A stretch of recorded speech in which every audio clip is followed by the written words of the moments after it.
Here for our day 2 of coverage in Columbus, Ohio. My name is Nick Deshire, joined by Gordon Dixon. And Gordon, we had a great day of coverage in singles yesterday. Yeah, it's always singles is why everybody came. That's always been my mentality when walking into a tournament. So the guys that came out on top yesterday, we had George Daniels, we had Cody McGraw, very good, and he's on a tough team today in the Pro-Am. Yeah, I mean, Cody McGraw's playing with June Fernando, who got runner-up in Pro. So when you get your runner-up in Pro and you get your first place in amateur singles, you're in for a good run potentially. Yeah, that's going to be the on-paper favorite. And, of course, Olivia Terry, wire to wire, the best woman last night. Yeah, playing with Kat Middleton today, which will be for a lethal duo, and curious to see how that one play out. Of course, you got the Team Filthy, right? You got Lori playing with Wanda, another two ladies that did a pretty deep run there. I do think that women's bracket is fairly open, though. There's some teams in there that could be potential sleepers. Yeah, you've got Nikki Hedrick playing with Mo Sayer. So both big names to mix it up and see how they come out. Yeah, of course, going into everything, I would say the other bracket I'm really curious to see how it plays out is the AM doubles, because we saw our amateurs give us quite the performance last night. I mean, again, Cody throwing a 6-0 in that leg at cricket. He dropped one leg on the whole day, by the way. So now seeing that actual AM doubles bracket, anything's possible, and I think it's one of the most exciting things because you want to make the run at the tour card. Of course, you got my dad playing in there, so I'm a little biased on who I'm cheering for, playing with my godfather. Very nice. Oh, the Godfather. Yeah. Man, that's intense. No, the AM bracket. We said it last night in the singles too. Like these are pros that just haven't got the title yet. And that's usually the way it plays out. Again, just seeing the level that Cody was playing at last night, there's some really, really good people that just don't have that pro designation, and that's usually the cream that rises to the top. Well, let's go ahead and see what's rising to the top today. Besides some great darting action on our live stream, I know a lot of laughs will be had. A lot of no booms, no booms. Maybe a pile of and a half. A pile and a half. All kinds of marks today. We're gonna go with some crazy catchphrases. Tune along with us. Let's get right into the action. Oh, welcome back, everybody. My name is Nick Deshire, joined by Gordon Dixon. We just ran all the way back from that fountain. I know. Woo! Next to that fern. Yeah, Randy, I didn't know you were here. Kicking off our Saturday coverage at the Ohio Regional here in Columbus, Ohio for the 39th annual BullShooter World Tour. We're taking a look at our Pro-Am bracket to get things started today. Yeah, we got, I believe, all Ohio. Going on here with Kerry Thaxton, Matt Eisman, Steve Eisenhart, and our fourth player, Denny Garn. Our first look at the Axeman himself, Kerry Thaxton. Did not see him play the singles yesterday. One of those tough competitors that you're curious, like, hey, who made the run, who didn't make the run yesterday? Well, sometimes people didn't even make it to the event yesterday, but he's here ready to throw today. Yeah, certainly would have been somebody that we would have had at least half an eye on yesterday in the draw. Didn't see the other half, the other Thaxton, on the women's side. Yeah, the head of the household, as she is now known. Ever since that one invitational interview I did with them where she was referred to as such, and I was like, that's a nickname right there. Thank you. Was that tax purposes? What are we going for there? I think decision-making in their darting duo purposes. So, yeah, still early in this bracket, so these guys just kind of getting their feet underneath them. And that's Matt Eisman up there, a frequent flyer on the Beast podcast that you kind of see over on the Facebook worlds more and more. It's always great to see new content creators kind of pop up and try to do their best to get into that darts talk level of content creation that we've seen back in the day that you familiarize myself with. Oh yeah. I can every time it pops up, I'll shoot you over a link to some of the oldies but goodies. Well, maybe not so goodies, honestly. Oldies for sure, though. Oldies for sure.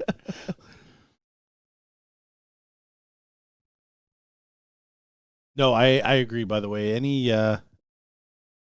new minds that we can get into the game on whatever level they can participate or want to participate at is a good thing.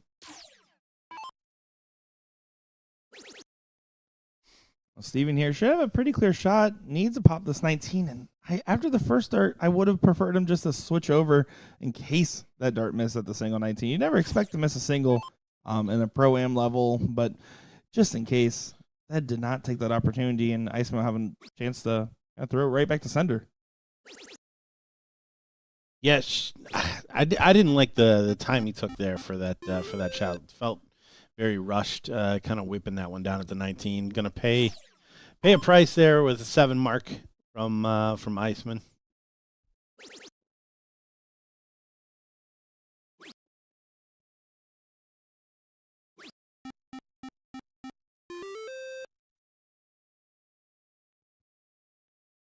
And of course, now we have Taylor Thaxton, head of the household herself, holding down the household, reading all the ladies today, and of course, Hubs.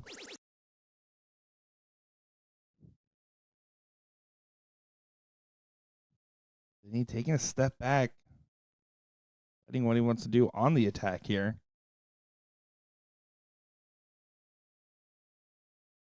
Would have probably preferred him to take advantage of his marker dart at the 17. If you're going to shoot the 18, you're only going to shoot 1 dart at it here. Might as well be your last one. Take advantage of the fact that you already found the scoring segment on the first. Yeah, may have been shooting for the player coming behind. Eisenhart just struggling a little bit here. Iceman coming off a 7 mark. Straight back into the treble. There's a 9er. Beautiful shot there from Iceman. Icing that beautiful shot there. We appreciate each and every one of you guys tuning in around the darting world. I saw a couple of different comments here. One from L. David Ireet. Great to see you. Jacob Armstrong tuning in from Ogden, Utah. We have Robin, which I believe is tuning in from Iceland, if I'm not mistaken. We also had someone tuning in from the island of Saipan. So welcome in, everybody. Yeah, David making reference to the OGest of podcasts, Darts Around the World. Yeah, it's my education catch back up on all the old contents list. I might not watch many movies, but boy, do I watch random darts content.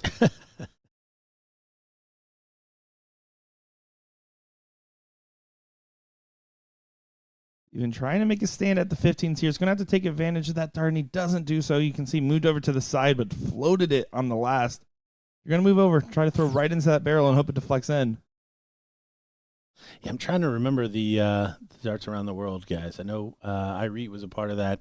Evan Waterman, son of Tom Waterman, another old school good dart player. Philly area, if I remember correctly.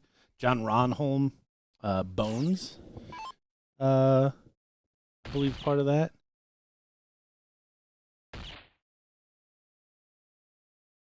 Very cool stuff. Oh, there you go. Ireet's got you. Yeah, Bones. Yeah. Denny Garn on the unlucky or very lucky number, depending on who you ask. 2 bulls needed.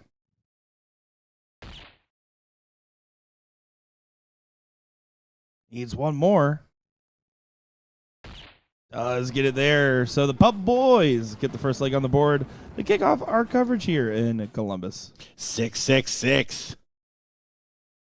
Spooky start to our stream. Serious. We are playing 3 out of 5.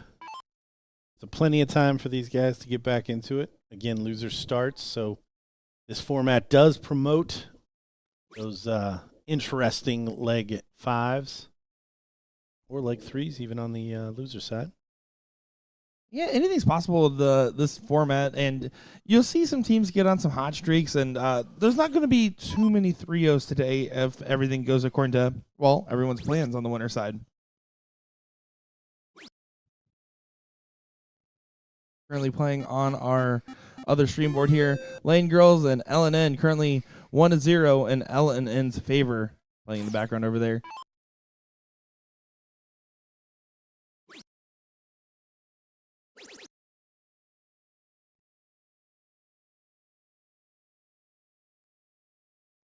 Here do we have a celebrity playing in the Pro-Am today? Oh, yeah, who?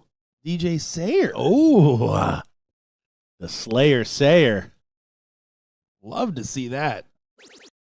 Finally proving that commentators can play darts again. Action Dad number 2. Currently up 2-1 over round 2 in, well, round 2. Yeah, that's an ominous that's an ominous name there. Maybe you should have called yourself Final. Ooh. Final call, board 7.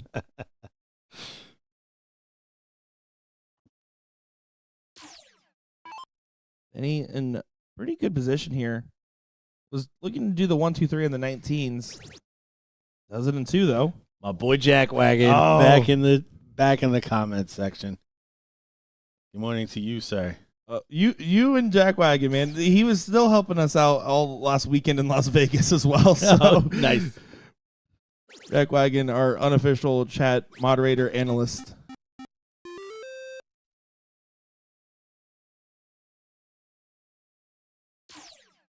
Iceman here. I want to see a little bit of defense on these 20s. Start there. If you find the trip, you move over, grab the 218s. If you have a single, you can still grab the 218s as well. I just don't want your opponents to have a shot at that high ground. Good shot. Yeah, nice grab on that second dart. And already flipped this one kind of on its head. Gary just not at the races until now. He was just waiting for you to say it out loud. Serious. Jumping up from a 1-5 to a 4 after one turn. Yeah, beautiful 9 mark there.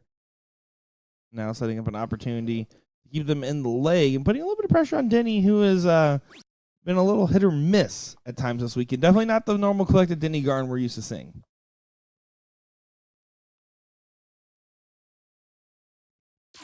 I can't say this name without a bit of a Trump impression of the China.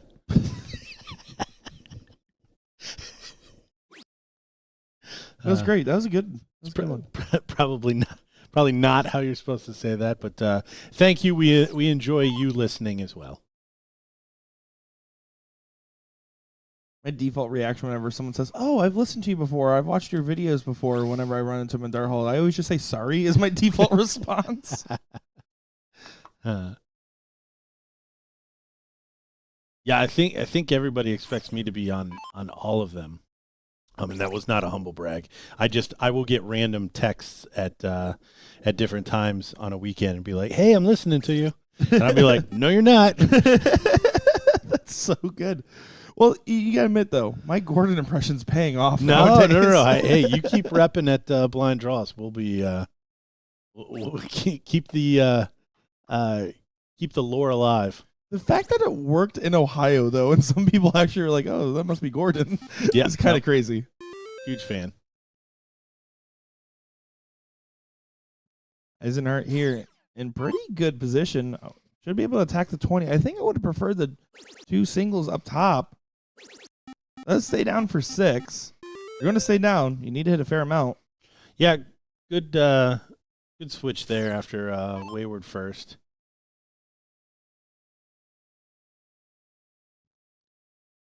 Interested to see what Iceman does here. Wouldn't have hated taking advantage of the mark on the 16 to just have additional ground and the opportunity to score points. Already having a mark on there. Carey wasting no time, does grab those 20s, moves over, takes advantage of the 16s, can just walk the dog, and almost gets it in the 15s as well.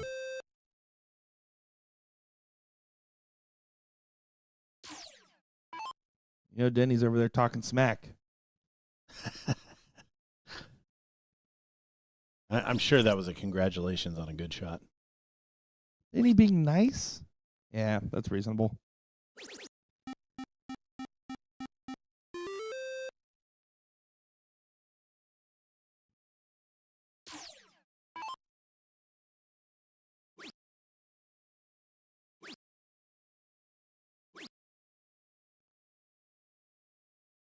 Cleanup shot there for Steven.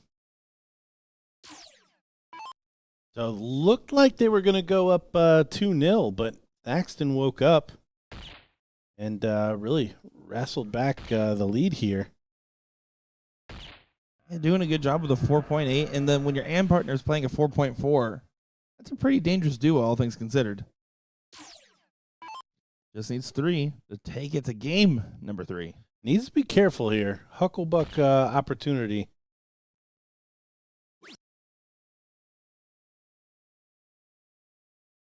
It does move down after not finding a double on the second.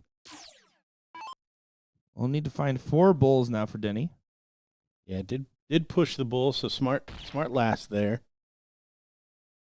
No finish available.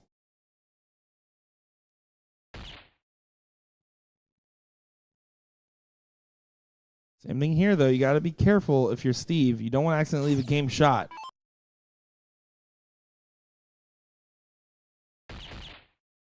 That's a way to not leave a game shot. Yes, that was a great second dart. Steve polishing it off. Here we go, 1-1 in this matchup, and we talked about it a little bit in our opener, but there are some pretty interesting teams in this Pro-Am doubles. I do think that we're going to potentially see some runs. Admittedly, I'm pretty excited to see how DJ and Joe fare in their run, of course. Well, Joe, again, we talked about the Hedricks yesterday. Very good friends.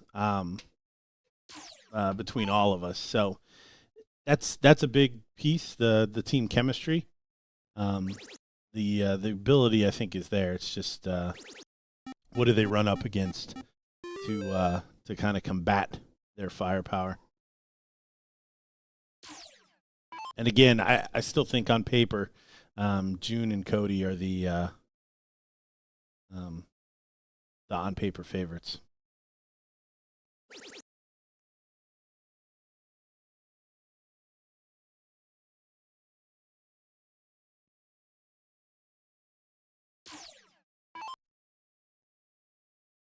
So I do want to mention this as I saw this was shared on Facebook, but part of my take is having a 9-dart attempt challenge by one of their cast members there. They're currently in hours between 25 and 36 hours currently going, as he's just been attempting to hit 9 darts. And I watch this guy. He does not know how to throw darts either. So it is a constant live stream. He's not allowed to leave the building until he hits his first ever 9-darter, by the way. So just had to pull that up in the background. What? Yeah, I saw this shared around. So what happens if, what is the time limit? Because he's going to hit it. I mean, he's currently between hours 25 and 36. So there's currently 1,000 people watching him sleep on a couch currently. 4,000 people watching him attempt it. I don't even call that entertainment. Call it torture. Very strange. Anyways, I thought I would mention that that's going on in the darting world right now. I mean, do we even know? Like you said, he doesn't know how to throw. Like, do we even count that as in the darting world? I think he's bringing darts to other parts of the sports world at the very least.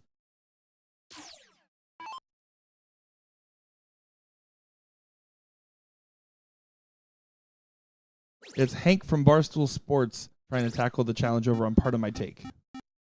So he's just over there grinding. Okay, Barstool. I missed that part. So I mean, it's at least it's a big audience. Oh yeah. Maybe I should apply to Barstool to be their link, legitimate link to darts. How many hours would it take you? It's not easy. No. Trying to think the last time I actually hit one in practice.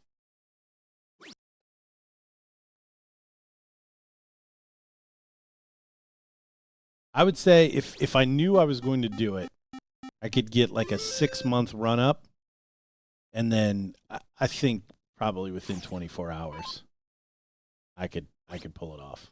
I might need to hedge my bet from yesterday, so I'll take you up on that one. No.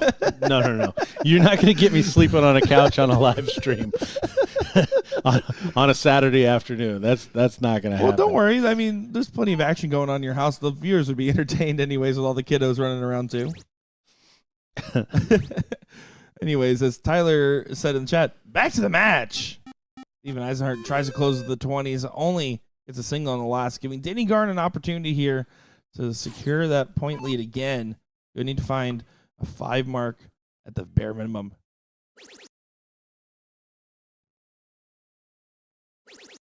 BTK game type. Do you mean cricket in general? The game that they're playing?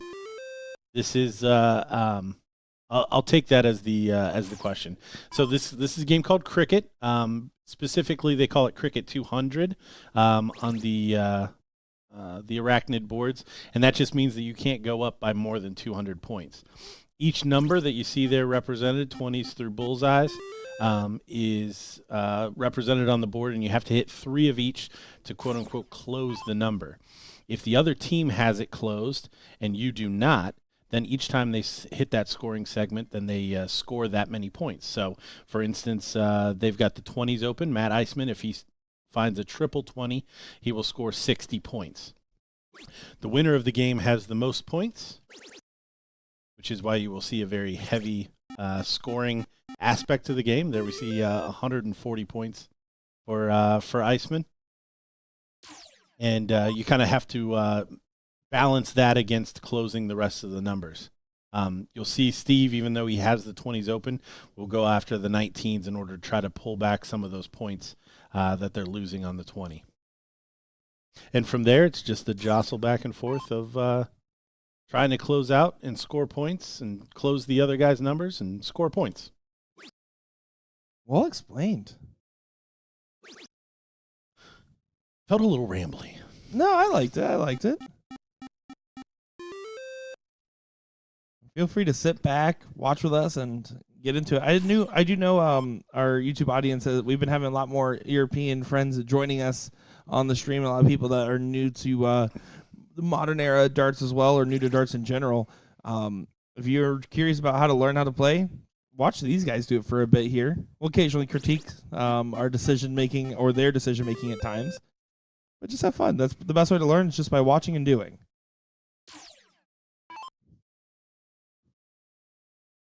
This guy for Barstool, oh yeah, no chance. No chance he hits a 9-darter. Definitely not right now. He's still sleeping. Yeah, no chance. Period. Awake or sleeping. In fact, I'd say he has a better chance right now. In his dreams. Troy Leroy from New Zealand saying, "Morning, lads. Happy Sunday. In for some ticky-tacky." Talking about cricket there. Don't know. These ones seem very good. Troy Leroy, also famous for calling me Little Boom Man whenever I'm commentating with Sean Green, and calling Mike Maloney Mick Maloney. I'm not going to lie. I don't know if it's derogatory, but ticky-tacky is another name for... Because the X's and O's. Yeah, no. I get it. I was just going to say, I like it. Like, if it was Ticky Tacky 200, I would play that. Ticky Tacky and Mickey Mouse darts. Yep. I love every bit of it. Well, here we go. Iceman needs just one bull to get Pub Boys to a 2-0 jump, or 2-1 jump, excuse me, in this matchup. I feel like that's a trolling comment there, Ryan.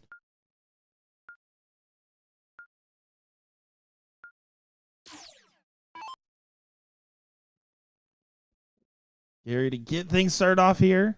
And at leg number 4, he's had a pretty solid performance overall. He's just going to need to continue to channel that darts. Taylor talking about how he actually has a foot injury currently. He's kind of powering through.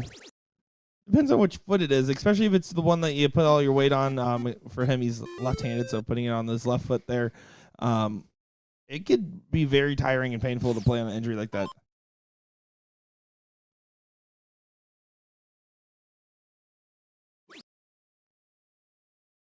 And he kind of putting a blocker there early on. Does get underneath the dart by throwing to the right-hand side, but the darts are crossed, and he still finds another one in there. Good shot from Denny Garn.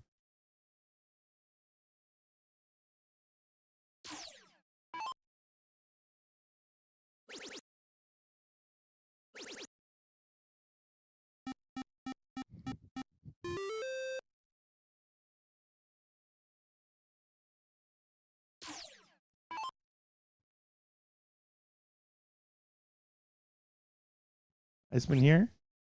Starting at the 19s. Needs to find a trip on this last, and he doesn't do so, so doesn't get the point lead. How will Carey play this shot? Yeah, this leg to tie it up. Down a leg. I think, yeah, back up to the 20. Needs to defend that that higher ground. Great follow after the slack first.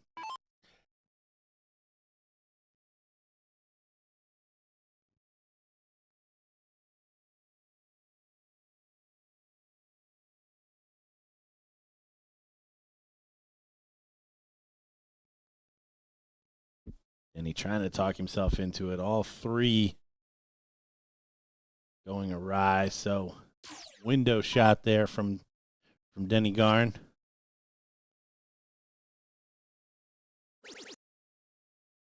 Steve does a good job just grabbing those 18s there. Getting that second house online. Having a good 105-point lead. Early on, this is shaping up to be a 2-2 affair. Yeah, this is probably going to come down to a cork. Each team won with the throw.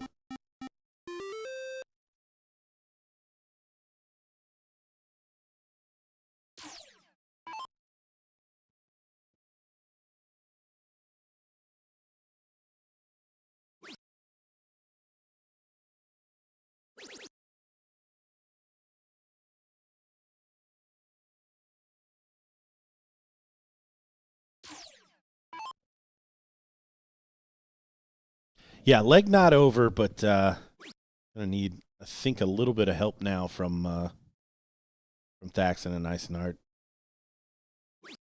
And whenever you're at a point in a leg, no matter what leg it is, if you're asking for help, you're at the outside looking in. Just like if you're hitting 6 bulls, you're on the outside looking in.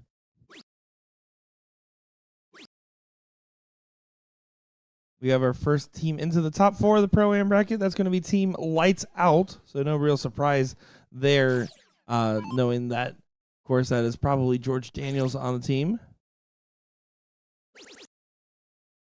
And Hunter Mefford as his partner there.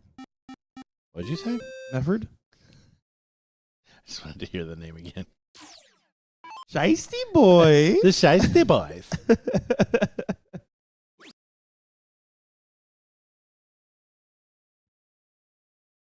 Very moving around. Wants to play a little bit of defense up top. A's off on the last start. Yeah, Wise continues to keep the pub boys at arm's length. You've done a lot of really good work here, so you don't want to get hucklebucked with one big shot.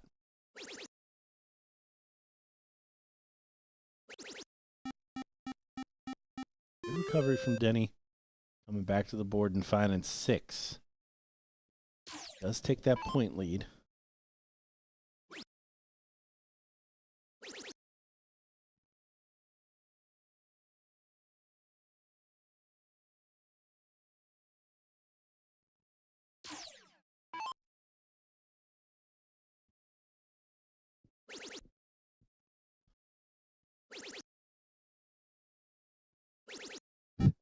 Mike Porterfield saying Matt Iceman looking like Brendan Dolan in the chat there.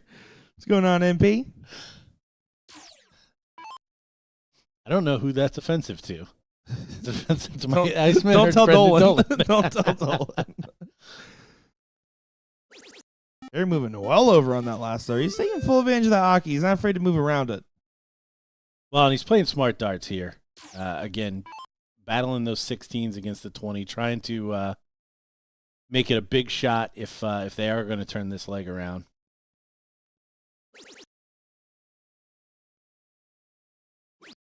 You got my second favorite of the Stewarts. Sorry, I do love Bryson Moore, but Will Stewart's dad, Gordon Stewart, telling us that we're sounding good and wishing us a good time here from Goddard, Kansas. Appreciate you, Dad. And again, sorry, after meeting Bryson, he is my favorite Stewart. I taught him how to do helicopter noises. For the record, Bryson is Will's son, for those that aren't sure. It is a child I was working with. I don't judge. I'm not going to yuck your yum. Hey, that's my phrase. Iceman here. Throwing a 6.5 in this one. Definitely a high quality affair. Will coming from a Gordon makes a lot more sense. For the GOAT status? Yep. Yeah.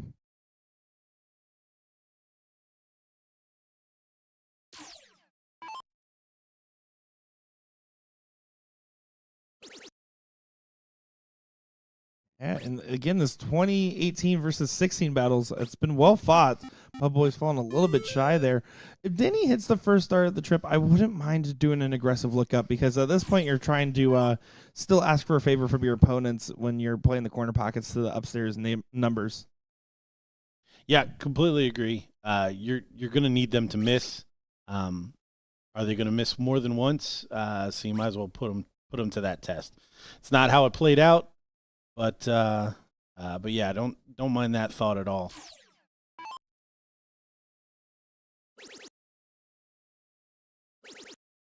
Eisenhart gonna put a nail in the coffin there. And again, a high quality affair, 9.5 combined versus a 10 combined. That's a good standard here in this bracket.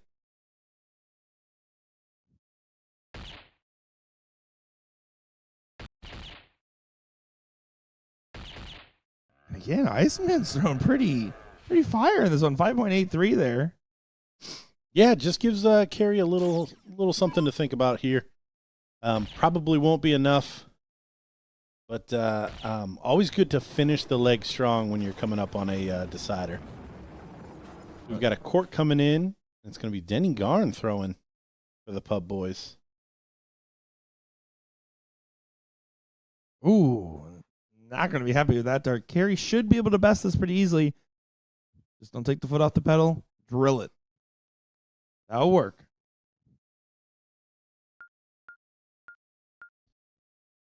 We have our first women's top 4 match coming up here. Should be starting right around the time that this leg should be finishing, give or take. That's going to be the Super Sisters taking on Mean Girls in that one. As the women's bracket's actually cruising a little bit faster than our Pro-Am bracket is today. Glad to see the ladies on the stream here in a little bit.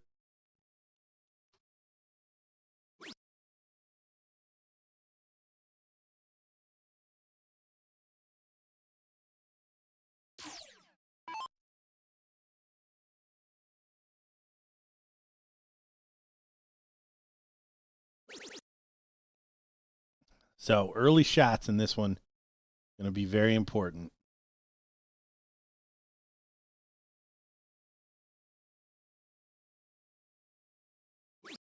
And he just breaking rhythm a little bit after that first start. I don't know if that was decision making or what. I think the question mark here is going to be Eisenhart. And can he keep up a steady pace to match up with especially what we've seen Iceman throw in this match, especially the last couple legs. Yeah, Iceman kind of almost taking the reins of the pro and the numbers he is putting up right now, right? You have to think, okay, with a Pro-Am, you want to put the pressure on the Am because the pro shouldn't be feeling it nearly as much. It's definitely inverted for Pub Boys a little bit as Denise had up and down moments so far.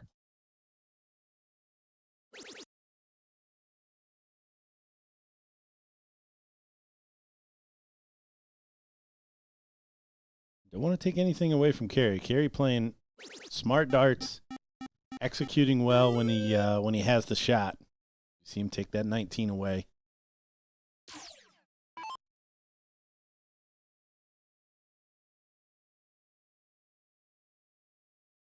Yeah, it's about grabbing a new piece of real estate here.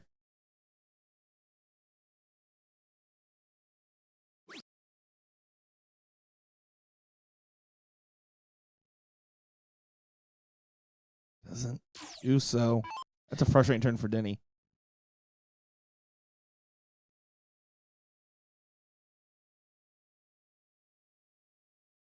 Just as probably could have drove it home. Hey, job done. Honestly, 318s, he would have taken it. Absolutely. And a good correction after going a little haywire into that 13. Iceman and Garn going to need something special here.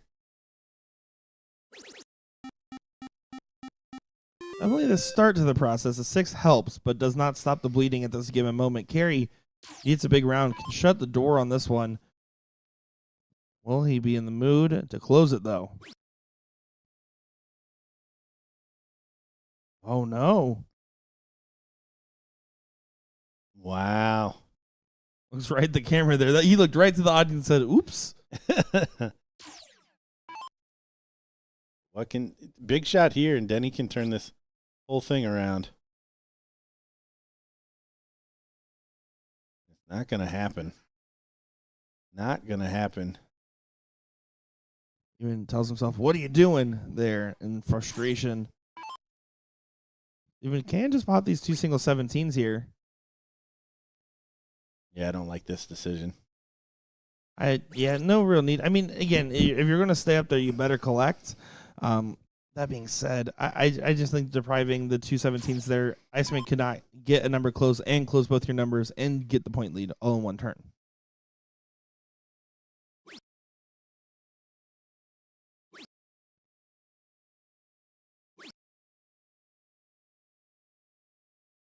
No harm, no foul. Just 3 singles there, and Mr. Axeman Thaxton gets a redemption shot on these 17s.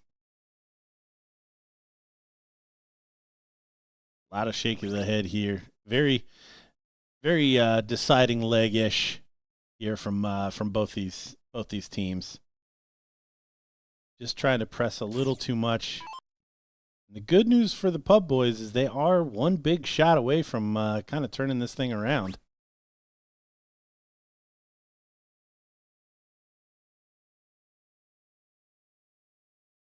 They're just not coming. Back to back to back 1 marks from Denny Garn. Yeah, you got to feel for his struggles here, but it's just the wrong time to be having it in a last leg decider. 3 solid. Eisenhart delivers. That's all you need at this point. Yeah, no notes on that one.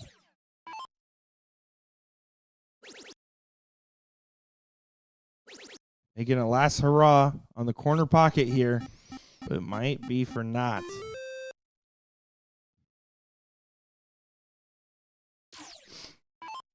Yeah, a little bit to think about, but I have a feeling the law of averages are going to kick back in here for Carey.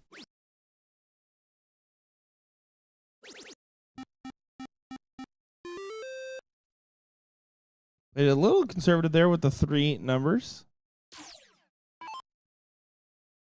And again, Denny now needs to basically find effectively 9, just in case, to give your partner an outside chance to be able to close around the board if the scoring is not done by Thaxton and Eisenhart. 5 there was the bare minimum on that assignment to add 1 dart.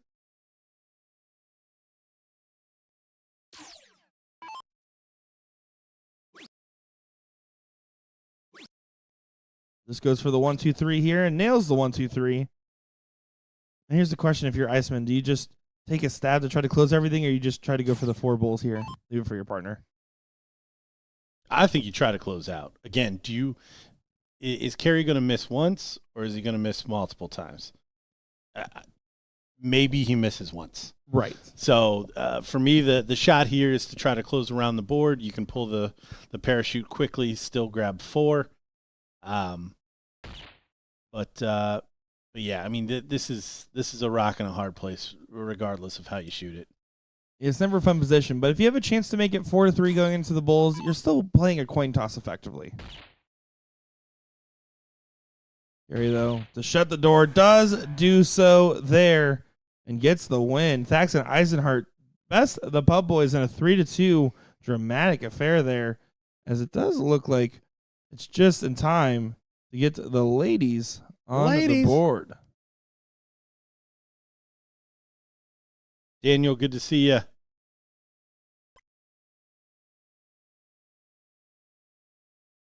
Hope you're well.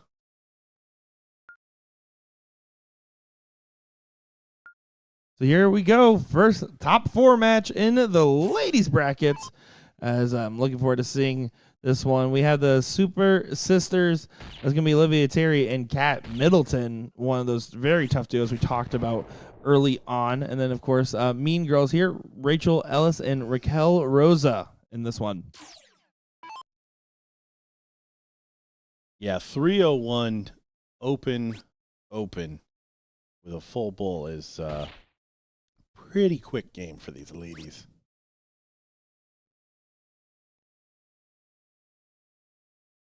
And I would like to point out to any of the hackers in the chat that Mike Patterson has challenged you. Whoa. Unhackable. Yeah, that's a bold move, Colin. Let's see if that one pays off. Let's see how that works out for you. Mike, don't click any links this next week that might get sent to you. Rachel's the only one to start off with a load sun here. And going first in the matchup, that's a good position to find yourself in. Doesn't clean up as much as she would have wanted to. Does leave the bull trip 12 for the fans on the return. OT from the TO stepping up now. Our ladies singles champion here. Laying one hole for the Super Sisters.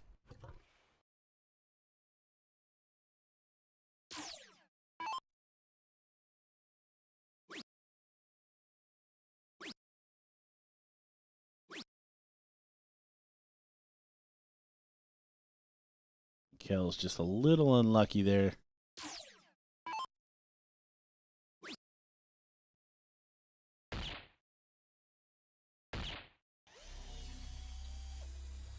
Catherine finds two after wayward first. So well on their way to winning this one, going second.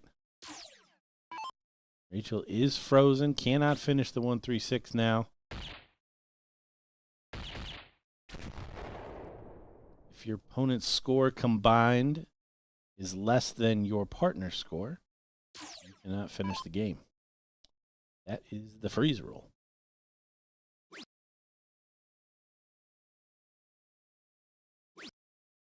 Well, here is the bull. Gets it done there. OT from the TO. Your women's singles winner in the first leg there with her partner, Kat Middleton. Ladies playing a shorter game as well, 2 out of 3. It is a combo, so they're playing cricket here. If the Mean Girls are able to overcome and utilize this start, the third game will be 501 stacked. And what that means is they'll be playing 501 on the same score. There's be no freeze rule involved.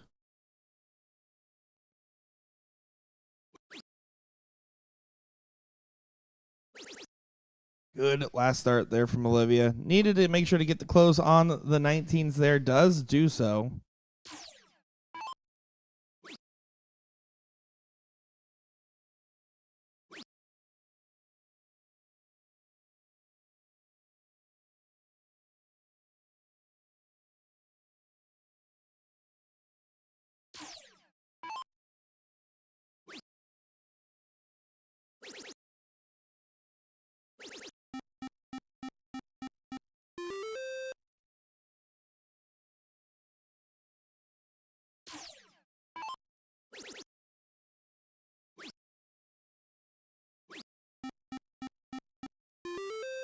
A good 5 mark there from Rachel, who's been pretty solid in this matchup so far. Not as familiar with Rachel or Raquel, but they have to be a tough duo to make it to this top 4 position. Like I said, and we talked about it yesterday, I think this ladies' field is a pretty solid one. The turnout here and the quality of the fair, I think that there's some very tough matchups, tough individuals in this bracket, and tough teams as well. That's coming from a guy that has to deal with the Florida ladies all the time. Man, are they tough. Yeah, completely agree. And honestly, this isn't really the full power. I mean, we run an all-star event at the end of the Buckeye weekend where almost none of the ladies that are represented here play in that event. I say almost. I mean, I believe Olivia was a part of that. I believe Kat was a part of that. Plenty others were, but to think that there was at least 96 women playing in the event on that Sunday that aren't represented here, and this is still a tough field, is a testament to Ohio.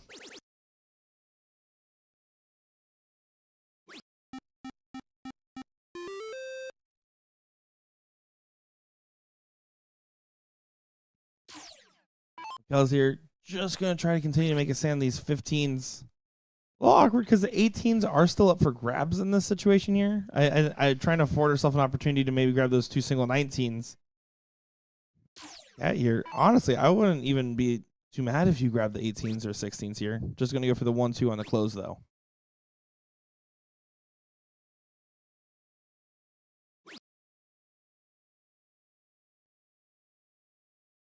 It does take a shot at the 19 on the end there. Grab some more points.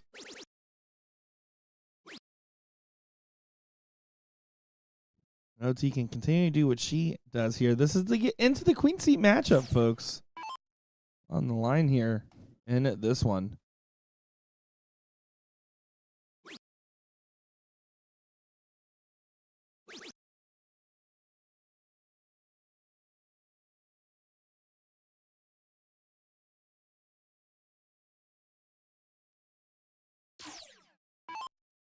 Big shot needed here on the 16s.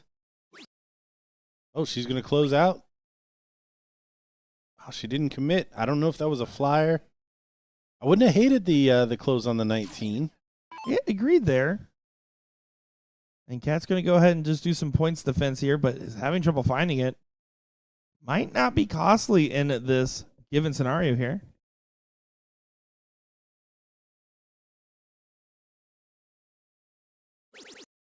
Good last start, though. Milton needed that one to go in.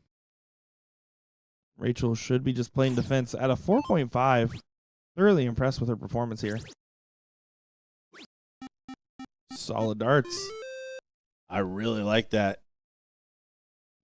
In a leg where the pressure has been on them the entire time. A little bit transferred here for this shot. 3 darts to close would be best case scenario. Can't expect Olivia's going to leave it open, but she doesn't get a shot at the bulls. Now, this is the tricky part here, is that you left 6 bulls on that close of 19. I still like the shot, but there, now only 5 on the return. Kells really needed to find at least 2 on that turn to set up the partner. Yeah, 5 a big ask. 4 anybody.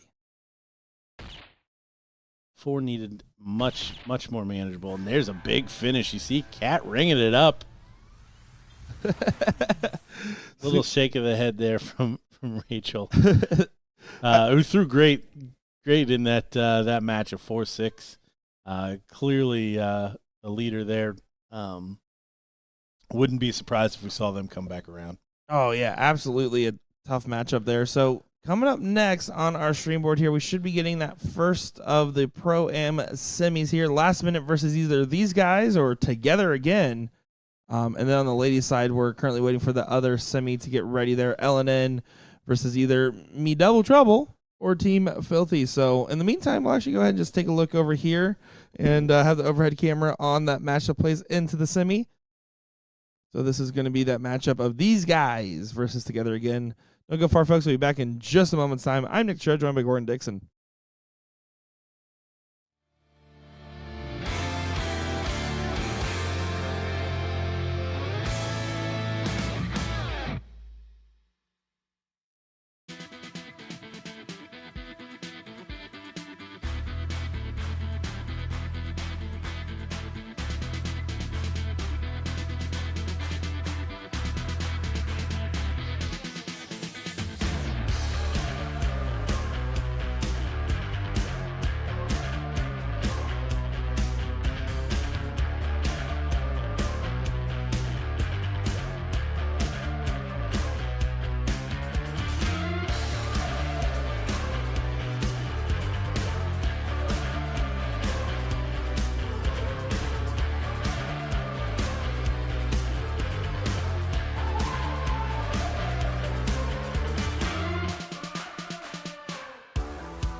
Welcome back, everybody. I'm Nick Cherry, joined by Gordon Dixon here. This is a top 4 matchup in our ladies doubles bracket here. We already know this lady at the board. That's Wanda playing with Lori, going up against Team L and N, and what should be an interesting matchup to see who moves on to play Olivia Terry and Kat Middleton in that queen seat matchup. Yeah, no surprise at these teams here. Beth Schaefer, quality female dart player here in Ohio. One of the people that I was talking about played in the All-Star event.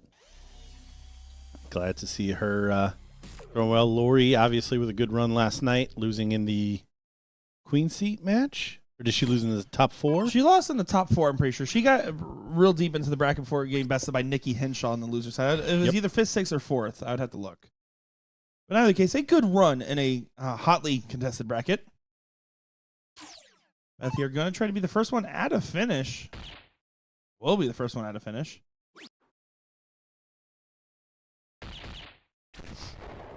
Beth also participating in CDC event, trying to get her tour card. I like it. Yeah. I like it. I've taken my fair share of stabs at it. Fair share of stabs at it. Fair share stabs at it. Easy for you to say. No, it isn't. Good shot from Wanda, though, getting set up on 77. Putting some pressure.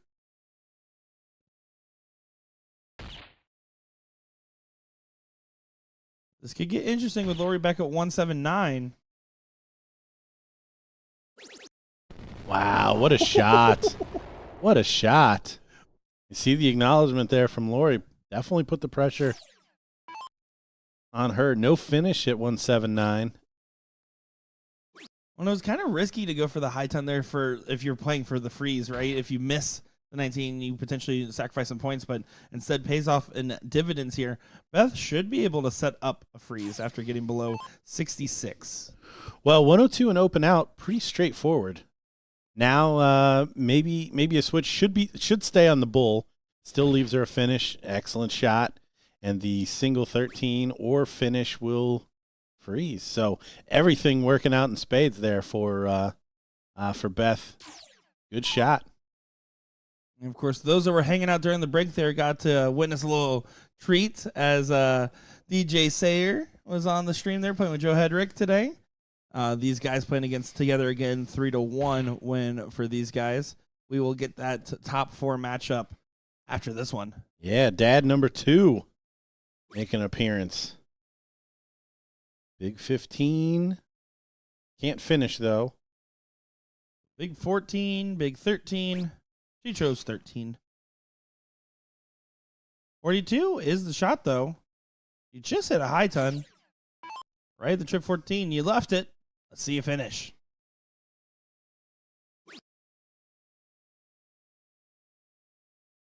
Was that flight in the way? No. The answer is no. She said, how about no? There you go. Good first leg on the board there. Again, winner of this matchup will play the Super Sisters, Kat Middleton and Olivia Terry in that seat match. How many legs have they dropped? The odds are not many, as in 0. Yeah, I kind of figured that was going to be the answer there. Has to be the on odds favorites team.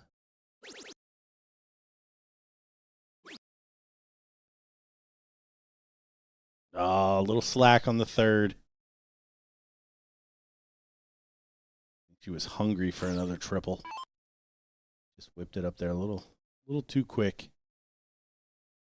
Wanda's played extremely well at times and kind of inconsistent at others. When she's been brilliant, it is 10 out of 10. That's a fair analysis there.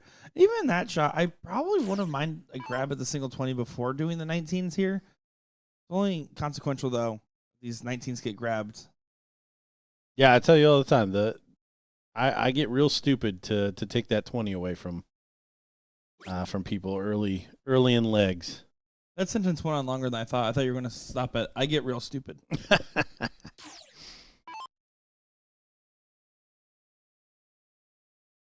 Ori trying to punish the miss, but Isn't able to find it. The filthiest of assassins frustrated.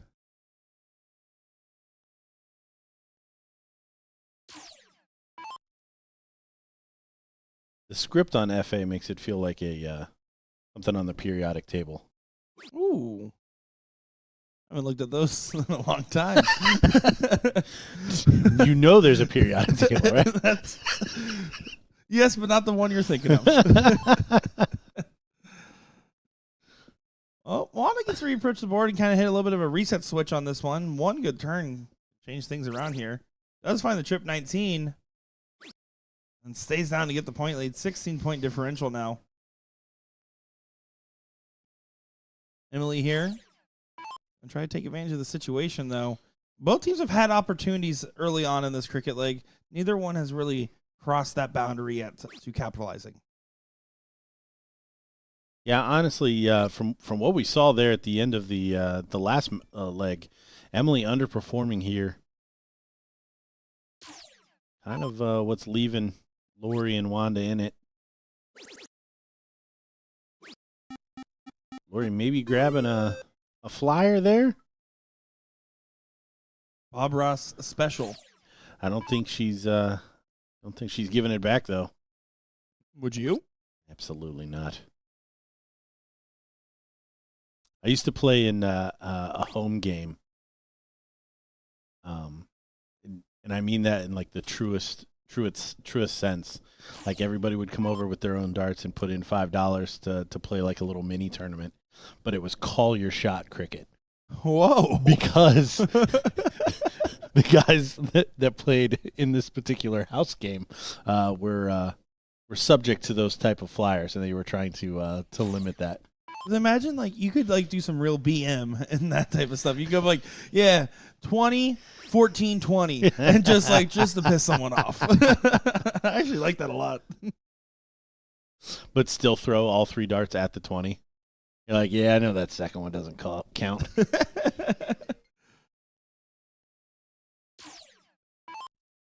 Sorry about that. That was my fans calling.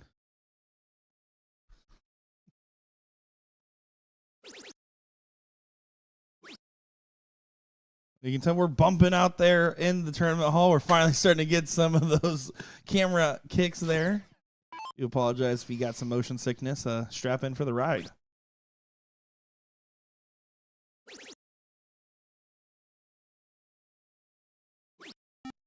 Yeah, Beth doing a good job defending the 20. Wants to make sure that if Wanda's going to take that shot, that it's going to be down in points. Oh, but it's not going to be. Single 20. Stays for the 3 in the bed there instead. I was also looking up at that 20, but man, it was a heck of a shot.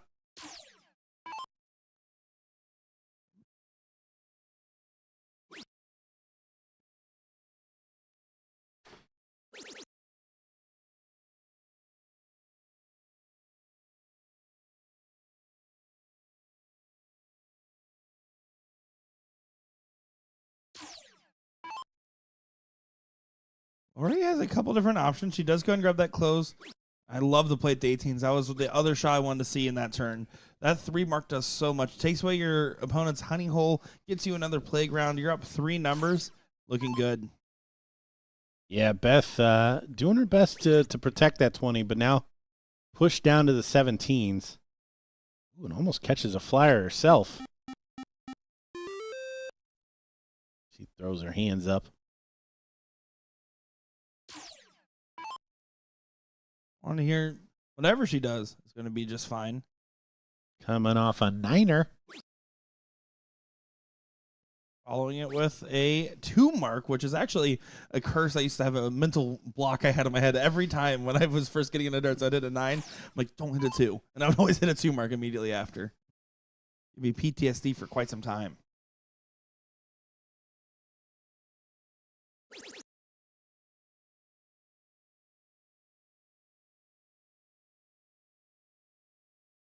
Emily only finding the trouble.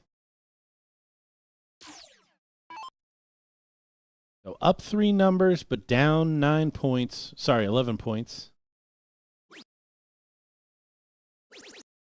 I like that shot from Lori. Doesn't go after the 17 or 17.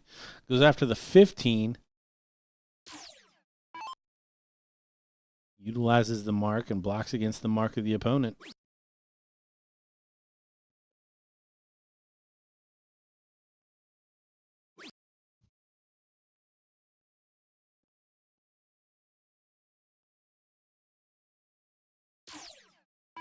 Honda just going to try to regain that point lead here. Play this aggressive after that first start. You have 4 numbers, so they can't close everything in one go. Only takes the 1 dart at it. Yeah, a little bit mismanagement there. The only way they can come back is to fight on the 17s and the bulls.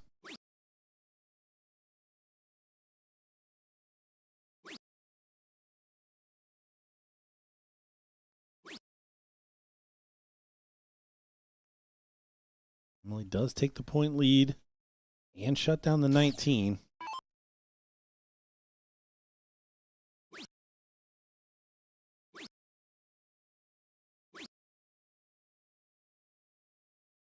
Or he just cleans it up, goes ahead and just grabs a couple singles there, gets that point lead restored.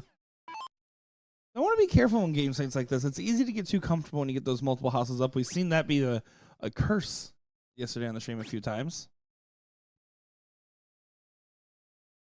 Beth trying to fit that last one in there.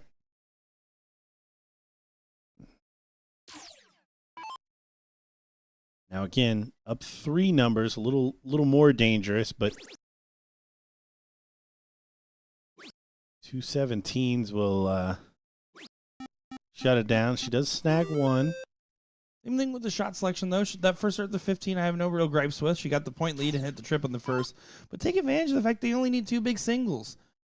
Get that close. That single 15 would not have done as much if that was a single 17. And that's always what you want to ask yourself. Where's my single the most valuable? Sometimes that matters most in matches like this. But no harm, no foul. Emily does not find much there. Yeah, Emily having a struggle leg coming off a pretty good 0-1 leg. This is the women's combo, so the cider here will be 501 stacked. Open in, open out, full bowl.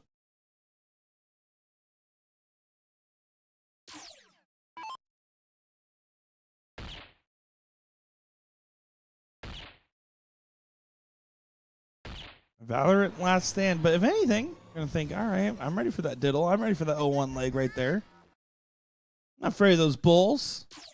Beth finds 3.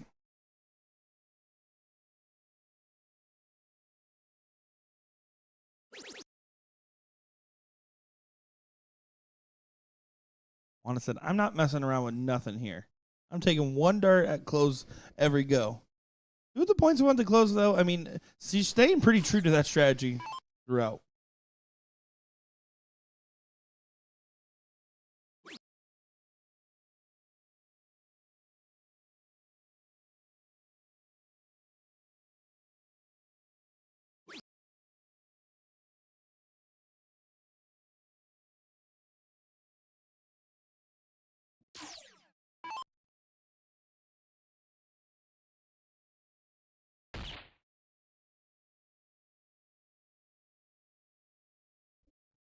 Only 1 bull there for Lori, not able to get into the finishing podium yet. Schaefer found a hat trick on the last. I need to find 4 bulls here to add a dart. Well. Oh, give it a little bit of hope. Wanda to send it home. Should just take all 3 at this bull. 3 numbers up. No game shot for your opponent. Does do so there.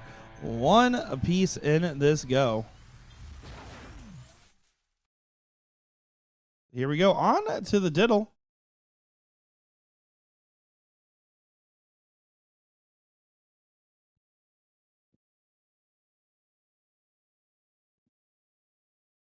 Confirming on who's showing. I never have strong preference if I show or see. Just throw it at the bull.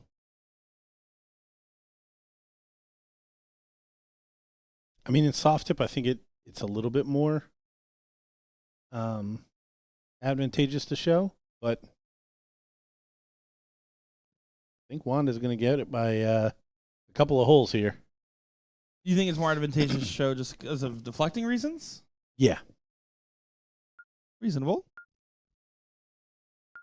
Always been a big fan of using guide darts, especially on the steel side of the affair. But deflections, if you place that dart over top of the bull, can be absolutely nasty.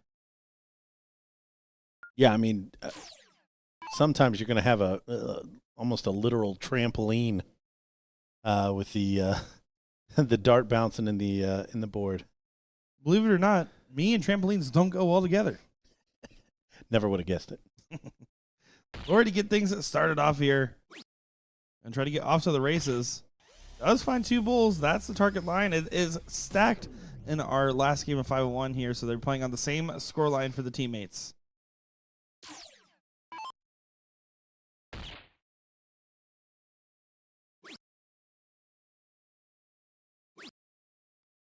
Ooh, Beth only able to find 1, so already a lead being created here.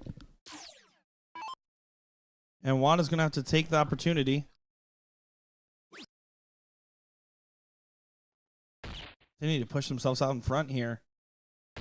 Does find another 2-bull round. You can see some cheers going on in the background there. Definitely some people that have some skin on this one.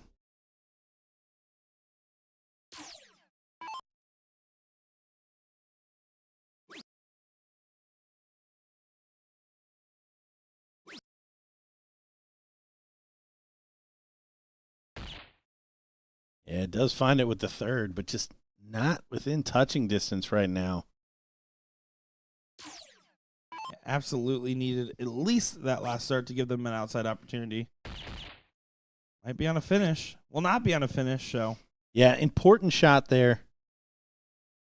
$150 will not leave a finish. 180 will have the score and leave a 180, but probably not worth shooting it. Beth not even attempting it. She's not going to find a bull. So tough deciding leg here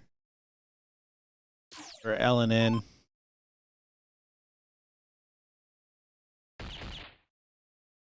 Wanda's going to take advantage of the situation, it seems. It's going to be a good one. Oh, last one looked like it could have cashed as well, but we'll take the 117 there to leave 78. It's the get to that queen seat matchup here, folks.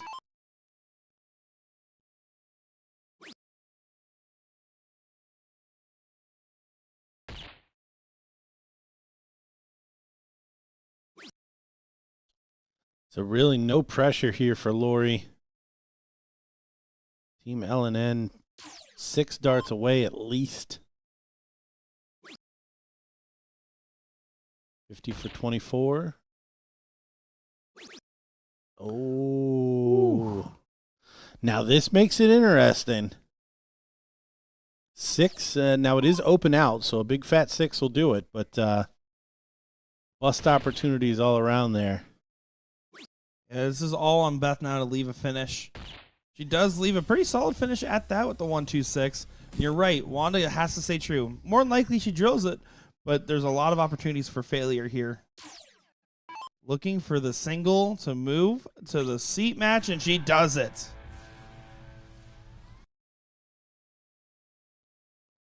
Good stuff there. Looks like that top 4 match will be underway in just a moment's time. They're just not getting over to that board on the Pro-Am side of the bracket. Last minute versus these guys. Be back in just a moment for more action.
Welcome back, everybody, to a top 4 matchup in our Pro-Am bracket.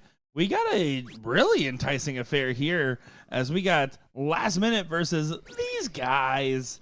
Trevor Sellers and Johnny Lane taking on Joe Hedrick and some guy I've never heard of before. Is that DJ Sayer? Action Dad number 2 himself.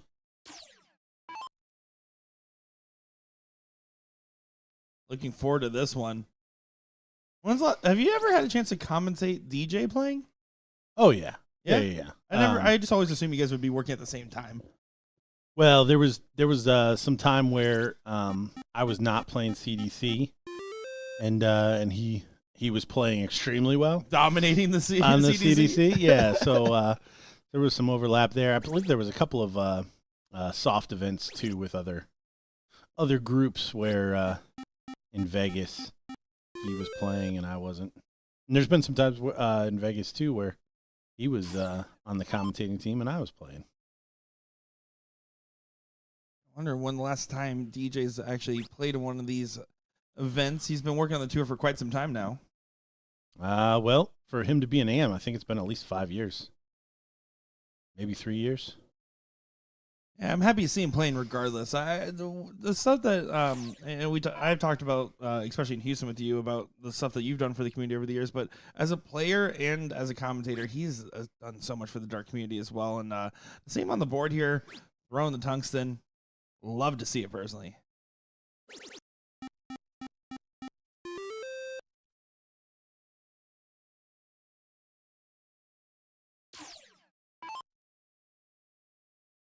Joe needs a big shot here. Stay with that 7 mark.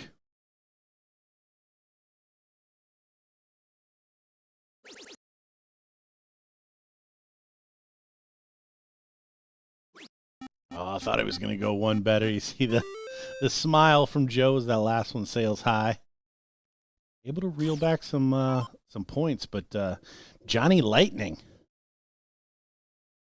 Yeah, excited to see him. I'm unfamiliar with Johnny Lane, but any team that has a last minute in their name usually just means they just met and they're about to, or last the second decided to play. And a lot of times it actually fares well for many teams. No expectations. Well, yeah, I was just going to say that's usually it. My trick is to never have expectations when I throw.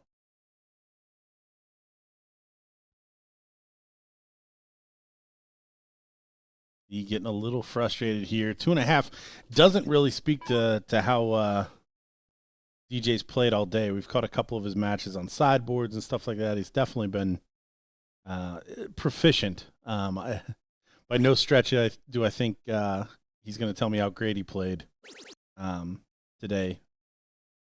But certainly filling in the holes for Joe Hedrick and leading when needed, which is really what this team is kind of built for. Again, we talked about chemistry, and that's what these guys are going to have in spades. That and plenty of juice boxes.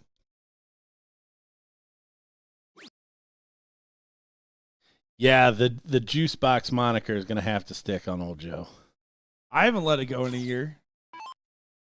And normally I forget most of the things I say, so if it sticks for that long, it's staying in my brain. It's locked in there. He does get the close on the last there. Again, the 3 16s and 2 darts. Action Dad himself over to the 15s here. Race to 3, so you have a little bit of time. You're against the darts here regardless, so I don't think the alarm bells will be going off yet if I'm DJ or Joe.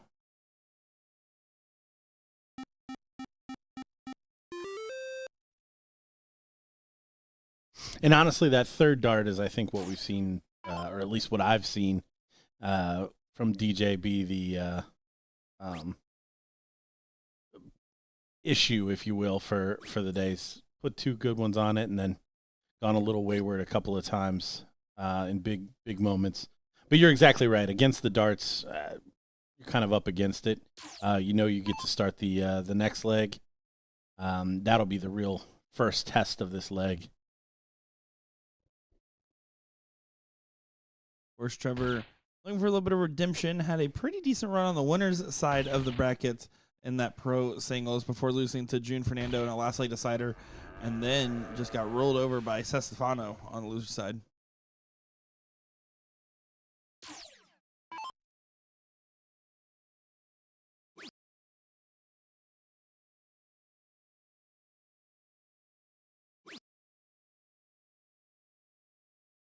He's frustrated with that round, but again, no real cause for concern here. He's just going to try to put some pressure on this moment, though. Yeah, no finish. Be interesting to see how DJ shoots this. Earlier, I thought he would go for the close. Saw him go for the bulls. It looks like bullseyes here.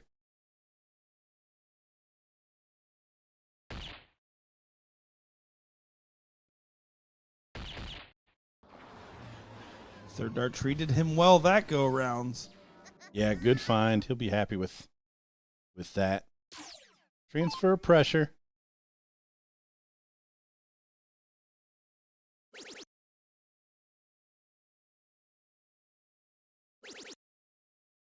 Trevor's going to transfer it right on back. Finds a perfect 3 in the bed there on the 20s to really stop any questions of where this leg could have potentially been going, as Elliot Milk was preemptively calling for the Hucklebuck. Yeah, honestly, one of the downsides to the ton on the Bulls was Trevor really there was no chance of him looking away from the 20 at that point, and he did his job filling it up.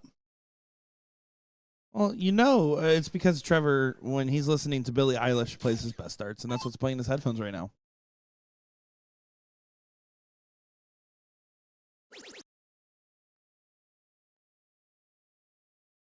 Yeah, Johnny getting frustrated.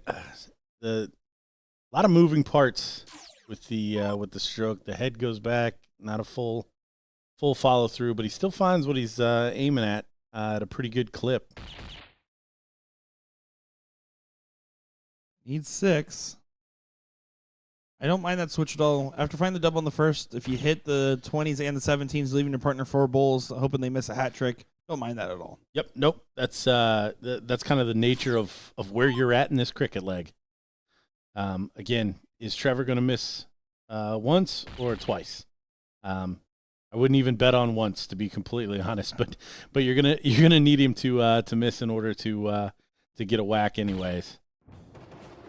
And closes it up. Shake of the head. Job done. 5-1-7. Yeah, Good leg from Trevor. nothing wrong with that one there. I will say for a leg that was pretty handily in the hands of Last Minute, negative body language from Trevor and Johnny, which whether you believe in giving tells to your opponent or not, at the very least shows what you're thinking about a little bit. And it doesn't seem like they were the most confident in that leg, despite the fact that, again, they looked really good there. Well, like I said, this is the one that these guys really need. It'll establish them in the match and settle them down completely. Again, both have enough experience that playing a leg of cricket against the darts and losing kind of is what it is. Been a race to 3. They've got plenty of time.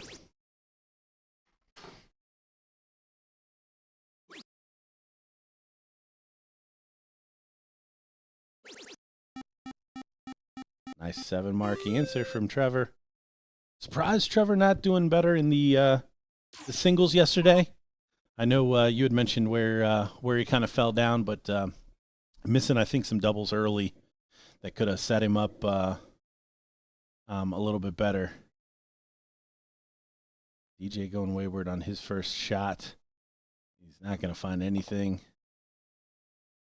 DJ's second half of leg performance, though, impeccable. And this is going to be something where Johnny's going to be keen to capitalize on. I want to see a stab. That was the stab at the last. You're going to shoot it. You're only going to shoot one anyways, so don't mind that, even if it was dropped quite low. Solid 5 mark there for Lane.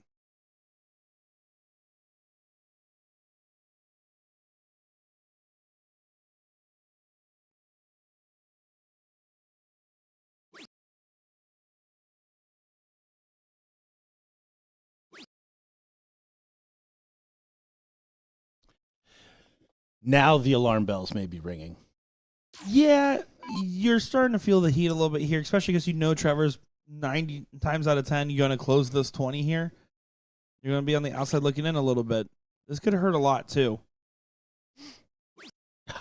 Great question, Jacob. Honestly, I'd be making fun of him. We obviously took the game very serious for a long time, but as far as the team chemistry, it was always trying to keep it light. We wanted the darts to be uninteresting, and we wanted to be as jovial as we can back there. And honestly, this is quicksand. To steal a phrase from Joe Hedrick, that you need to be able to shake out of.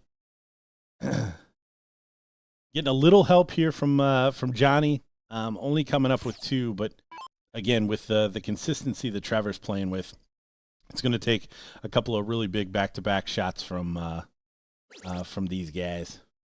Won't be able to get the point lead even with a 6 mark in the first 2. So we'll need to stay there, especially with the X on the 18s, or maybe grab another ground, but I would think to stay with the position of those darts. That's what he does. Finds a 3 in the bed there for Hedrick. Yeah, big shot. Joe playing his part here. He's corking. He's starting.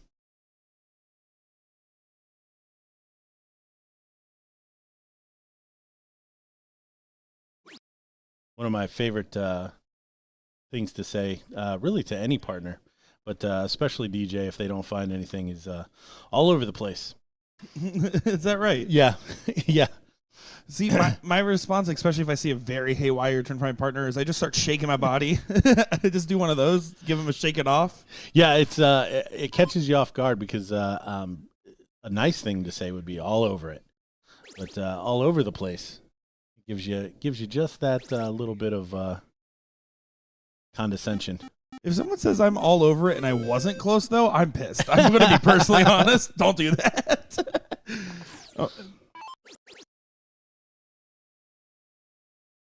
Oh, well, this one's flipping on its head here. Yeah, we said they needed a couple of back-to-back good turns, and they got it. 9 from Joe, 6 from DJ. And a little bit of a cool-off from Trevor. Joe grabs the close immediately. If he grabs one of these pockets, they're going to feel a little bit more comfortable than they were before. He needs to grab the number, though. Doesn't get it, so opportunity back over to the man you probably don't want to hand it to. Trevor Sellers looking for a good round here.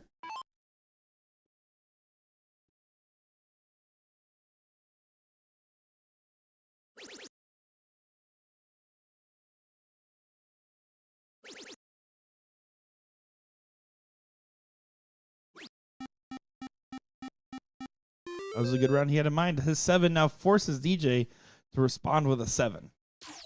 4 15s and a shot at the 16. Effective 7, I should say. Yeah, I do think we'll see a swing if we see 4 15s come in here.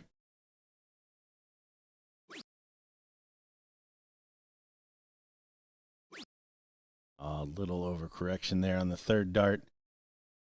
Wires, wires, wires all around. So essentially 3 fats here. Johnny could have a 4-3 headed into the bulls with the 16s. Might pull the ripcord now. Oh, he doesn't. He finds the treble. You see,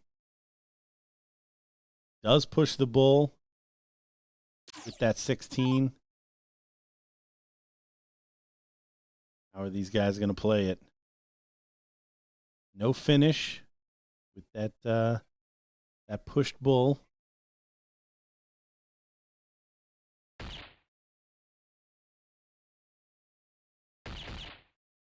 I was still going to make some good headway here. Solid 4 bulls there. It's within 3. Yeah, but Trevor stepping up, only needing 3. I think it's going to take a lot for him to pull the ripcord. But he does have the 16s if he wants them. Good marker on the bull, too. Can slide right into the double. Just got to stay true. This is the riskiest part of the shot, is this dart. That's why. Wow. Leaves him 3.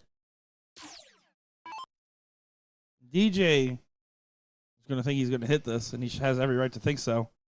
Just got to execute it. Yeah, this will be big for the confidence too. Could be a total match changer, good or bad. He is going to get a swing. We'll probably see a double 16 coming in here. Oh, and that's going to be a very frustrating moment. Yeah, doesn't grab it. So Johnny does need a 3 mark of his own. Needs 2 16s before he can take a swing at the bull. Oh my! That's very risky. Does collect on the last. I would have wanted to guarantee my point lead before considering that. Yeah, that was. I mean, ignorance is bliss. That was very confident shot. Let's put it that way. But Joe could be 2 bulls and a shot at the double as well. Finds the first. And we'll get that shot you talked about over to the 16. Can he find the double? No. Oh. Feels so mean when the board moves out of the way. That sound is so brutal. It's my least favorite sound in darts. My favorite was the old school dun dun dun dun. Yeah, can't imagine Trevor's going to ruin this opportunity after making it a little more interesting by missing the 3. But again, we talked about it. I think that's going to be probably a hit to these guys more than last minute, even though they did kind of mess around when they didn't need to because they did convert. So. Yeah, they're going to feel pretty comfortable with their position. And the difference maker, too, is the fact that DJ has just been starting off legs a little bit too cold.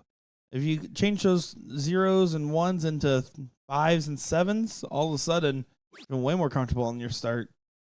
Here, Joe doesn't do anything with his start, handing the opportunity immediately over. And from the matches we watched overhead, these guys did not throw off very much. I mean, don't be wrong. Was it prime DJ and Joe? I don't think so, but I think it was a very solid performance, and that's not what we're seeing here. Yeah, no. Again, I think just here it's position. They're down 2-0. They know even if they win this one, they're going to have to play against the darts. Should they be thinking about that? No, but I guarantee both these guys know what going down 2-0 in this this format means. And some darts not going their way. That one registering trip 7. Both of them had darts that, without replay, looked pretty good on a double 16. So all things kind of moving against them right here. And Johnny going to step in and really, really make them think that that they've got to pull something off here. And it'll also hurt because midway through that last leg, it looked like they had turned it around.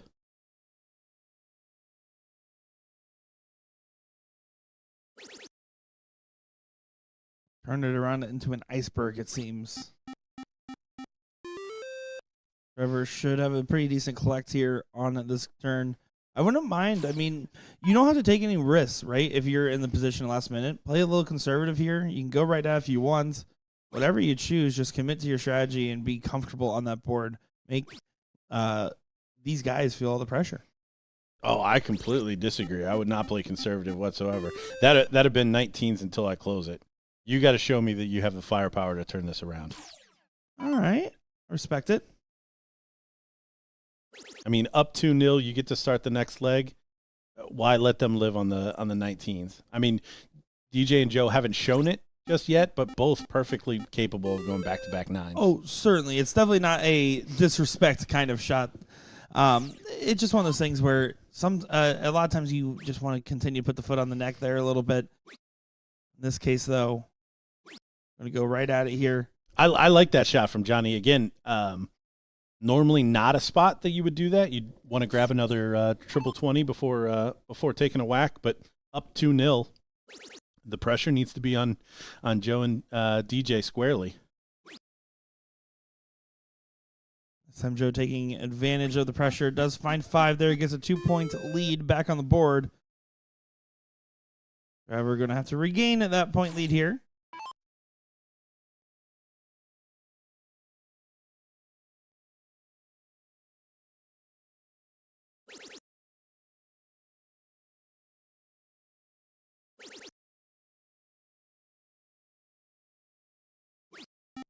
Oh, just high with the third.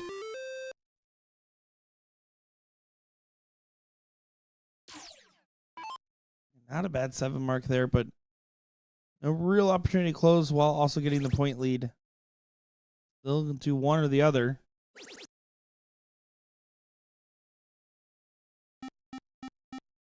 Yeah, He wanted that one. It was a good spot. Again, I guess I can speak for DJ too. We'll do some silly things and some silly spots to yank that 20 away, especially from a deadly player like Trevor. And we see Johnny. Johnny is filling in the holes really, really well here. Yeah, Johnny doing a great job. That was a huge collect, and I do like that shot from DJ overall. I agree with you. You're only down 16 points if you could hit the close in the 20s. In that case, though, was absolutely capitalized on by Johnny grabbing that second house and getting the close. Yep. Paid for it for sure, but was probably the right spot to do it. You see, the marks begin to rise for Joe and DJ. I just think they've probably left themselves a little too much to do, and Trevor just rock steady.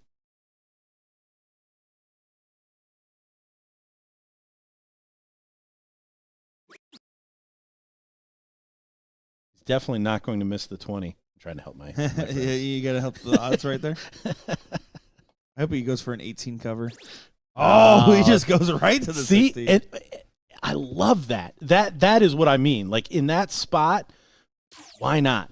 Well, you've got to put the pressure on the other guys to hit the trebles. You've done a good job the entire leg. Make them throw trebles.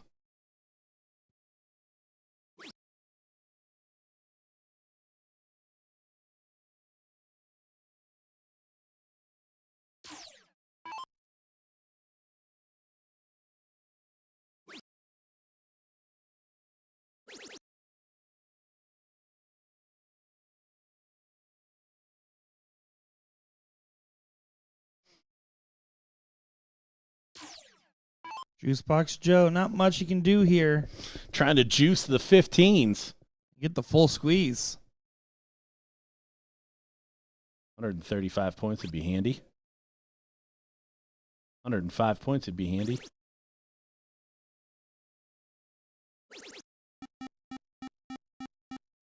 We came to an agreement. That was a negotiation. That was it. That was it. You guys got there.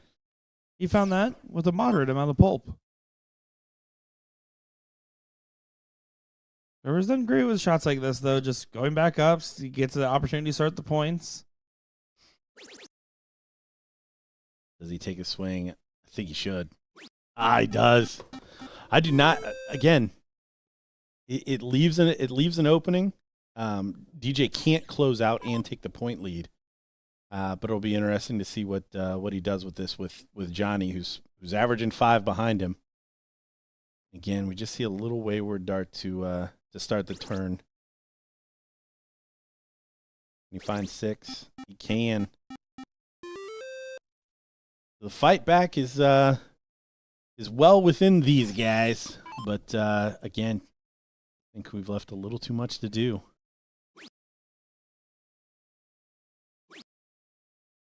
Now this is going to be best case scenario. Hits the cover on the last start there. Yeah, smart switch. 52 points, so you need 4 15s. Yeah, and that last one was big. Takes away the 3-dart close. Joe Shiesty.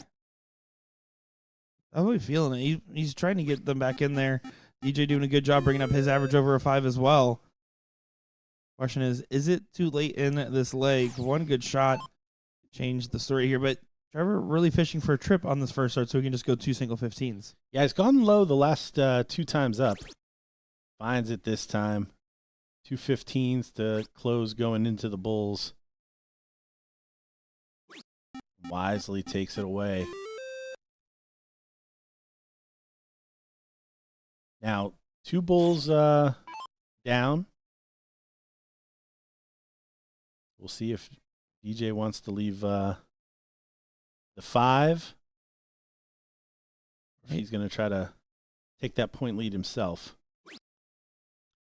That's Ooh, a dark gods telling you Yeah, to just go for the close. we may see a course correction here.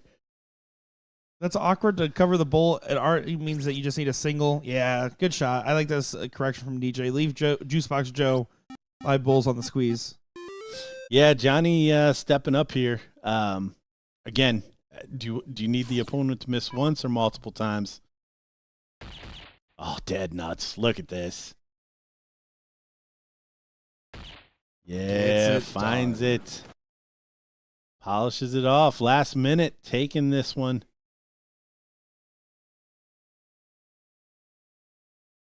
Great situational play.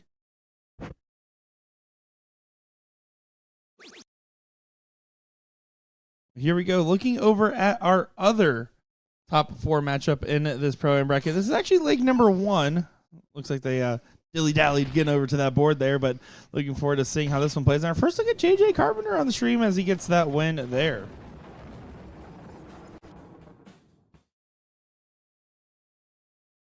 Yeah, JJ and Rags, an early favorite of mine as well. Can never count out George Daniels, though. That guy's lights out. You can never count lights out. And June and Cody, notable missing from the top 4. Yeah, kind of expected them to go on a deeper run there, right?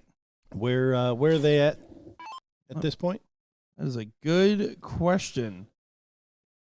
Let me take a look here and see what we know. Let's get the scoop on that one.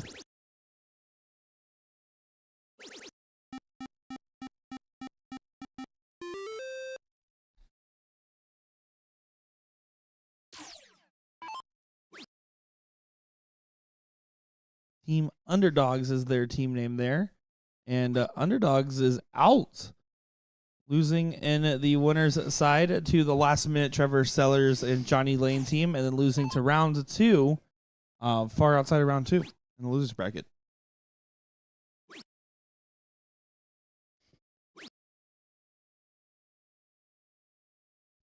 All right, so the on-paper favorite after good runs in singles.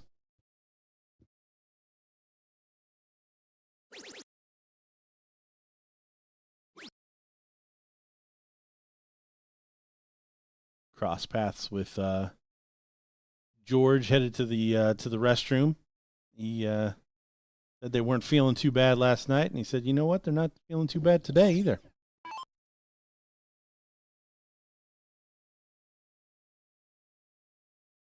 George with that solid performance against June in that final. Was up 2-0. Thought they won it. Had to recollect and then won 3-1 at the end of the day. But at least Fernando could say, well, you didn't skunk me.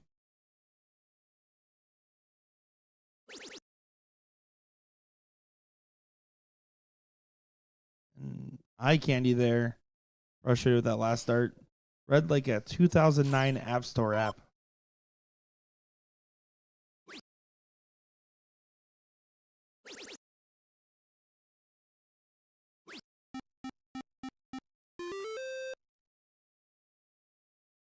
Solid shot there from Rags, and lights out, in danger of going down 2-0. Needs to find something here. Almost expected last start to go, and his timing was the defining note of his game yesterday. When he needed a last start collect, when he needed a big combo shot, it was just money every single time. Except for today, it seems as that was just a miss on the last. JJ in control, continuing to dictate the game pace here. Yeah, very steady play from JJ and Rags. Triple to score, close. Triple to score, close.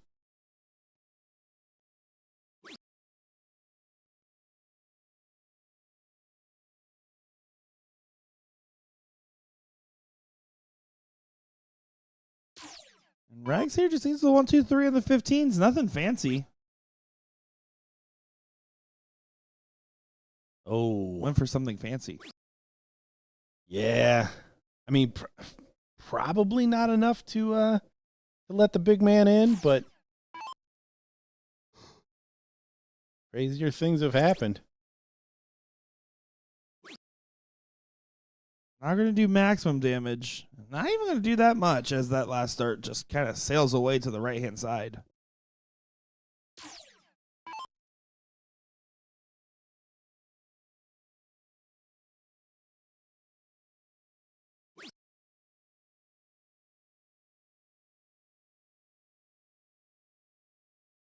And there we see the first blip for JJ. Did the most important part, getting that 15 closed, but I expected to see the same thing that we saw all game. Trip 19, single 15, and then maybe a double bull or even another trip 19. 3 bulls. Take this.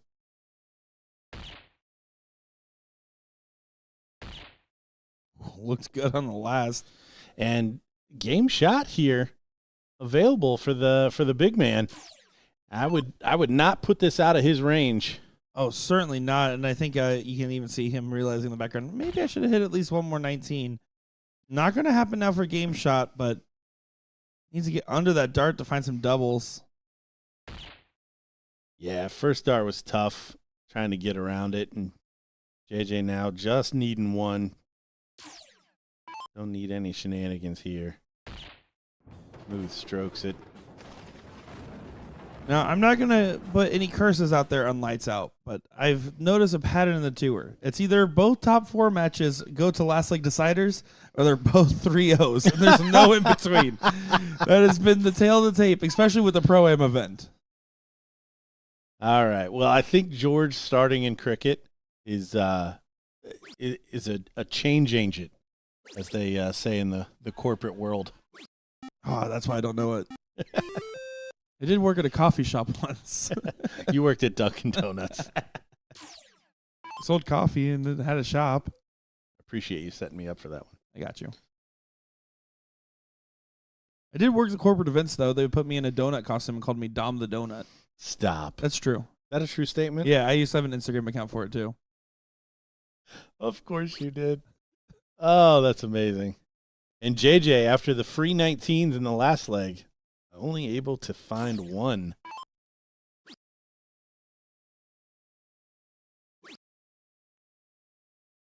Just a solid collect here. And he gets the 18.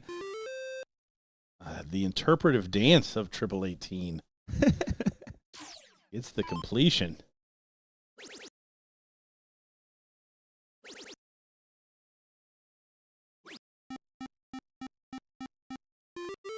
Ragnani.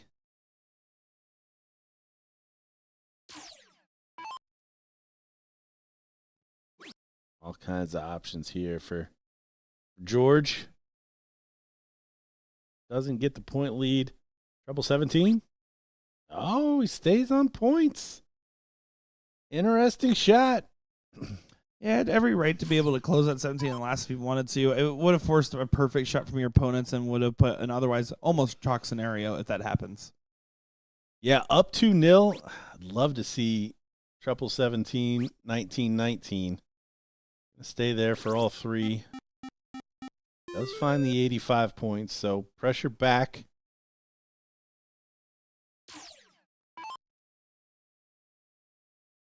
What is this man's name? I can't go with the screen name. Well, then why would he choose it? He wants to be called that. You're going to deprive him of such? Terrible. That's a Hunter Mefford. Hunter. I like it.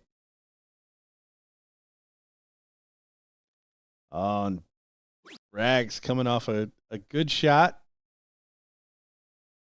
Gonna come back with only 17. Had an opportunity there. Wasn't able to cash in. And George gonna put it out of reach here. At least for another 3 darts. Big 9 mark. Pretty much locking this one up here. 4 numbers up and some points should be enough to say, all right, we're going 2-1 here.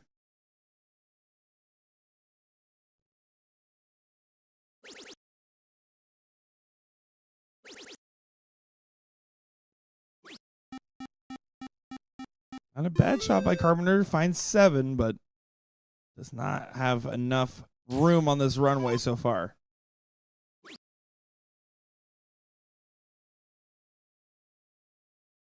Yep, up 4. I like it. Smart darts aren't always good darts. See George gonna walk that one off, but I really don't think it was wrong.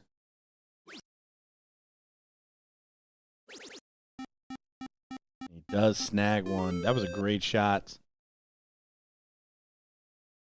Great board management there, as it will potentially give you an opportunity for your partner to close up with the point lead. This is the opportunity right here. Much needed last start there. Yeah, George takes it away with the last dart. But with Hunter struggling a little bit, especially comparatively with on the averages.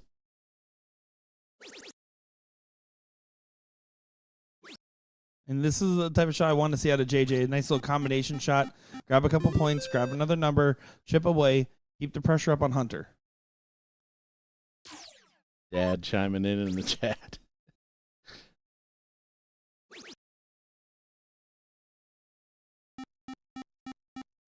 Yeah, he has to get that movement out of that third dart.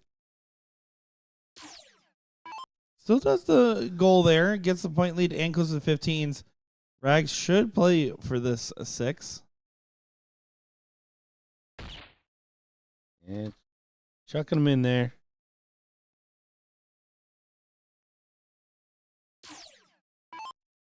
George 3.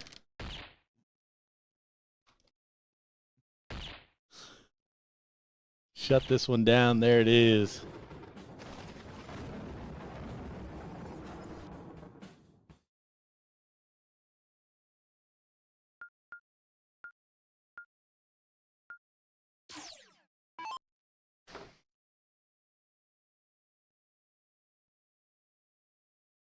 I'm actually glad to see Dad putting that out there. I thought he had been converted. Well, they are bigger. Elvis and Cricket. I love them. I love them. I just think that there should be, just like on roller coasters, where you have to be this tall to ride the ride, you have to be over a certain average to be able to use doubles in cricket. That is my only stipulation. But otherwise, if you're above a 4-ish, I think you're allowed to shoot them. If you're Look at below a 4, that. you're definitely not. This is exactly how you try to come back from 2-0 down in this format. 6 to start, 9 to follow. It was almost an iron sharpens iron moment. Still is, as Rags takes a very aggressive last dart there. See, 2-1 up. I love it. I love it. You're going to start the next leg. Or sorry, it'll be decided. They'll have to cork. But I love that play in that spot. And you see the grimace from George as Hunter finds the final dart there.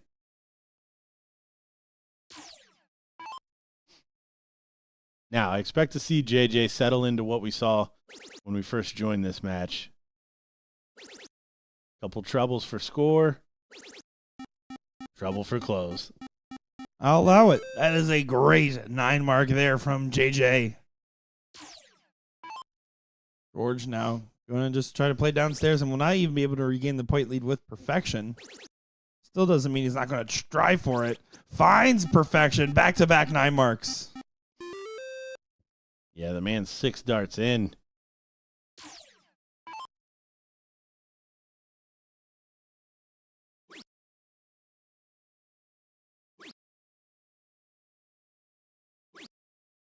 But this time, the last dart close does not pay off. Yeah, Rags maybe a little susceptible to the situation here. George needs his partner to step in, though. Oh, big dart. He's going to take a swing. He's going to take a swing, and he finds it. Even the bowler kick. Finding the center of the treble 20. See, JJ, you needed to average 9.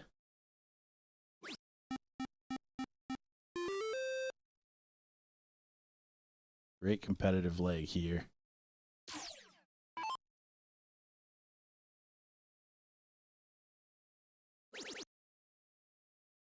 Very interesting how this one's shaping up. Yeah, you mentioned earlier 10 plays 9. At this point, we've got 11.17 plays 12.8. What, 12.8? Yeah. If earlier was the standard that you needed to be at for most of the day, this is the standard you need to be at to get over the line at the end, it seems. Incredible stuff from everybody involved in this leg. Yeah, and honestly, I mean, this is against the darts, but it's only to take us to a decider. You see George directing back to the 17, and he doesn't do it. He shoots the 16. Gives JJ a golden opportunity here, and he's averaging a 6.67. He's the guy that wants to take that opportunity. He needs to find a trip. Oh, no. Well, yeah, he didn't need the trip. That was the thing there. He probably would have taken the swing at the 17 had he even just found the single.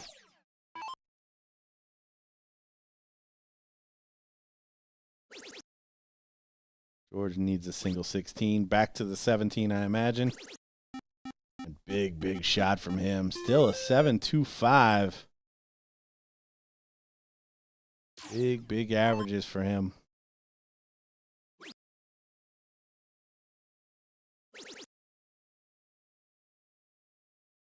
Rags was looking for 7, settles for 4. There was a sign in the background there. Happy birthday, Stowe, for Stowe Bunce. Hunter putting an exclamation point here on this one. So down 120.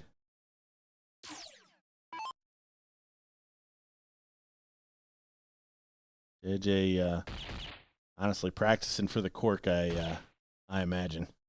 Yeah, with the way George Daniels is playing here, there's no way you're going to count on him missing this. 3 bulls needed for a last leg decider. That boy good. Yeah, I don't think there's any math to be done.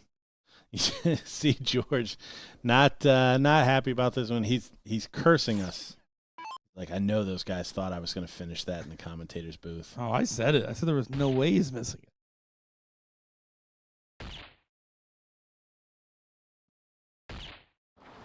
Just in case it doesn't go, just enough to potentially be back in range. Hunter does get it done. 2-2 now in this one. Yeah, decider. JJV George Daniels for the rights to start. I normally say whoever wins the cork has the advantage, but honestly, I think momentum, regardless, has got to go to lights out. Yeah, but just to be spiteful, I'm going to pick the opposite. That's fair. You've been wrong before. You're wrong again. Every time I'm wrong, I still don't learn my lesson. I keep going. George ties and then finds a double. JJ bouncing around, falls short. So lights out with the advantage and momentum in this decider. This to go to the king seat. Yes, exactly. To go to that seat match there, top 4 matchup, they'll be playing Trevor Sellers and Johnny Lane, whoever wins this leg here. We will be getting that ladies queen seat match after this, and then the men's king seat match, then third place and finals for those brackets. How that's shaping up currently. How's our AMs doing? They're pretty good. They're starting to hit that 9th through 12th position right there. Starting to make some progress.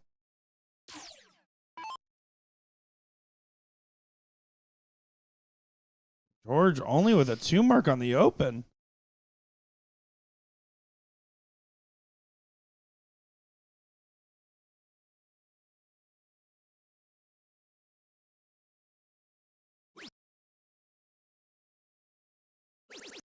Oh, big last from JJ. A little relief there washing over him. But honestly, got to be best case scenario for lights out. Hunter finding some big darts there at the end of the last leg. And again, finding a nice 5 mark. Yeah, he averaged just over a 5 in that last leg. So Hunter absolutely has been picking up his game throughout this one. Rags has had his moments, but hasn't had that level of consistency. He's either hitting the clutch dart or he's just missing it by a couple holes too many.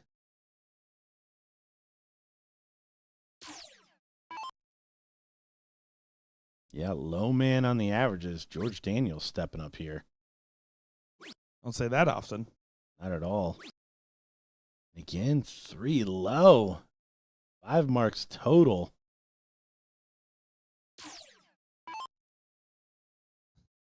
Gosh, I'm going crazy with the signage in the background.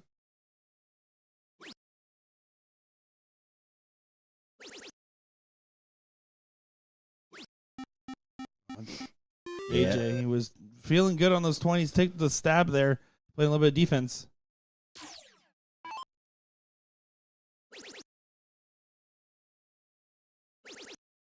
Oh, look at this. Look at this. George Daniels. You owe that man a beer. Hunter holding it down for the team's lights out. He's trying to take your moniker. How dare he? Rag's going to leave it open. My goodness. The turns have tabled. Turns, tables, tables, and turns. George Daniels needs to take his turn well.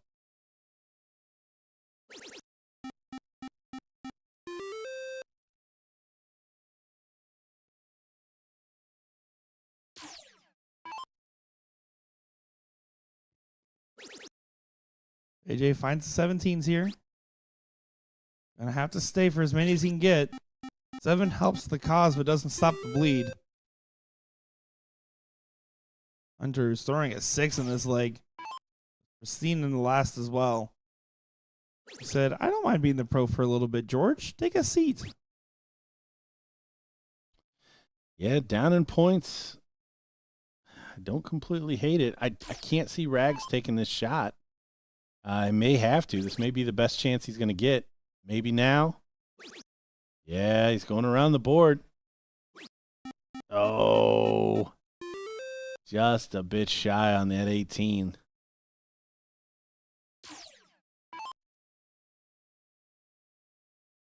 And those shots start coming. Sometimes back to back between the two teams.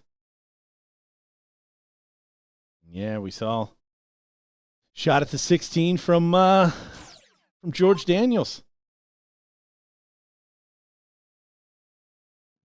Johnny Lane in the chat defending the doubles choices. By the way, we saw him play He earlier. only needs 4 to get a swing. Single 18. There it is. Big shot from Carpenter there. Hunter playing for the effective 6.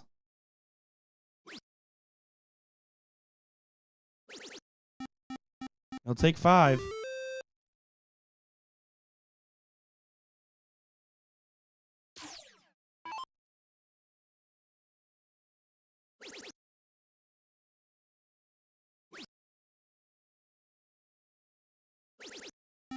Yeah, look at that.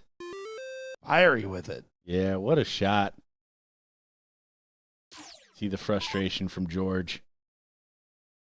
That kind of 9-dart span there in the middle. Hunter did his best to keep him close. Hats off to Hunter there. I really do think he played exceptionally well these last couple of legs in this matchup. Pretty solid overall. But looks like Carpenter and Rags should be fading it, but not yet. Yeah, big darts. Pulls the ripcord. Snags a couple of points. Hunter back at the board.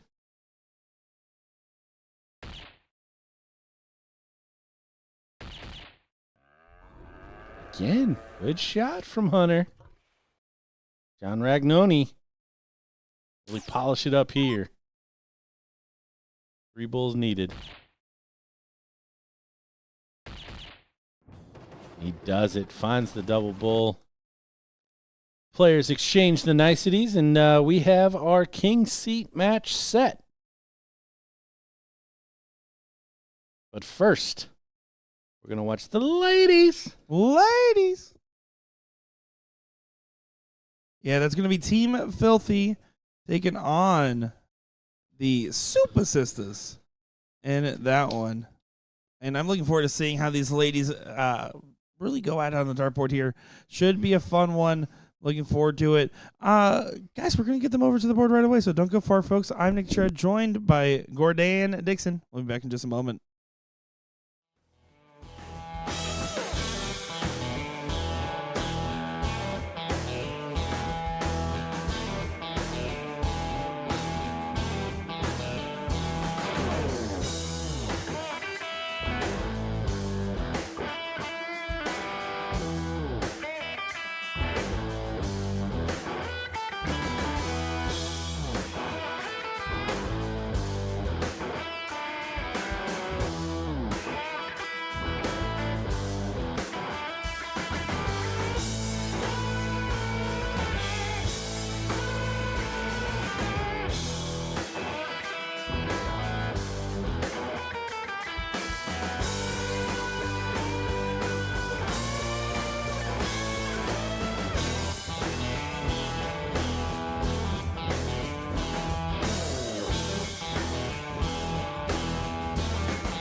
Welcome back, everybody, to the Queen Seat matchup here on our Saturday coverage of the Ohio Regional for the 39th Annual BullShooter World Tour. My name is Nick Teixeira, joined by Gordon Dixon here on the call for this great match. Yeah, we got two of our on-paper favorites. Unlike the amateur bracket, we did not do so well on that side of things. But these four ladies, obviously top of the game, top of the room. See how they battle it out. I do think Olivia Terry and Kat Middleton probably the favorites here, but that's why we play it. Gonna have to win 2 straight. Exactly. If there is a team to best them, Lori and Wanda have definitely shown signs of that brilliance, and we know what they can do with their game. But just OT and Kat Middleton on paper sounds like such a lethal duo. They have not dropped a leg the entire day either, which is more adding to the resume there. Of course, after this, we will get that Pro-Am King Seat matchup coming up next on our stream board. Then afterwards, we'll get one of the third-place matches in both of the finals, and we'll switch over to our coverage of the amateur bracket.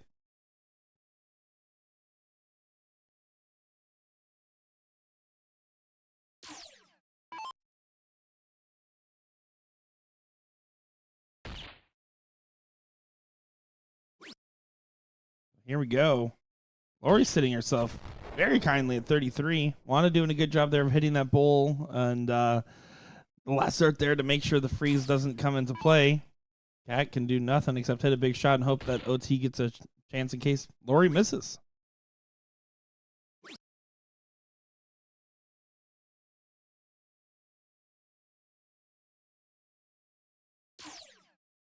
Olivia giving the calm down, it's okay to the partner there. Bing, bang, boom. That's the first leg lost on the day for Super Sisters.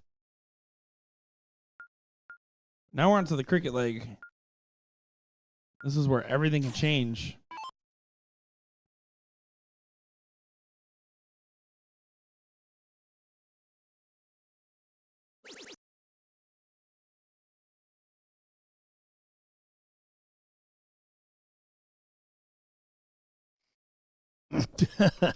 Glance over to the camera there. Great first dart, and just never followed it up. Yeah, for those that don't know, one of my favorite hobbies of the job while we're doing everything is to get screen grabs of people making faces when they walk up and around the dartboard. My favorite one today was probably DJ Sayer doing a funny one earlier that I'll have to show later on. I was trying to show you in the meantime, but it didn't happen. But you'll see it as probably one of my Facebook profile pictures. I usually see you. It was while you were out of the room during warm-ups. He gave us a good one as he was frustrated that his opponents were not at the board yet and letting us know it.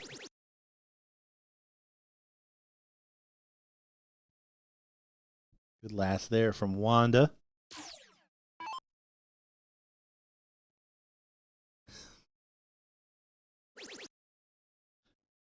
I don't know why, but I got like Grinch vibes.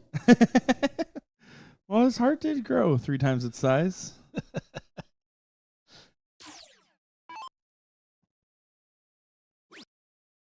Or are you just going to fight on these 19s here? Needs to find a trip and doesn't do so. So opportunity is now given to Kat Middleton. Yeah, it's been a while since we saw a ladies match. The ladies are playing a combo.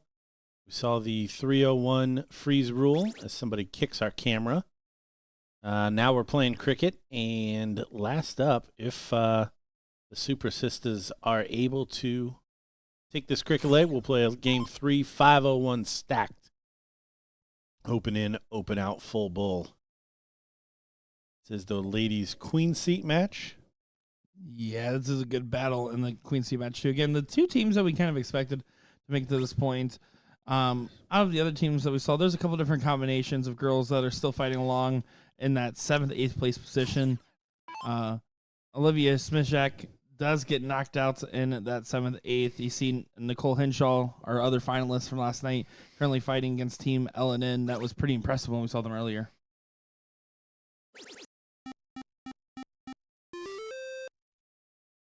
There's one big stamp of authorita here.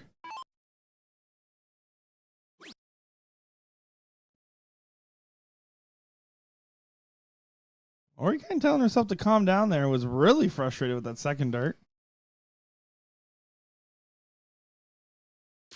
Listening to Whitney Houston in her headphones.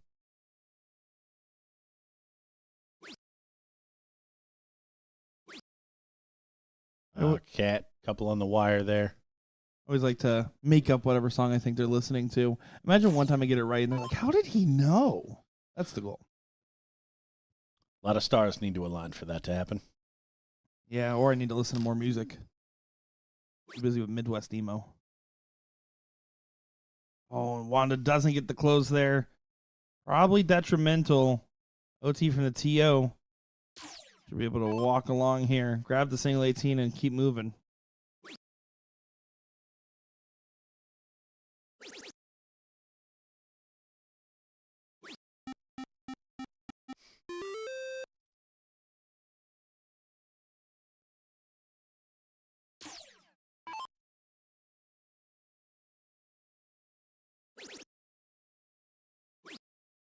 Little fight back here from Lori on the 16s. Only going to grab 16, though.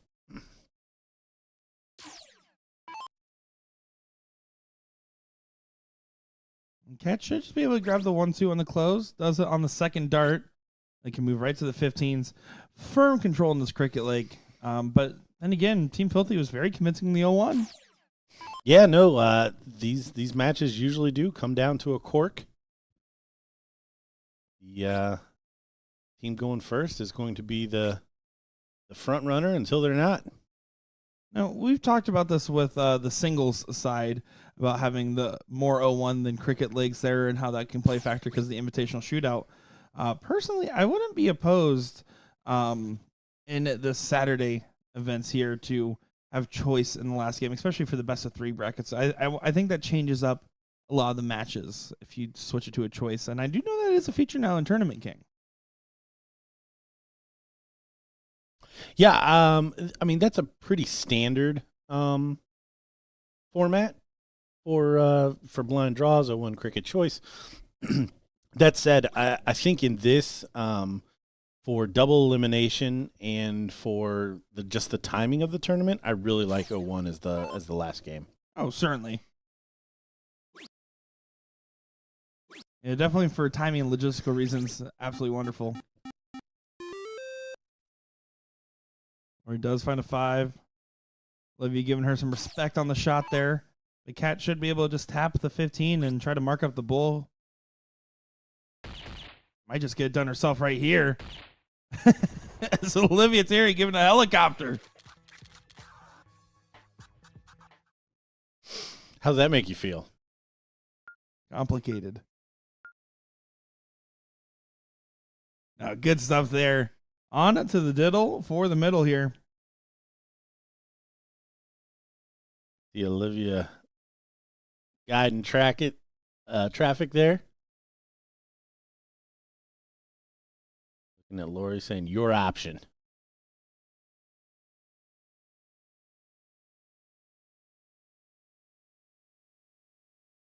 Olivia said, I got that one. Second dart.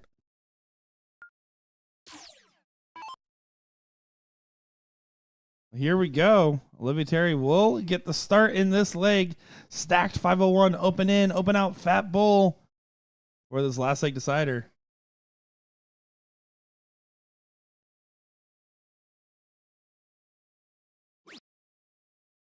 He is 2 bulls around. When you're hitting that, especially going first, you're going to be happy. But there, only finds 1 bull. Up to Lori to capitalize, though. Yeah, already the door's open. Couple bulls and a good fallout. 3 bulls. Could be driver's seat for Team Filthy.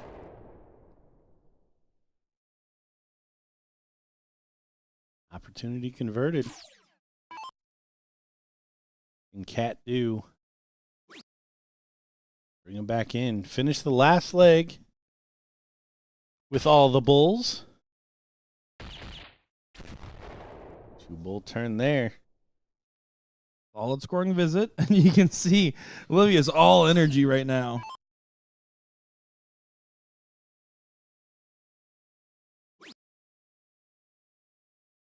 Always that hidden X factor of just knowing how to have the right energy with your partner. If you need to be the high energy supportive, if you need to be the partner that's hard on the other one, saying, hey, come on, lock in. All over the place. All over the place.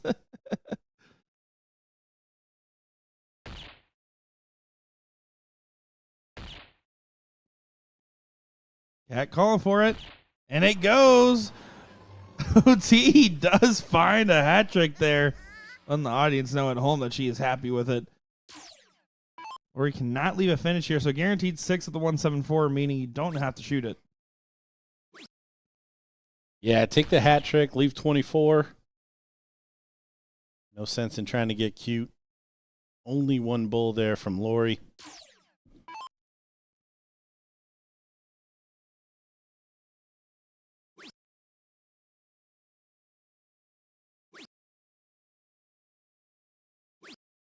Oh, no bulls. So in those situations, best case scenario for Team Filthy.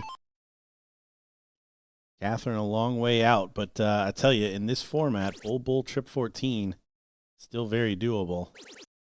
Look at this from Wanda. Talked about this last night about getting out of a rut. Instead of continuing to kind of ram her head against the wall trying to hit those bullseyes, she switched it up. She doubled her average. She was not a 9 point per dart.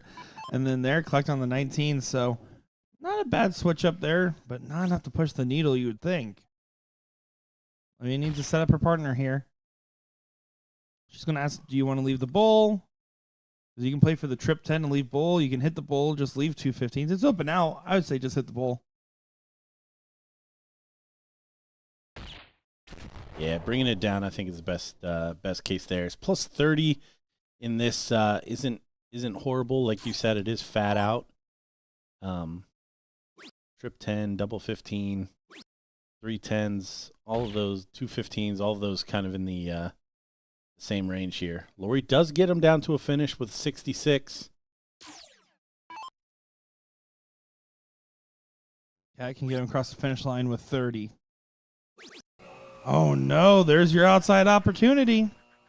Wanda, one time on the one time. Yeah, bull 54. Would bring the house down. Oh, it's on. Oh, just high on the second dart. It had a chance, too. The second one looked like it might have been going. I have a feeling if you'd have freeze framed it and asked Wanda how that one was going to do, she's like, I'm shooting triple 18 next. But now Olivia Terry just needs to clean it up here. One more 15. Ooh. Hugs that one close to the wire, but gets it done.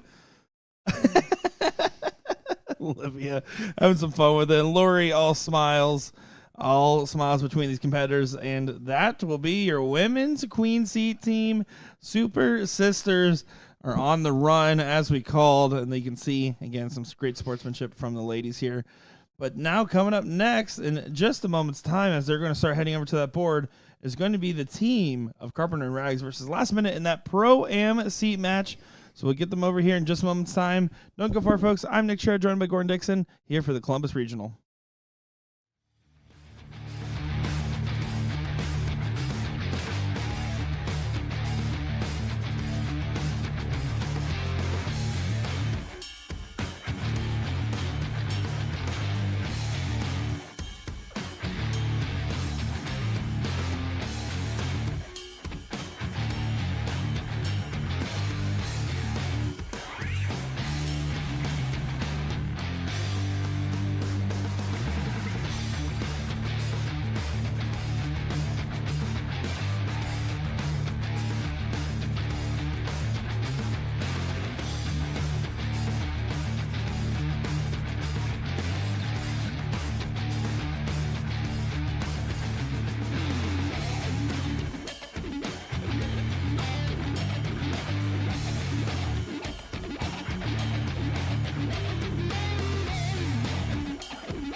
Back to the action here in Columbus, Ohio. It is the King Seat of the Pro-Am match that we're looking at here. Carpenter and Rags versus Last Minute. I'm Nick Sure, joined by Gordon Dixon on the call for this one. Yeah, we got a couple of really good teams here. I mean, it's tough to argue that that these are the top two teams, but both not making it here as easily as we've seen in the past. Well, and again, you got to give credit to the fact that any team that's been made in the last minute getting to the seat match, obviously having some good omens there, as, by the way, the match we were watching overhead does look like it goes to these guys, Joe Hedrick and DJ Sayer. Puts them in the fourth place match, is that right? That is right. So I had to analyze the data on that one. That's going to be fourth place match of Lights Out versus these guys. So George Daniels and partner, Hunter. Loser of this match will play the winner of that one. As we're winding down pretty quick here in our Pro-Am. And the women's bracket, admittedly, pretty far along as well.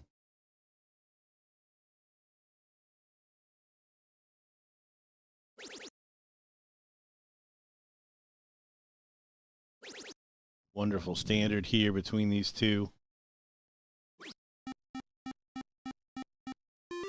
Trevor's been playing well. Now, I've been familiar with him ever since he got his Siege sponsorship and talked to him for the first time, I believe, in Chicago.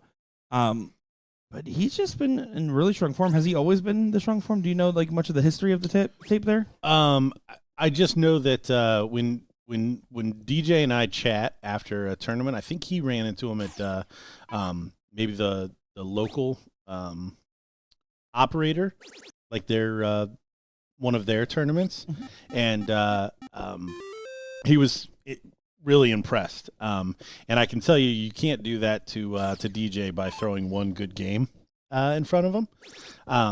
So I know that's when he kind of got on my radar. And ever since then, every time we've seen him pop up, he's played well. That's why I expected a little bit more out of him yesterday, but clearly he's wiped that out of his memory and turned it around today. Johnny, I have no idea, but clearly the team is meshing well. And again, it's all about those trade-off turns. When the other guy falls down, can your partner step up? And they've certainly shown that here. Yeah, beautiful 9 mark to follow the 9 mark from JJ there. And if DJ Sayer's impressed by you, that means a lot because, I'll be honest, I've worked at several commentary spots with him. You haven't impressed him once yet. I've been working really hard to. Yeah, I didn't want to bring that up, but he's never mentioned you after you guys have worked together. Well, he hasn't seen me throw. Then he would really be unimpressed. Johnny now force of the 17s. He's all over it, but just not collecting. Missing by millimeters. Does not go. All of a sudden, JJ, who is currently on fire, should be able to run along the bottom of the board here if he wants. Yeah, probably the first step to closing this first leg out. Again, we are back to the winner's bracket, so this is 3 out of 5. JJ pulling the ripcord after going low on the 16, back for some points. But you see that giant average, 7.67 from Trevor. Yeah, monster number from him, and he's had some really high highs today for sure.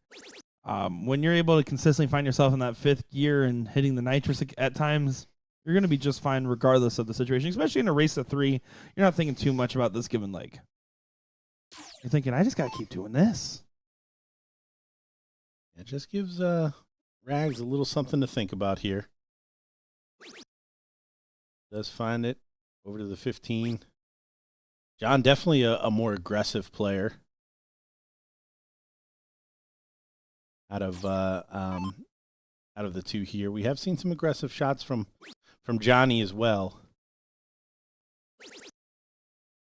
And Johnny in this leg hasn't been able to afford himself many chances at aggression in those last start collects on these 4 marks.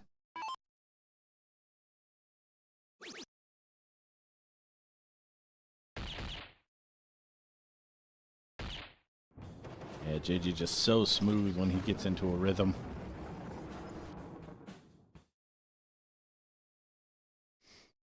And JJ is definitely a uh, very accomplished star player in his own right. When he gets up to the board, he seems to be just doing some constant battling. I haven't really seen any weak legs and very rarely weak moments out of him so far.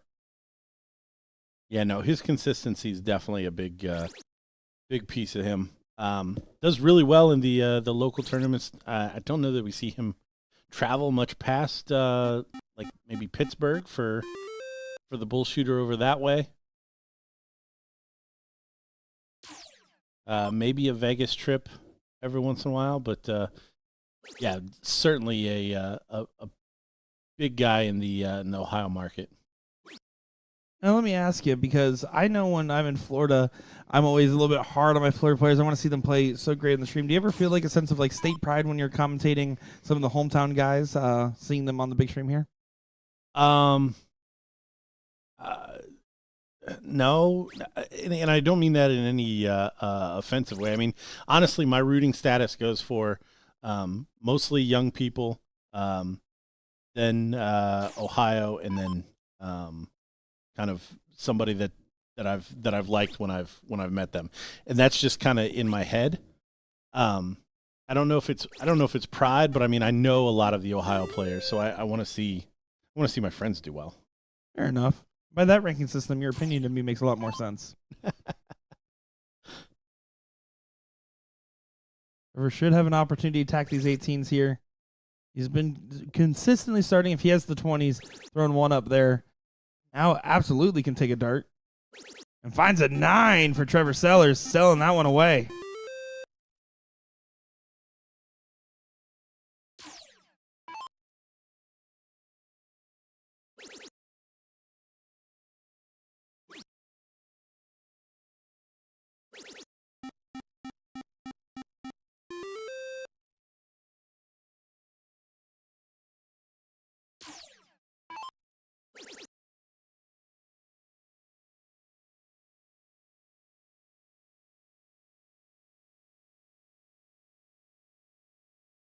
Job done. I know he's not happy with it. Again, a lot of movement in that stroke, but finding what he needs to.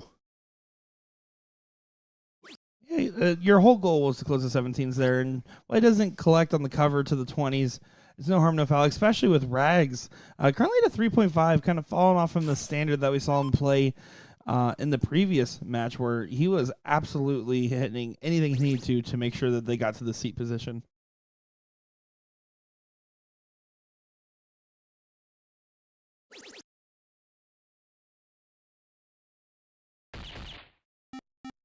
But how about a coffin shot from Trevor Sellers, finding a beautiful 8. Yeah, such a great leg, great match so far. Didn't turn into a W in the first leg, but certainly playing well. And we mentioned Trevor in the last leg was above a 7 for a majority of it, and we just said, yeah, no alarm bells, just think about doing it again in the next leg. Well, he did, and that's going to be a good spot to find himself in. And Trevor and Johnny, they get one apiece here in this race to 3 format.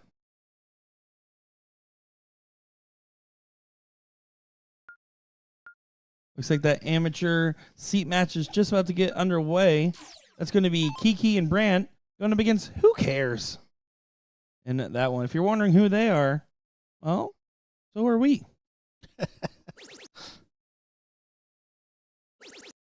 Who Cares? Going to be Brad Adams and Steve Gromlich.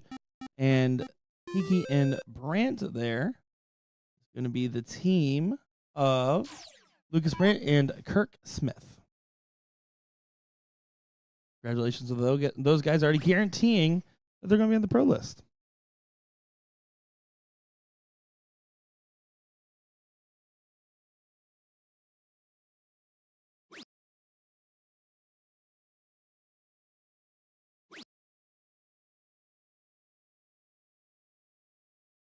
You're not on the pro list anymore, right? Because you've been working with us for a bit now? Correct. So you and DJ Sayer could play AM doubles for fun? We could. Well, I mean, unless they win this match. Right? Well, no, they have to get first place in the pro-am. Yep. So, that would be dirty. Can we have that happen sometime? I just want to see. What's that?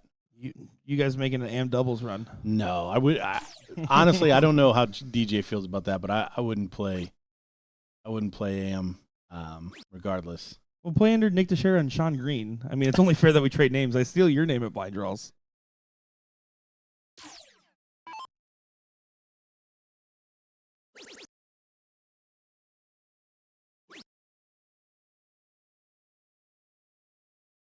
According to Maloney, Arachnid employee, it doesn't matter. Amateur doesn't go pro in Pro-Am. It does if you get first. I know because Tennessee last year, Mason Sasser, it was 2 AMs on the team, and only 1 player goes pro in that scenario where Mason Sasser, 15-year-old, joined the pro list. But only first place. Every other one of the events, except for the mixed events and the Pro-Am, top 3. So, haha, Maloney, in your face. Yeah, you wearing your backwards hat and hitting doubles. Look at you. Hi, Mike. Hope you've been doing well, man. Back to the match. Carpenter and Rags in firm control of leg number 3 here. So far, keeping a chalk matchup, it seems. Yeah, first actual slack leg that we've seen from Johnny here. Finds a 5, bringing up his average, but just not the standard that we've come to see. And honestly, this match has been one-sided in terms of the start. Whoever had the start seems to just kind of run down the board and take it out.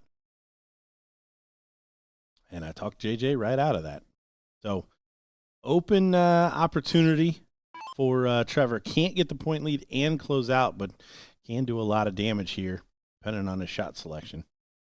Mike Maloney re-fact checking me, and he's making too much sense, so I'm not going to read out loud. Just assume I'm right, guys. Call me Little Nicky.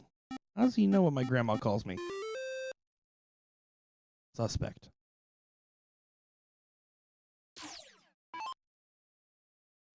Rags has to be careful on this shot. Just get the point lead. Take your 2 15s. You don't want to give a free shot at the end of a leg. There you go. Collects it with a big risk on the last one. If you don't hit it, it gives a pretty clean shot to Johnny Lane.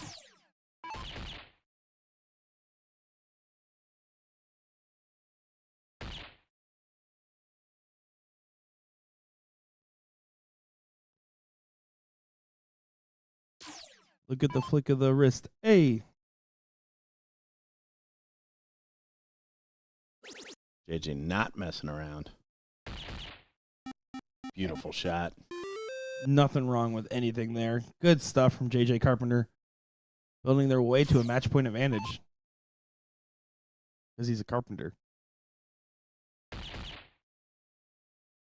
Good one. I don't think he meant it. It's crazy. Trevor does take the opportunity for Bulls for the lead. Again, little opportunities here.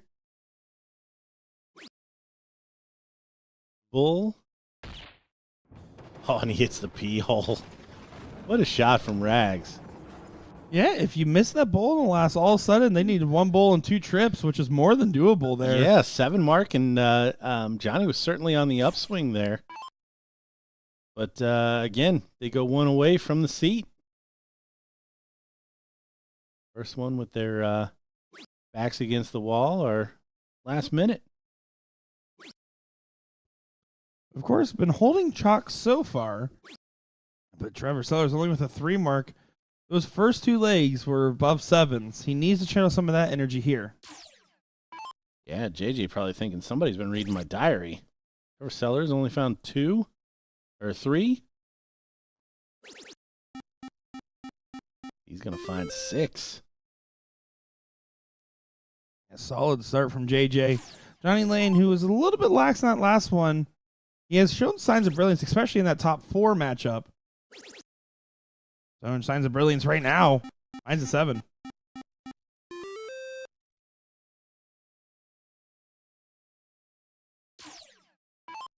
Yeah, trying to stamp some approval here.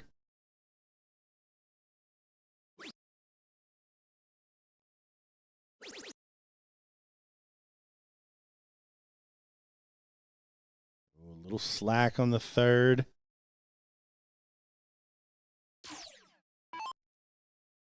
Trevor stepping up. I think I'm going to raise my average. Odds are he will. Because actually, unless he goes for the 1, 2, 3 there, he does raise his average. Still anybody's game, but JJ has a chance to strike for control here. Needs a 9 mark to take control. We'll settle for a 5. But not a 4. Last start. Unlucky deflection and kind of short-armed it a little bit. Yeah, that was a little bit of a roar T-Rex arm on that that last one. Sorry, what was that noise one more time? Roar. All right, there you go. That is what a T-Rex sounds like. I've seen Jurassic Park. Frustration here. Johnny Lane able to collect it. I don't love that last start. There's no reason to hit that cover if you're not blocked on that 20. That 1 mark in the 18 does effectively nothing in this scenario, and you just gave Rags a free shot here. Well, and what it does is it actually takes a mark away from his partner, because now Trevor walks up and hits a triple, and he's only getting credit for 2. So wasted dart from Johnny, but not maximum damage there. Rags only comes up with singles. Trevor was fishing for that first start trip to hit the 2 18s. Let's find it here. We see a double 18. No, we see another triple 20. He knows who's behind him. JJ playing too good. Try to take these shots, trying to tie this up. And with Trevor's game, you kind of expected him to stay in the 20s. He's been pretty conservative whenever he's had that position on the board. And who's going to try to gratify Mike Maloney by aiming at a double while he's watching? Just as we're bragging him up, only a mark. And here's Johnny finding the 18s. I like to switch back to 20 even if it's not executed there. Rags is going to have to play a little bit of defense. Find the 17s. Get comfortable with them.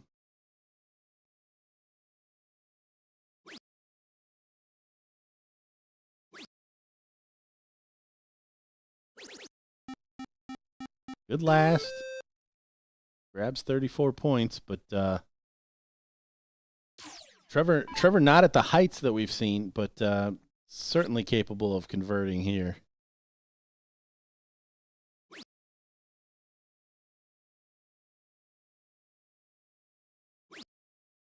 He does take a swing.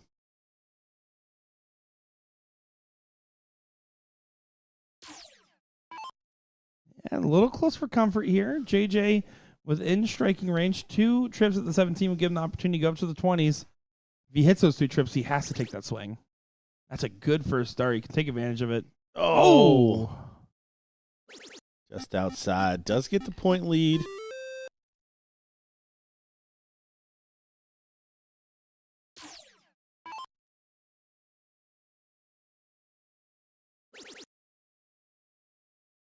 Very much on edge affair in this leg here. I think the Carpenter and Rags just want to get done with and get that win. I have to worry about going to a last leg decider because, frankly, if this leg shows anything, in a last leg decider, either team can really make a go at it. Yeah, good battle. Good correction after the wayward first. And we keep talking about this guy being the one to convert. But not able to the last couple times up. But that's a great first start. Gives him all kinds of options here.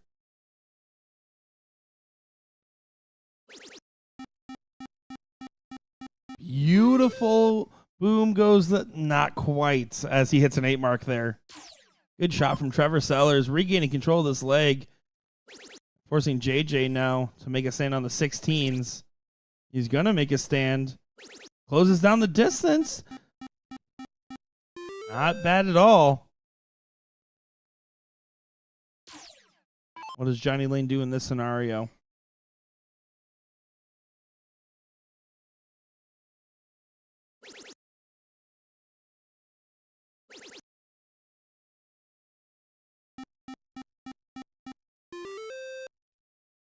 Johnny pumped up.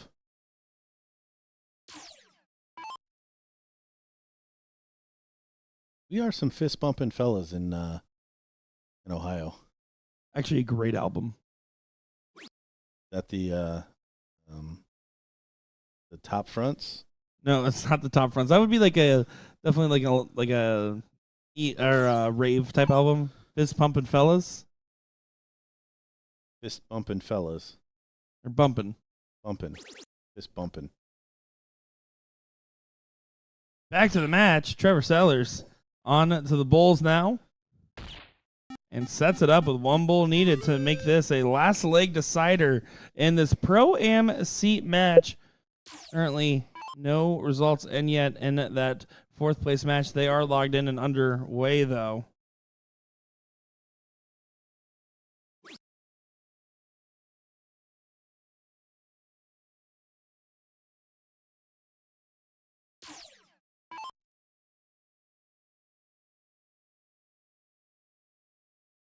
Like this from Johnny. Preparing. Only needs one. Going through his routine and finds it. First dart. He'll walk away as Trevor steps up to give his whack at the cork. Oh, no, Trevor. Wow. Aaron Dart there.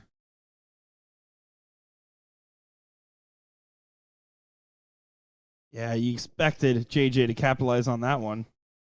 Yeah, so every one of these legs, I believe, has gone with throw. So JJ and Rags with the advantage. Trying to set the tone here in the first 6 darts. And wants to make a statement piece with this opening round here. This will be going the full distance, going for the full speed. Who will cross that finish line first? Stay tuned with us right now. We find out. Yeah, what a shot. Stays in there, finds the trouble. You see a shake of the head. He's had to do that the last couple of times he started. We've had Trevor Sellers in the 4s. We've had Trevor Sellers in the 7s. Going second, I think he's going to be have to be in the 7s if wants to turn this one over. He certainly would like to be. He's on for the 7-0 average.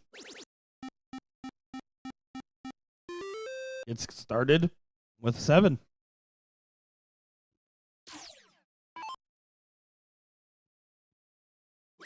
Of course, Rags was an X factor in the last leg decider in that top 4 matchup for the team of Carpenter and Rags.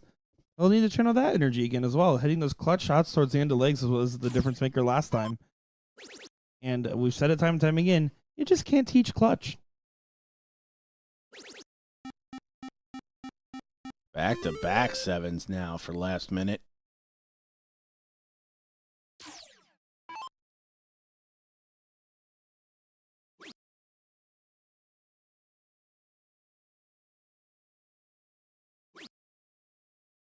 Only 2 now. The moment getting to JJ. Yeah, this could be a devastating position here, especially if Trevor collects perfect. He does love his setup shot by using his points first. He's going to take only 1 dart upstairs, looking for the 9. Shifts it there and gives a little bit of stuff on it. Yeah, great shot, great timing. Got to give some of the credit there to Johnny as well. The 7 mark follow settles Trevor in. And that was a little bit of a blow to the confidence. It seems Rags giving a shake of the head there. Could be a walk in the park from this position. Yeah, a little bit of an uppercut and stagger.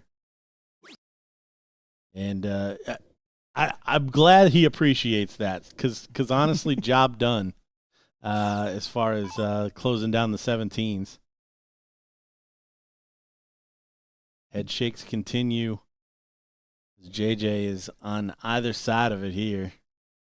Yeah, potential, I want to say, implosion almost as the Carpenter and Rags just off the margins.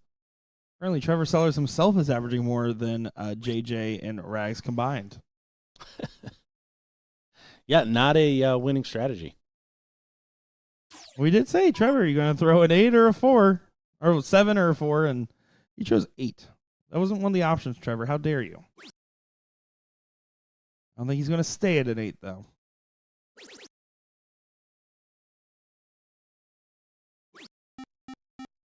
That's more like it, Trevor. Back to the 7.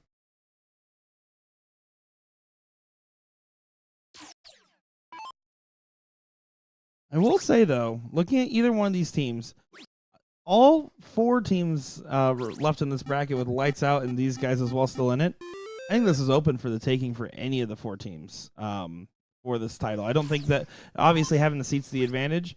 I don't think any of these teams I'm like, oh, they're for sure a lock. Like, when I look at the women's bracket, I do kind of feel that way about Olivia Terry and Kat Middleton to an extent. Don't feel that way in the Pro-Am. Any 4 of these teams can still take this title.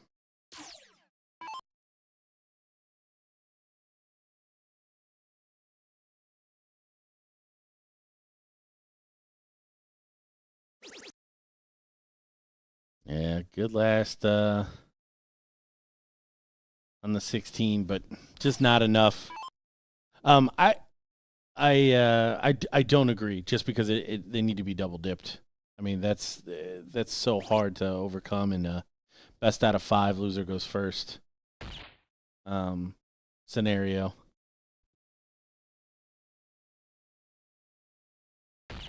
Oh, look at that. Trevor Sellers gets it done there. Good stuff indeed. You can see them giving some handshakes there. Last late decider in the full distance, but they are going to be into that final there. We're going to see who comes back to play them. Currently, 4th place match is already underway, so we're just going to go ahead and take a look at that over here. Put on some music. Currently 1-0 for lights out, so Joe Hedrick and DJ Sayer need to win 2 on the spin if they want to make the run, and by the looks of it, some frustrations in that match. So we're going to see how that one plays out. I'm Nick Scher, joined by Gordon Dixon. Be right back with more coverage.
Time for that third place match in that Pro-Am doubles cricket as we watch the end of the fourth place matchup there on our overhead camera. So here we go. Just getting things going. My name's Nick Show, joined by Gordon Dixon here in this matchup.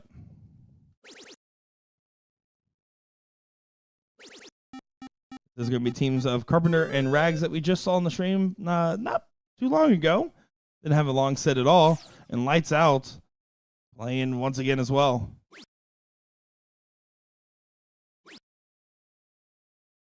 Yeah, both these teams, if we're looking at second place, I think either of these teams, that's where I really see the difference. Johnny and Trevor, I mean, the consistency of Trevor with the high averages has been pretty good, and there's a reason why they're holding the king seat.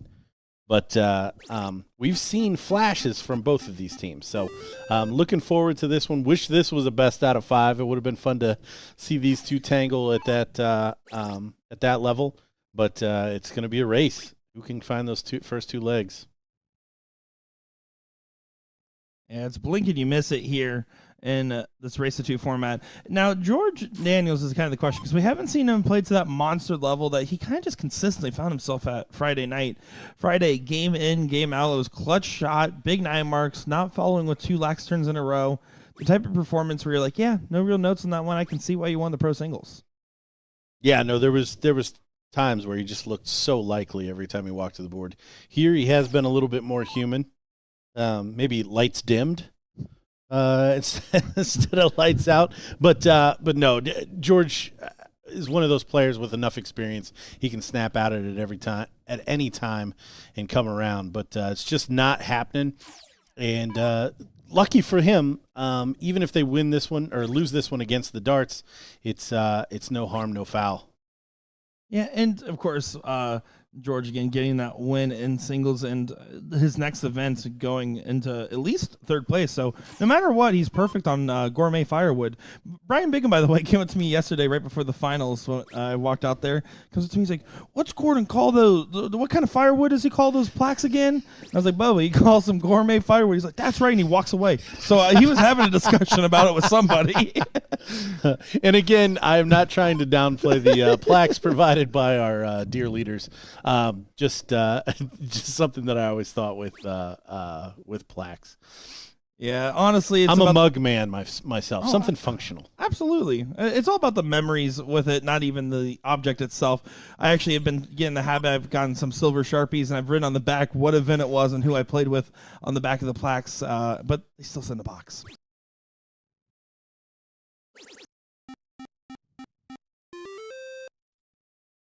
Yeah, the only thing I was disappointed when I moved to Nashville in 2017. I was trying to find a home for them. Like, was there a Boys and Girls Club? Was there I don't know, Goodwill? Like somebody that would like maybe rip the event off of there and then put their gourmet firewood sticker over top of it, whatever it was. And I could not find anyone that was interested in used trophies and plaques. So what I did was I had a buddy that had a really nice camera like yourself, and I said, take a picture of every one of these and throw them away. I don't blame you. As Rags here, looking for 3 bulls for a break a throw.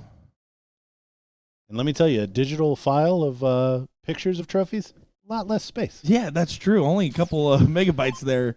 I will say the one trophies I did put up for a little bit, I had a bunch of big checks for my time in playing in the PPD, and I decided to try to fill a wall with big checks. So of all the ones I had, and then my dad gave me a couple of his, since it's the same name, who knows? They don't need to know it's not mine. And I lived with roommates. I covered the whole wall with it. And the intention was, film videos in front of it. Never did that. And then I moved out. So now they just have a wall covered in checks with my name on it. Never bothered to ask if they're still up or not.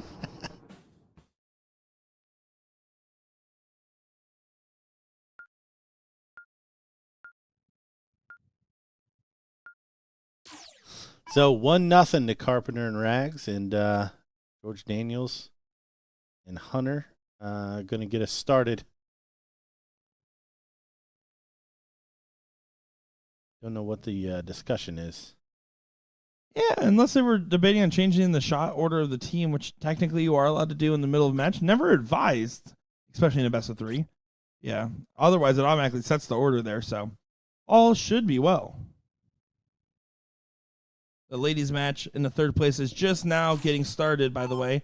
Nikki and Alyssa doing another good run. Nikki loves to get those early losses and then grind out the losers bracket against Team Filthy that we saw in that Queen Seat match. Yeah, how early did she lose? They lost. This is very reminiscent to her last run. Lost to Olivia Terry's team in the third round there, Super Sisters, and then came back and has been fighting ever since. I think Olivia might be developing arch nemesis. I would say that, but Nikki was smiling and laughing the whole time, so.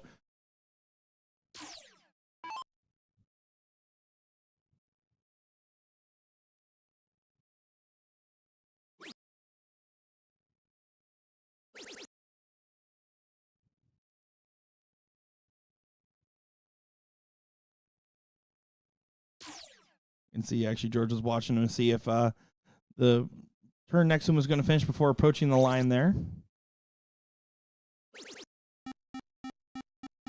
Good recovery from his 2-mark open. Yeah, George looking smooth there. But already an open shot here. Just 220s and JJ can get a shot. JJ not interested. Gonna set up an easier pass for his partner.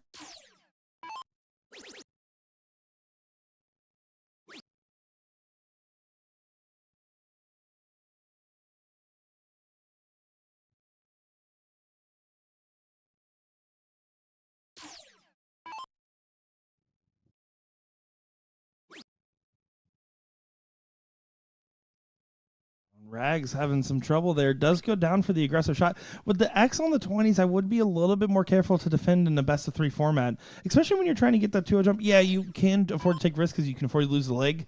But with JJ falling behind you, I want to make sure he has a shot at whatever he wants.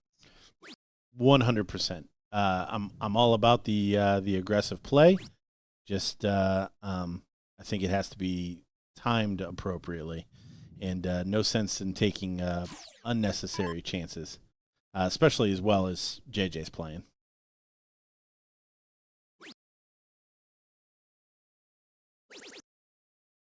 And JJ can take the look now. Does take the look. Drops it a little bit low.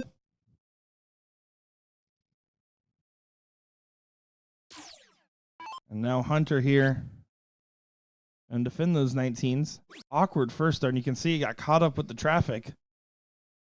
Yeah, I that switch in the last start obviously got a little snatchy from him, but he just did not like the position of those 19s. I don't hate the switch. Rag should be able to just pop 2 single 19s now, though. Be careful on this last one, though. And he does. The flex into the triple.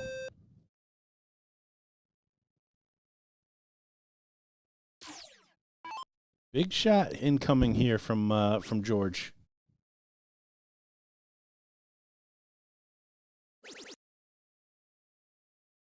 Only finds the treble on the last dart.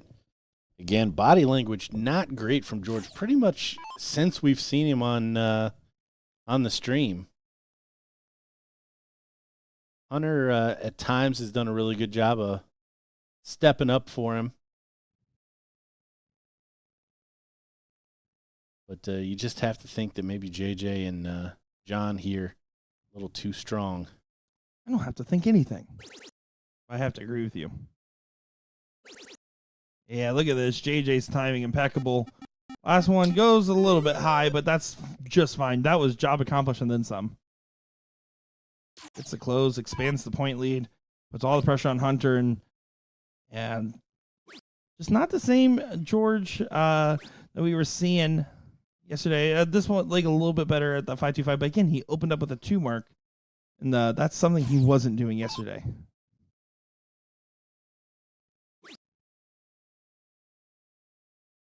The dart gods are fickle. That I have to agree with. That's why I have to talk to the tequila gods first. Allegedly. Allegedly. Monopoly dollars. Well, that's step one of the potential comeback plan. George is like, on the 20s. On the 20s. That's an aggressive jersey he's wearing, by the way. I just looked at it. It's like an aggressive Spartan on the back of it. Our jerseys these days have gotten crazier and crazier, that's for sure. You see the more traditional X1 Elite jersey. And the real traditional black polo for Hunter. Yeah, I started. I'm pretty sure that's just a T-shirt, my man. Yeah, the time that I grew up, it was the Charlie Sheen bowling shirt. My favorite era of dart looks, by the way.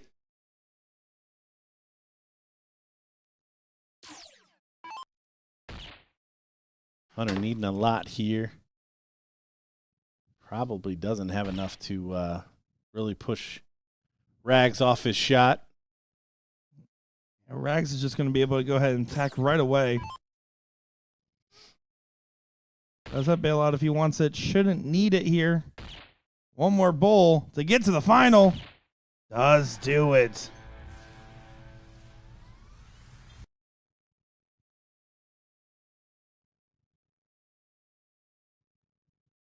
But let's take a look over here. Got the ladies. Ladies. In their third place matchup, Nikki and Alyssa currently 3 bowls away from a 2-0 win to get to their final as well.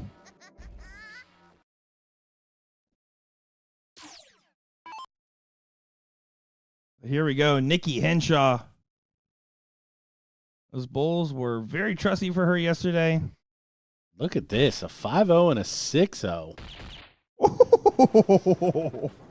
Well, blink and you miss it there. Those ladies aren't messing around. So coming up next here, as Team Filthy bids adieu, we're actually going to go ahead and start with that ladies finals, just because the combo format should be a little quicker. The guys can wait a little bit. Let's just have them ice out for a second, because we want to see both these finals. So Super Sisters and Nikki and Alyssa next up on the stream board. Followed that with the Pro-Am finals at Last Minute and Carpenter and Rags. After those conclude, we should be in the finals for the amateur bracket. My name's Nick Teixeira, joined by Gordon Dixon. Don't go far, folks. We'll be right back.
Finals time here for this one, as I'm looking forward to seeing this great matchup in this ladies doubles final here for our Saturday coverage at the Ohio Regional.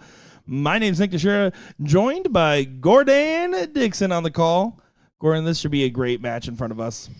Yeah, excited to see this one. Another rematch between Olivia Terry and Nikki Hinshaw. This time in a partners situation.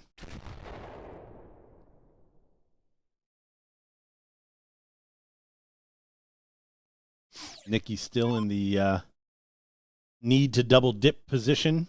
We'll see how her and her partner can fare. We jumped in very late into one of their legs where I believe Nikki was shooting bulls to finish a leg in 01, averaging 5 marks a turn, and her partner was sitting at 6. So expecting big things from all 4 of these ladies here. If they bring that performance into it, they'll be just fine. No matter what, you can guarantee Nikki's going to be having a good time in the background there. She's dancing, she's smiling, she's waving. I did ask her about that right before her third place match. I was like, are you always this positive? I commended you on it when you were playing on the stream. And she's like, I have to be. I'm not having fun. I'm just going to have a terrible time. Fair enough. Well, I said. No one on the finish, so OT from the TO, the T up on the OUT.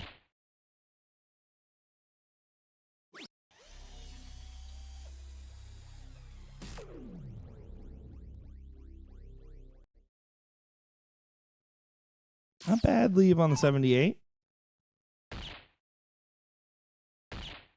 He said, watch this. Oh, she missed outside. Still a 2-darter. She's 1 hole away from leaving a 78 as well. Yeah, scary part here, though, is even if Olivia not take that out, no chance at a shot for Nicole. I mean, not no shot, a 180, and then a bust from Olivia, and she would get a shot at it. But 78's a tricky one to try to bust anyways. yes, yeah, it's a pretty safe shot. Regardless, Alyssa, only 62, so this one looking like it's going to go to our seat holders in one way or another. Oh, look at that. Olivia feeling it. Trying to go for perfection. She gets the win here. She'll be 2 for 2 on the weekend. But Nikki not phase. She's thinking, Nikki, I'm so fine. I'm so fine. I blow my mind. A Nikki. As she starts off leg number 2 here. I'm just trying to guess what's in her headphones, okay? Solid open there, 5 mark on the 20s. Not so solid open on the commentary. Olivia stepping up for the 19s. Probably trying to go 2 better.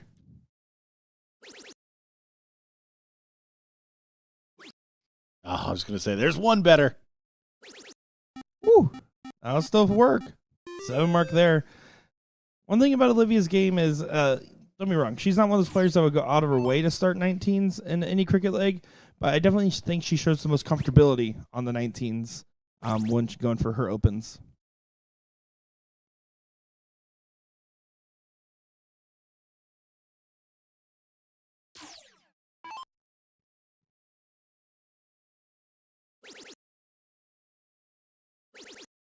Look at this.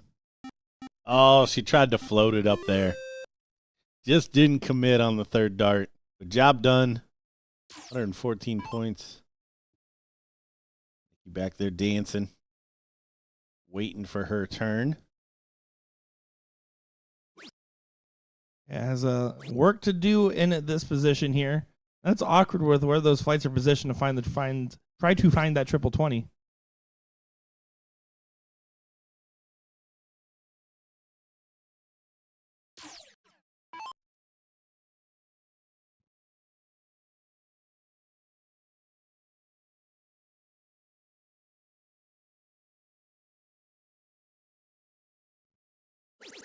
Love the start here for OT.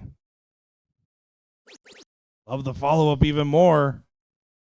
How about that? A 9 mark from Olivia Terry. Throwing an 8.0 in this one. Yeah, and look at that from Nikki in the background celebrating, jamming out.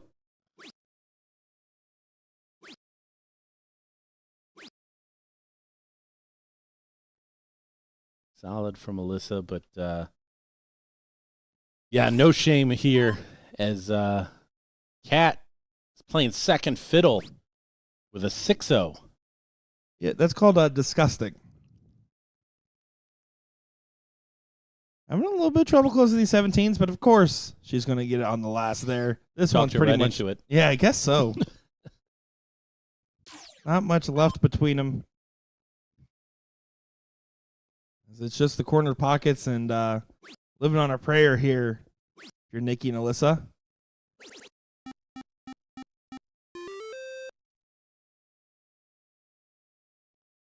Olivia, definitely the front runner so far for the weekend of like a women's MVP title, if there was such. Iggy just seems to have her kryptonite against Olivia, and she's not even performing poorly. A 4.33 is respectable. She had a 34 in the last leg.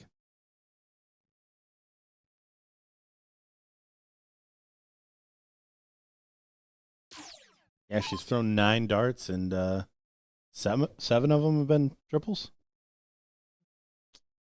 I'll pass. I'll allow it.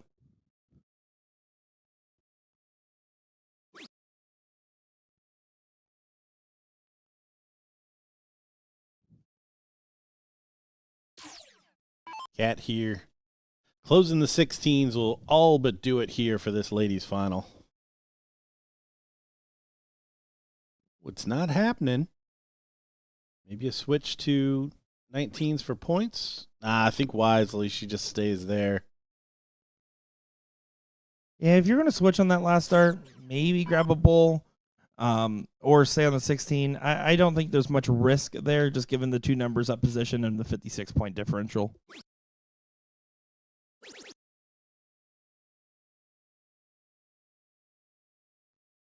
So here we go. Olivia Terry to tee it up. Can take it home here as well. Big old single. Gets it there with extra credit. Onto the bowl.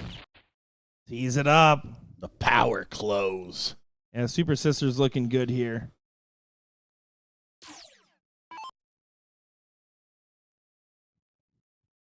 We got the men's final coming up. Yep, that's right. They're already starting their warm-ups here as this one's kind of winding on down. Last minute versus Carpenter and Rags for that Pro-Am bracket. But Kat Middleton to take it home. Get Olivia her second title on the weekend. Kat's first. One more bowl needed, and that will do it. Giving a little bit of stuff on it, and you can see, of course, the girls giving some love. Nikki and Alyssa, runners up in this one here. Yeah, next up on the stream, we've got the seat holders, Johnny Lightning and his partner, Trevor Sellers, taking on Rags and JJ. But congratulations, Kat and Olivia. Again, Olivia showing us wire to wire that she is the queen in that room. Yeah, definitely looking like a top-tier talent, acting like a top-tier talent, and we're excited to see more top-tier talent in just a moment's time. So we'll get those guys over to the board and we'll be back in just a moment for our second final of today. I'm Nick Chura, joined by Gordon Dixon on the call here.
Welcome back for the finals here of the Pro-Am bracket in Columbus, Ohio for the 39th Annual Regional World Tour. My name is Nick Teixeira, joined by Gordon Dixon, as we're looking at Carpenter and Rags versus Last Minute in this one in a race to 3 all cricket format. How you doing, Gordon? I think we've got both the best two teams. I don't think there was any shenanigans. We saw moments from Hunter and George, but the consistency definitely went to JJ and this man, John Ragnoni. But the story of the day, Last Minute, Trevor Sellers, Johnny Lightning. Do we know for sure that is his actual His name is Johnny nickname? Lane. Well, or we just where did I come up with Lightning? Did I just add that in you there? were just doing that. Nice. Okay. That was au natural. I mean, I don't think anybody's going to argue with it. Sounds about right. And the only team that did make an appearance today was one of the ones we were hyping up, Cody McGraw and June Fernando. Your second place in Pro, first place in Am, not making the run today. Yeah, gotta imagine that's a hit to those guys after the day they had yesterday. But again, can't argue with what we're seeing here. JJ and John gonna have to double dip if they want the gourmet firewood. And Trevor's been absolutely stellar. So if he continues to perform the way he has been, Johnny's done a good job of being a supporting partner in their duo. I don't think he's ever fully taken the reins, but he's hit some clutch shots and some big closes when he's needed to. Well, and he's proved to be the one that willing to take the shots, take the aggressive shots. Trevor, really, we haven't seen him go off script a whole lot until he goes trip, and then he'll take a whack at the open number.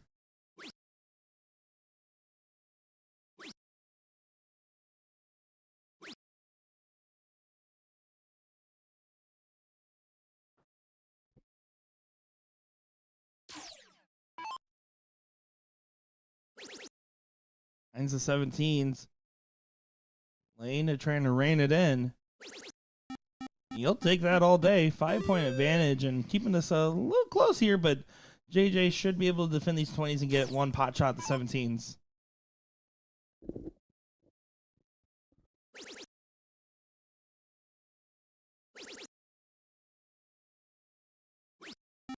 Oh, good switch.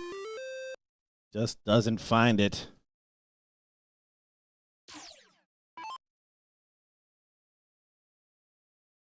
Do revert back to 3 out of 5, if necessary in both sets.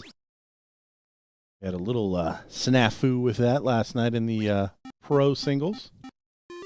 Yeah, snafu that ended up working out the same way. It just kind of delayed what felt like the inevitable in that moment. It's a little bit different with that format than what some of these players might be used to in other circuits. At the end of the day, though, I always look at the format before I start throwing, no matter what circuit I'm in.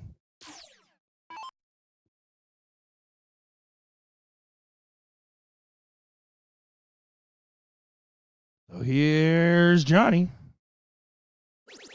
I want him to take a look at the 20. Last start should be perfect for it. Good shot there from Johnny Lane.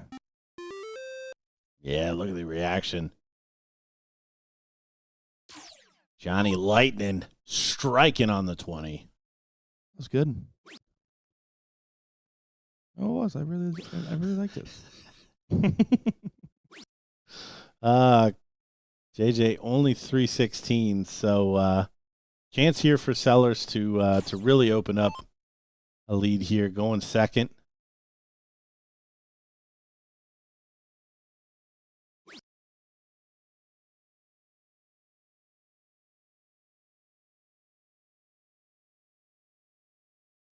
Ready to take the shot the 16s there.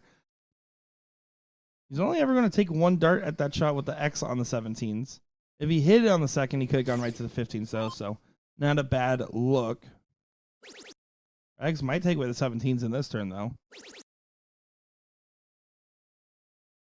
No. Ugh.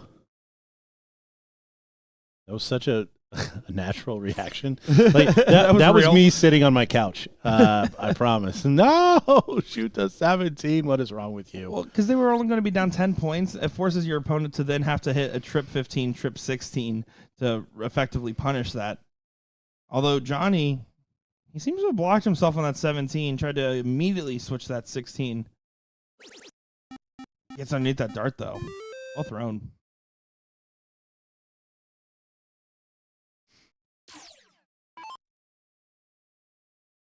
Over on the Super Pro side, Stephen Bunting getting the win against Luke Lidler, 7-6. Woo. That's pretty good. That boy good. That boy good. The people's champ. Over here. If he gets that first art trip, he can attack that 16. He's been playing conservative, though, so he could go either way on this. He does decide to attack, though. Needs the big single.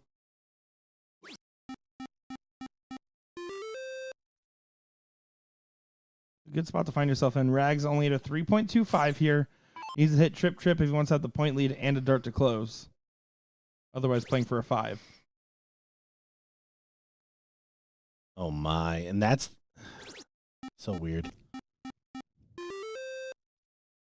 If you're going to only ever take one dart at that close, take your second dart at the trip you just found. Yeah, I don't disagree with taking a whack at the 17. I don't understand the order, and I don't understand why that shot was different than the last shot. Yeah, just board management. I question at that point. But honestly, no harm, no foul. JJ with a much easier shot now, stepping up here. Is going to be able to score as many 15s as he can in 2 darts. To have the lead going into bullseyes.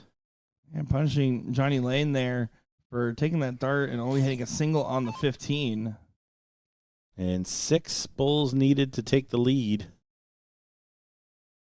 Whoever hits at least 2, I want to see a shot at the 15. Otherwise, he's just going to stay there all day. Don't mind this. Transfers the pressure. Double bull would be really, really handy here. 3-3. Oh, and it's not going to happen. So as it stands, it is 5-3. Rags stepping up the first whack at it and 2 on the first dart. A little nonchalant there with the second. Refocuses and finds 2 more with the third. So good opening leg there. Little bit of a question mark through the middle of that. Thought last minute might be 2 legs away from the title. But as it stands, they're going to start their first leg 1-0 down. Yeah, a situation that obviously is a little frustrating because last minute it was looking pretty good towards the second half of that leg, and then it got away from them at the corner pockets. I'll say it time and time again with the 15s and 16s. A lot of games are won and lost in those numbers right there, especially when you're otherwise throwing pretty equal in marks per round. Excuse me. Dennis, I apologize. It honestly, it would be worth rewatching the entire match. It was excellent.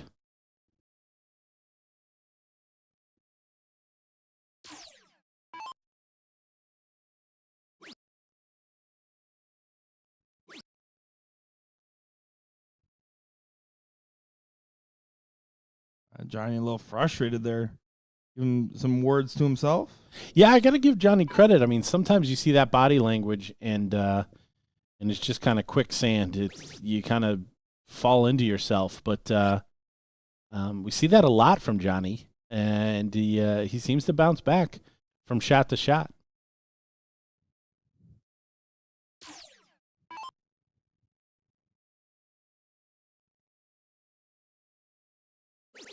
Trevor looking for a recovery turn here. Gets the point lead. Decides to stay for all he can eat. 3 in the bed on the 20s. It's everyone's favorite number except Tammy's. quoting you on that one, by the way. Oh, and look at this. Look at this. Oh, JJ trying to put himself up. Himself to slow down on that last start there. You can kind of see he was pumping the brakes. Yeah, he threw really quick. He might as well have been throwing with both hands.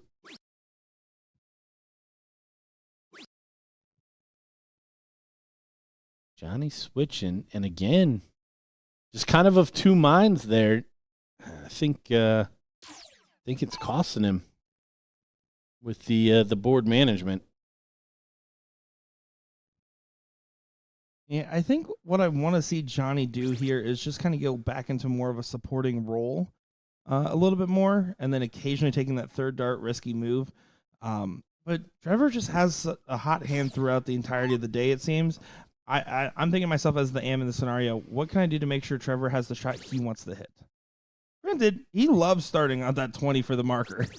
He's done well with it pretty much every time, including this one. I love the grab of the 18s. Back-to-back 9 marks for Trevor Sellers. Because he's wearing the seed shirt, boom goes the dynamite. Gordon, I can't believe you said that. Never. Never? Never. I'll make a bet with you where that's going to be the stakes, though. I want to think of something. And power move there. Trevor forcing a mistake there from JJ, who's played consistent. Johnny should be able to settle down. He does. He's finding triples at the same rate. See what that means to him. Back in the driver's seat. Firmly. The point lead and 3 numbers.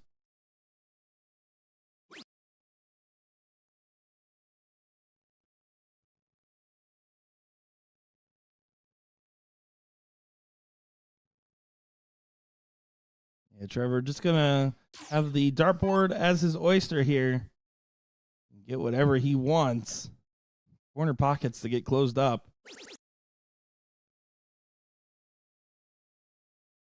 Disgusting so far.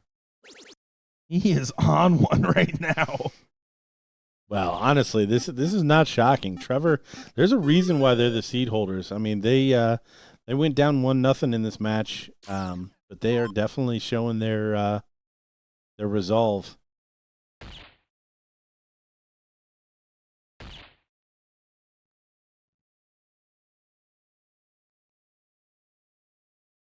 All right, just looking to clean this one up to make it 1-1 here. Currently, third place match is going on in that men's doubles cricket bracket with Fear the Beards and Kiki Brandt playing in that third place match.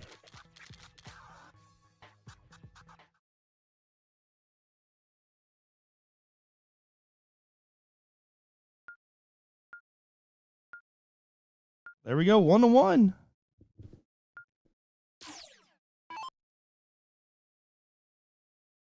I'm going to ask you a pretty ambiguous question here, so I feel like you're allowed to give an equally ambiguous answer if you want. But I mean, Trevor's obviously in a heater. He's been in pretty good form for quite some time now. Why is he good at darts? Like, if you're looking at his stroke, if you're looking at his game, what do you think helps him excel? Do you think it's just a mental aspect? Do you think he just has great mechanics? What's like that key point of the Trevor Sellers game for you? Yeah, I mean, I can't talk about anything except for the stroke and the number of times that I've seen him play consistently. I don't know how much he plays.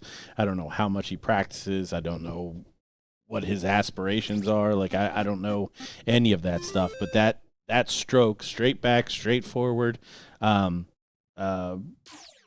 concentration. I mean, that's a rock solid start. So if you add in any of the extra stuff that I talked about, I think that's a recipe for being pretty good.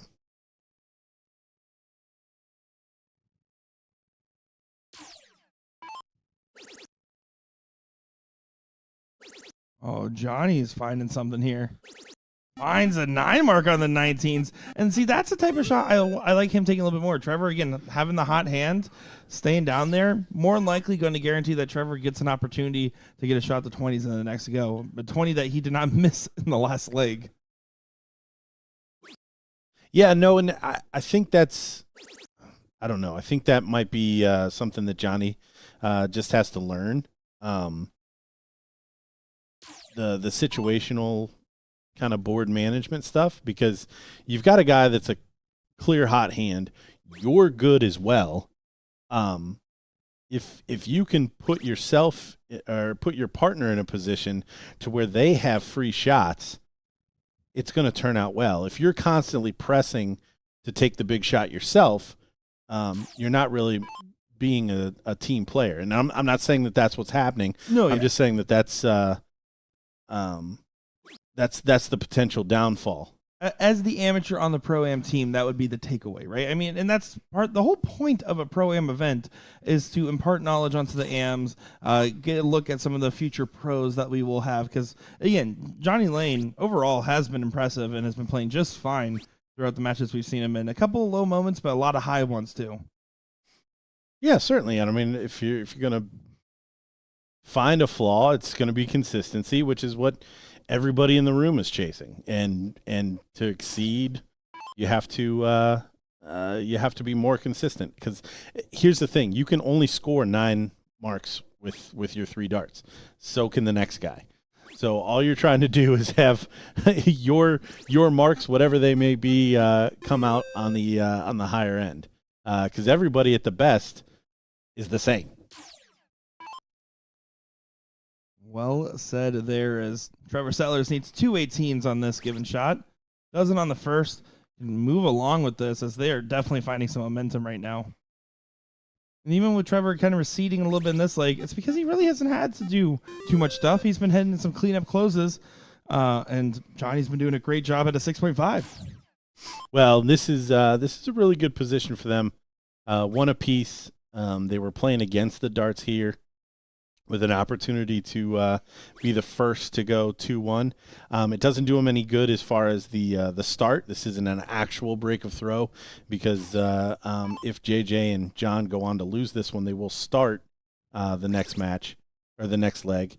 But this is wonderful as far as the position that they're going to put JJ and John in, if they can continue to go ahead and take this leg.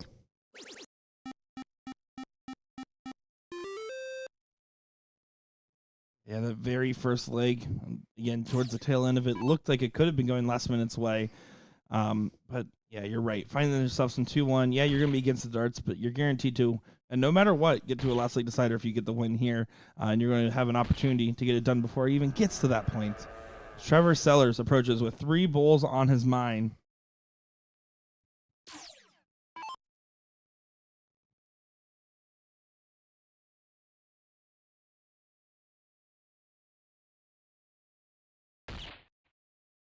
That's an awkward dart. Only 2. No harm, no foul, though. Well in front in this one. 124-point difference between the teams here.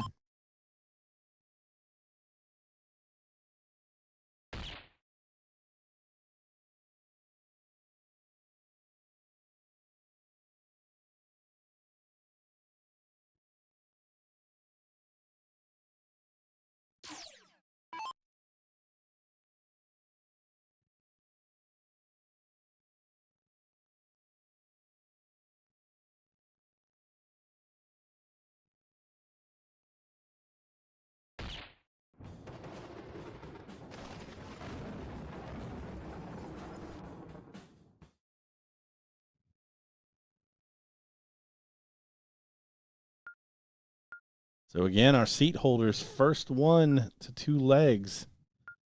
And now JJ and Rags playing for their tournament life.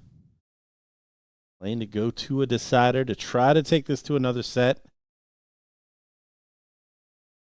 Trevor and Johnny playing very strong here. And finally, we see JJ not able to find the treble on the last dart. He's started poor with the first 2 darts a couple of times now, and he's always found that treble on the last dart. But here we see the big miss.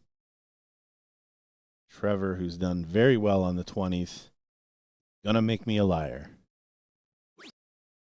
did make you a liar there, as I was also expecting much of the same. Trevor Sellers to collect 5, 6 at the bare minimum. Yeah, I thought honestly that that was going to be a ton 80. That was poised to be a big step in moment.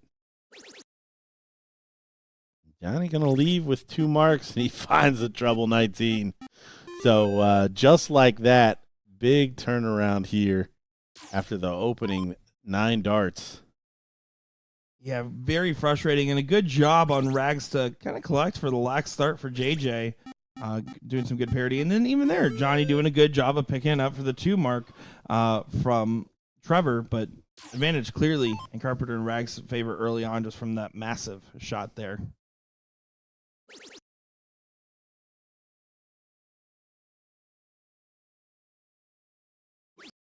Well, seeing more and more visible frustration from JJ that I don't recall seeing too much of before.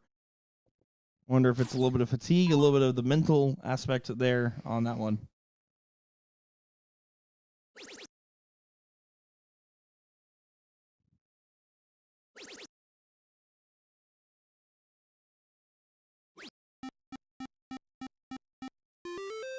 Trevor takes the opportunity, 18 down, to snag that 20.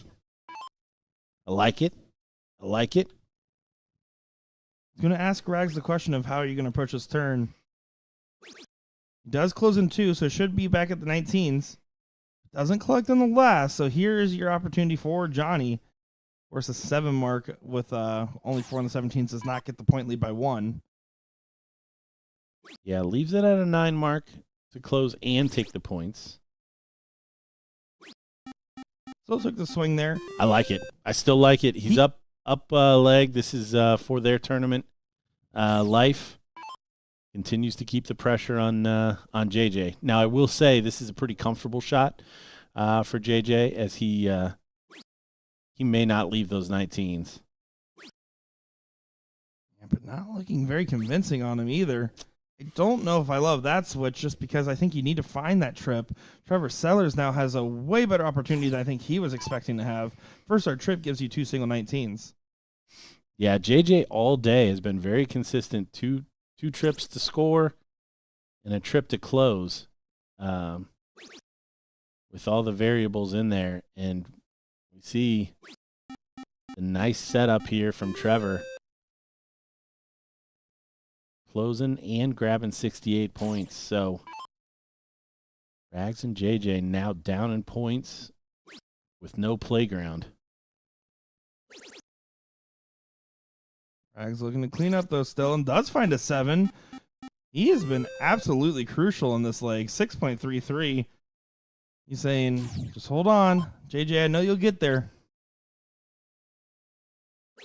JJ's running out of time to get there. Beautiful 7 in response from Johnny. Yeah, Johnny not taking the swing into 16, choosing to stay on the 17. Again, his partner playing well, may come back with an easier shot than even he was given. Yeah, it was calculated restraint there and forced JJ to have to hit a 6 to get the point lead back.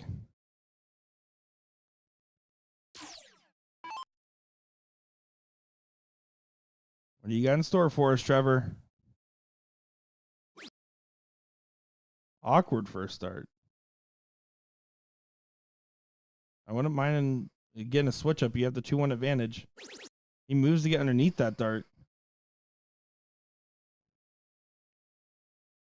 A little indecisive, it seems. Stays there.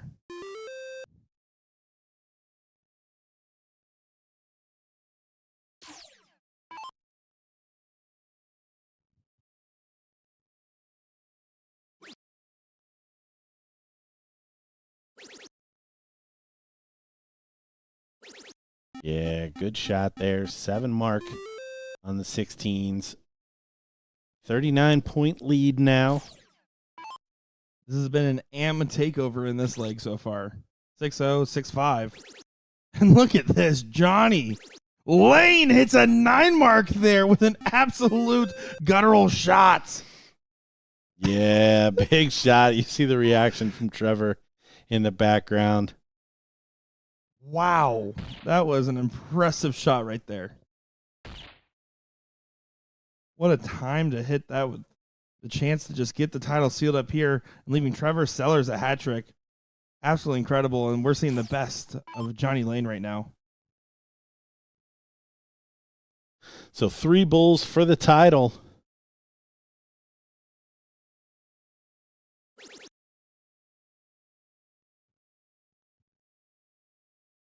No progress made on the bulls. But that 17 was huge from Sellers, just making sure there's nothing left. And Rags, a hidden MVP of this one, as again 6.5 in this. Like he did everything he could. Unfortunately, JJ was catching a cold spell at the wrong time. Even here, he's still hidden. Yeah, I would have had his hands full regardless. Even you put 2 marks on JJ's average. Here's the MVP of this this final, filling all the holes. Does pull the ripcord for another 45. 45 does take it just out of reach on game shot there.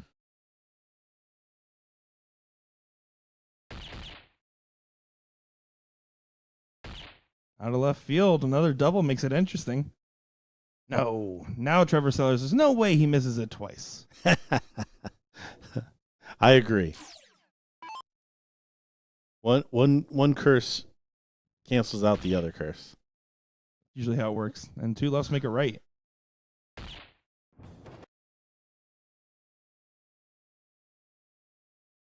And there we are, your champions here. Trevor and Johnny taking out JJ and John in the first set, 3-1.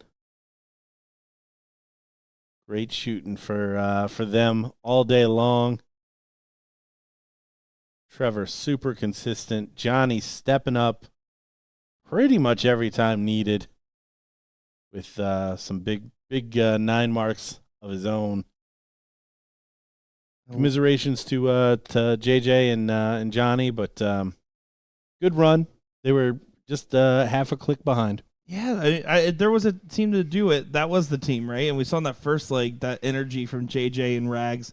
But again, a last-minute duo gets the title done. That's the way to do it here in your Pro-Am bracket. And last match is going to be that non-pro finals men's double cricket. Currently, the third-place match is 1-0 with Fear the Beards up against Kiki and Brant. So we're just going to leave it on over here. As soon as this match is done, we will come back for that final to conclude our coverage for day 2 in Columbus, Ohio. I'm Nick Teixeira, joined by the one, the only, the Gordon Dixon. We'll be back in just a moment.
All right, we got Cork coming in here. I've been left unattended. Hopefully I've pushed the right buttons and you can hear me. This is Gordon Dixon for the 39th annual regional tour stop here in Columbus, Ohio. Got a Cork coming in here for the amateur final. I know Steve and Brad, Lucas and his partner, Kiki, I am unfamiliar with. We are going to get this one underway shortly. Just watching the Cork here, and it looks like Steve maybe tied again. One hole out, so we're running out of darts here.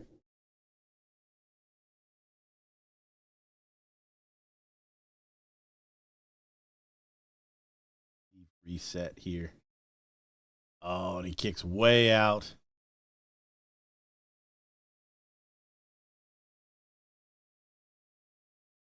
Just need to stay straight, drop one right over the top there. That's exactly what happens. So now we'll have to back the board up because Steve was set to start.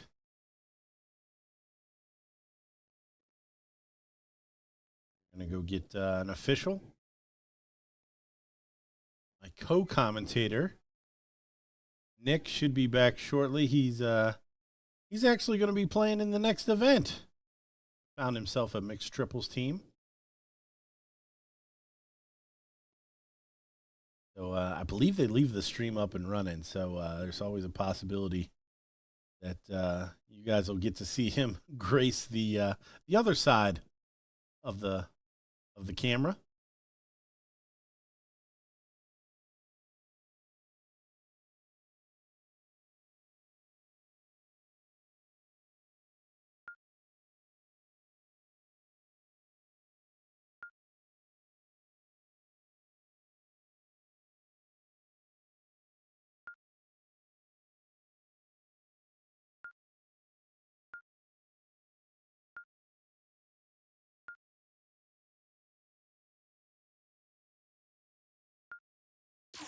All right, second time around, we're all set here, Lucas, to get us started here in this final. I believe Who Cares has the king seat here, which is Steve and Brad. So Lucas and Kiki gonna have to win this one in 2 sets if they're going to take the title away.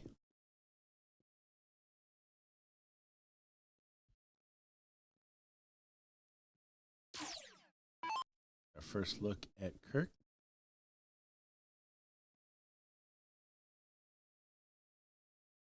Shake of the head and a window. Window to start. Chance early here against the darts.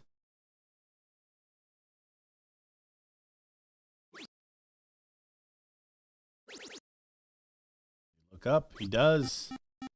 Doesn't find it, but job done.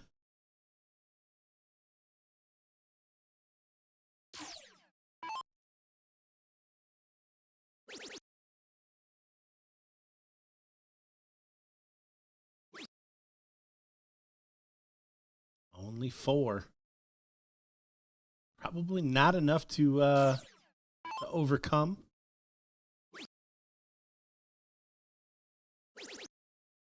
Staying down on those 19s.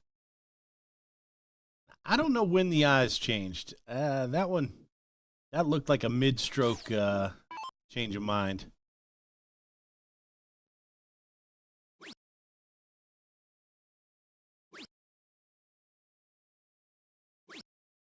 Kirk exponentially better after the opening first turn.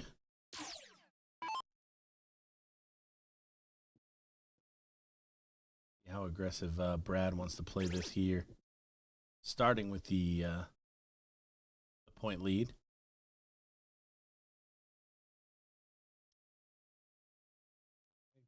Registered in trip 3, looked pretty good. But options continue to be available.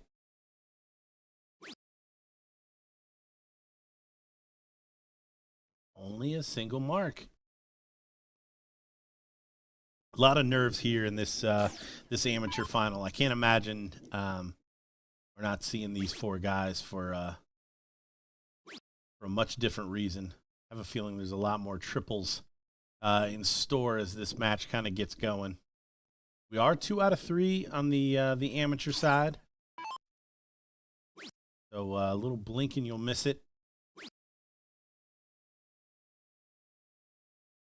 A big gauntlet for these guys to run through, and struggles continue for Kirk early.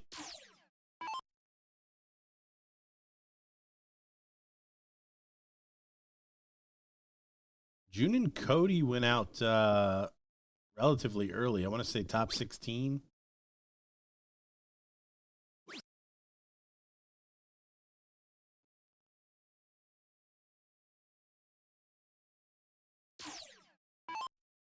So here we got Lucas back to the board.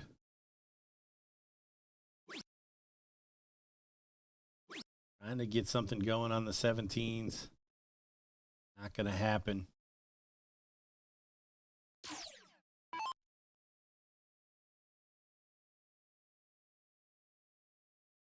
The highest average on the board. Grabs some points and closes the 17. So well on their way to being one leg away here, our king seat holders.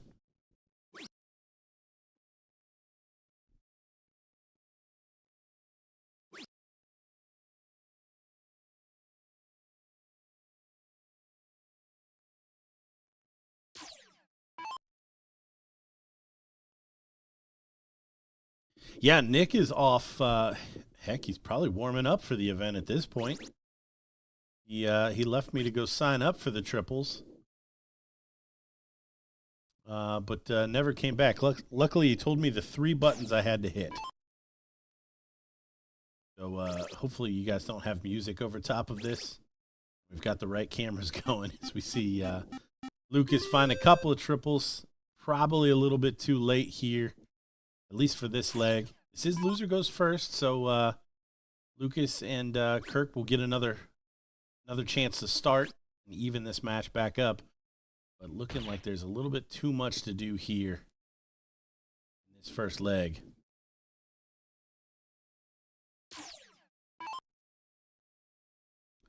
Melanie Cox, the female, and my buddy Fathead, who stopped up to say hi and said, "Hey, I'm gonna play, I think." I was like, "Well, that guy's looking." Pointed over to Nick, and a team was born.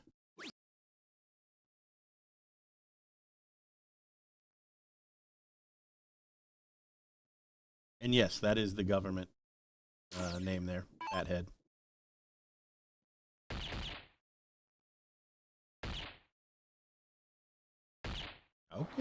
Okay, gonna make Steve throw 2 darts. Maybe even 3.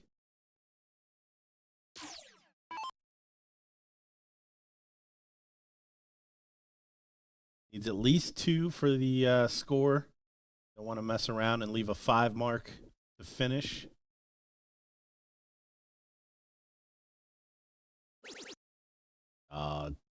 Very well. Steps in, finds the trouble straight away. And the bull for the first leg. Brad clapping it up back there.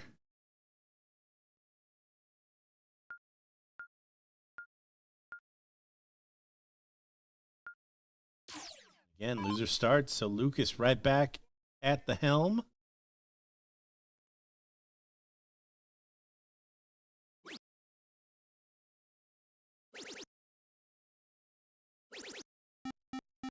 Seven mark start.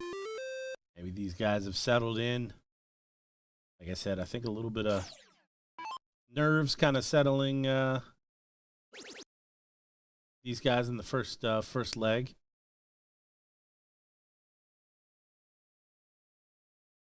See what Steve thinks of that one. Only closed.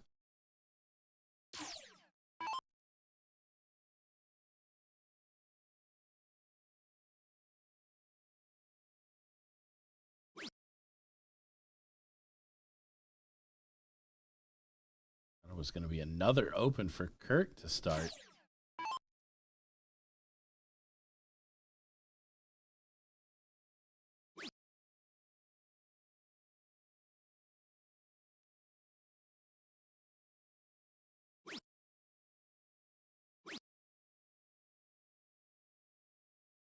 Solid darts from Brad. Third open with a big 7 mark. Take that 19 away with the point lead. The power close. Trouble on the last dart. Always feels so bad.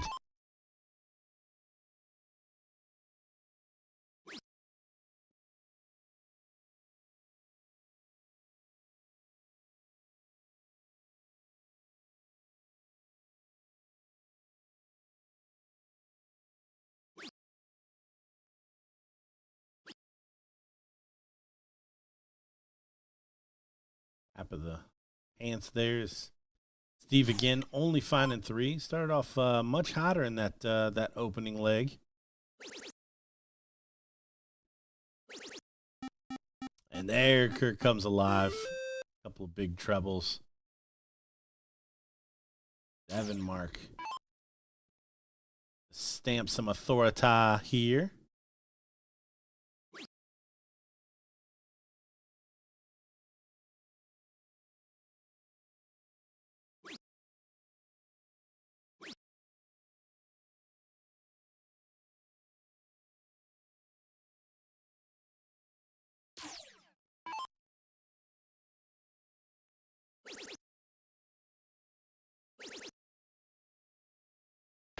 There we go.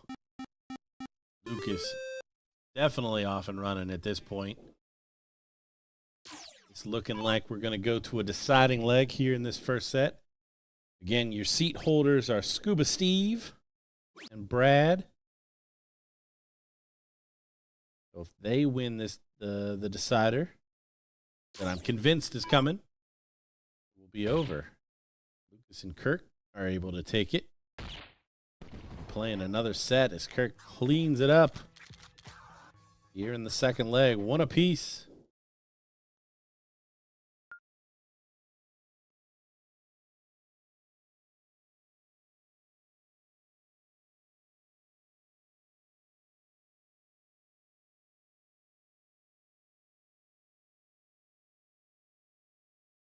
That is a good-looking cork from Lucas.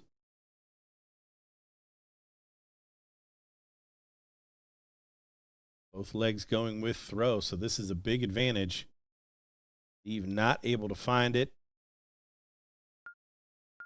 So they will start behind the 8 ball here in the decider in this first set.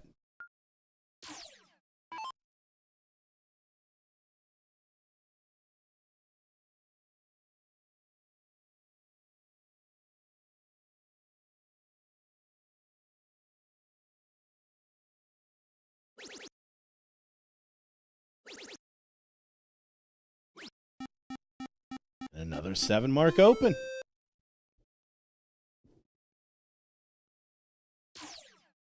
Lucas found his stride here. Even Brad need to answer. 6 mark follow this time. Only 3 in the previous leg, which kind of set up the rest of the leg, but Kirk seems to have found it as well. Around the horn, great shot. 9 mark there. Take further control of this decider in the first set.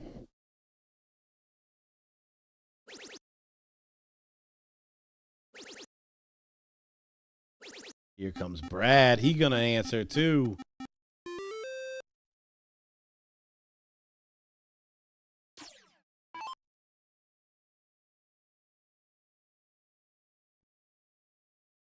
Oh my. Perhaps an opening here. It's a good last. He'll take 3.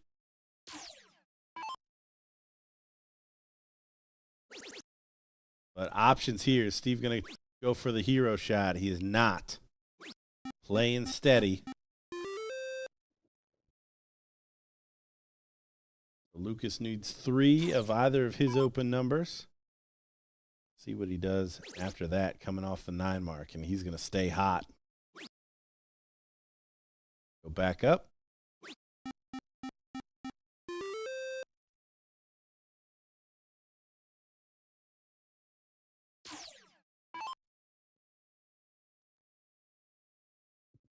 Brad has not missed until now.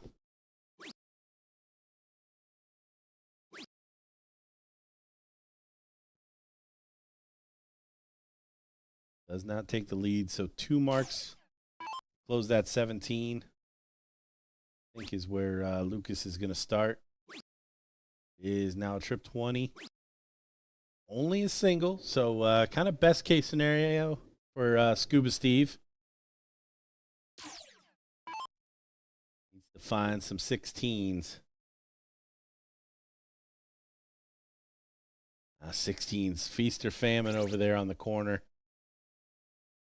Does make it 1 less they can score on, but not what he needed in that situation. Need to reel back some points. Kirk, you see that? 7 marks in round 6. Clearly playing well. Trying to grab some more points. Probably back up, covered. That does mean that Brad, who opened his campaign with a 9 mark, has a free shot at these 16s. Not close and get the lead. Could change the dynamic here. Maybe not enough. How aggressive is Brad going to play this?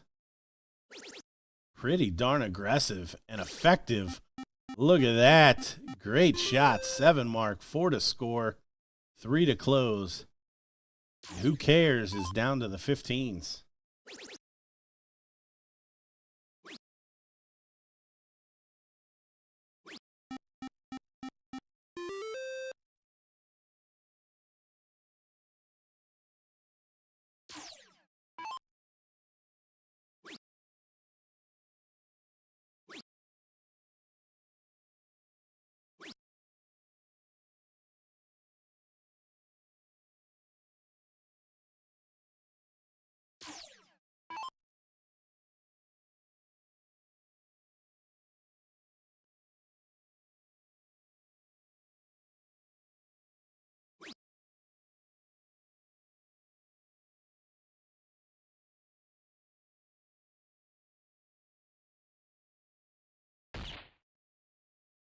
Brad does find a bull, but probably not enough. This match looking like it's going to go to another set. More bulls. There they are. Lucas. Kirk taking the first one. 2-1. Double dip is on. Reset the board. No cork. We'll get straight into that second match.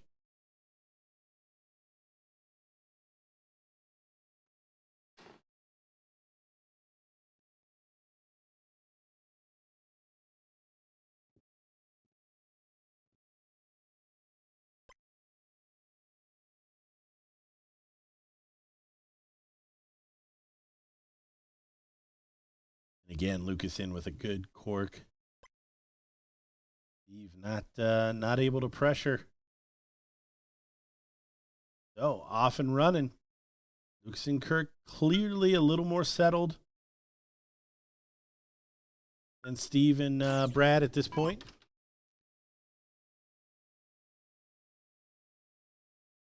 I think Brad complaining he wanted to change the order and get Steve to go first. So we'll probably have him forfeit and start again, or are they going to be fine with it? Looks like they might play it as it lies. A great first set that we watched there. Totally. Apologies, folks. I got caught up in some shenanigans. Yeah, there was some dude out there causing a scene named Jeremy. It was a whole thing. It was ugly out there. I'll tell you that much.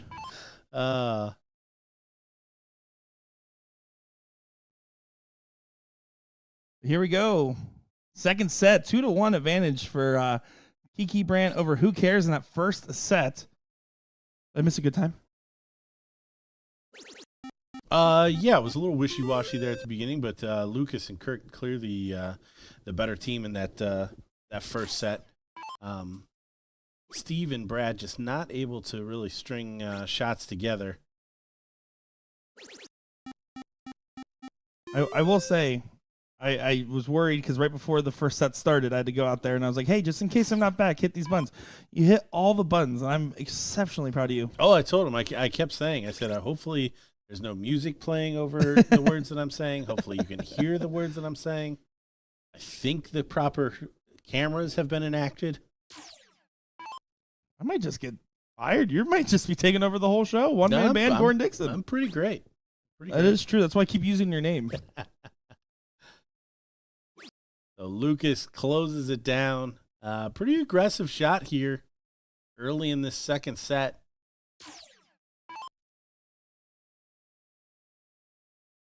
Again, we did see the order change here. Brad starting for Who Cares? Our original seat holders.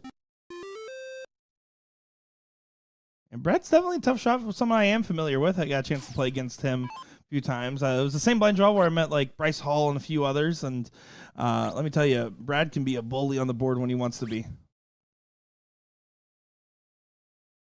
Solid from Kurt. And this is Scuba Steve. There's only 4 Scuba Steves in darts, so name's up for grabs.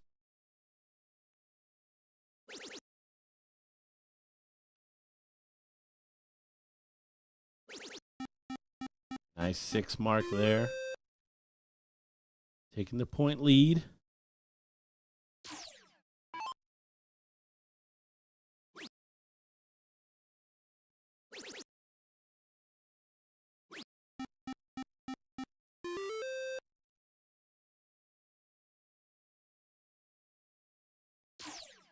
Right here with an opportunity, though. He finds that first trip on the 17, can take the look upstairs. Gonna be stuck down there now. We collect on the last, give him a little bit of stuff on it. Well, they got to get something going here. They lost the first set. The double dip is on. The double dip hurts. My least favorite of any doubling of dips.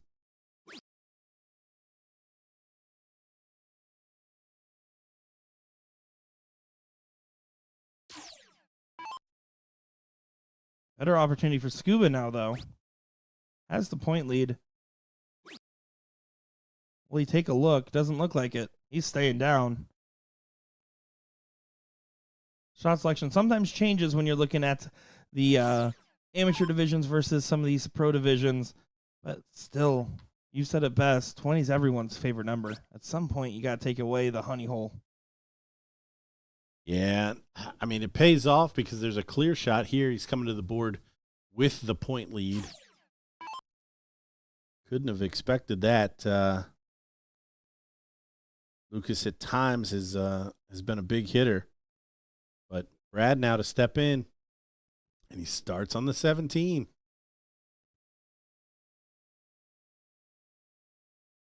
Going to regroup. I have a feeling we'll see him go down.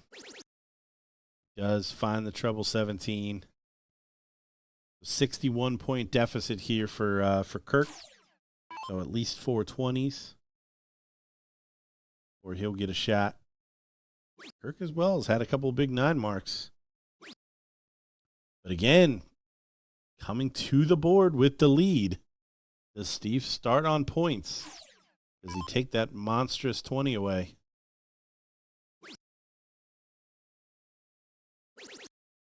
Grabs the 18s. Then swings the 20. I would have preferred inverted there. Preferred a trip on the 20, single on the 18, but not bad to grab a second piece of real estate either. We want to give a fair warning to anybody in Columbus, Ohio that Jonathan Wagner just made his way over here. Hide. Wags is on his way.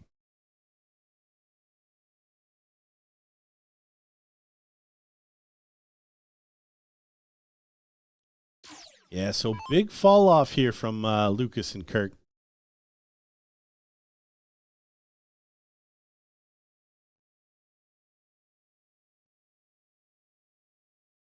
Brad looking to find the 17s, try to get that point lead back. He does. Should go back up to that 20, especially with 2 numbers now. He does take a whack at the double. Doesn't work out, but one step closer to closing it out.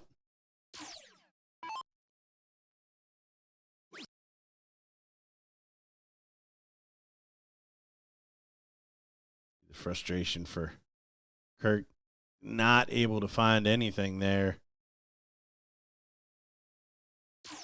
Average falls to a 2.6.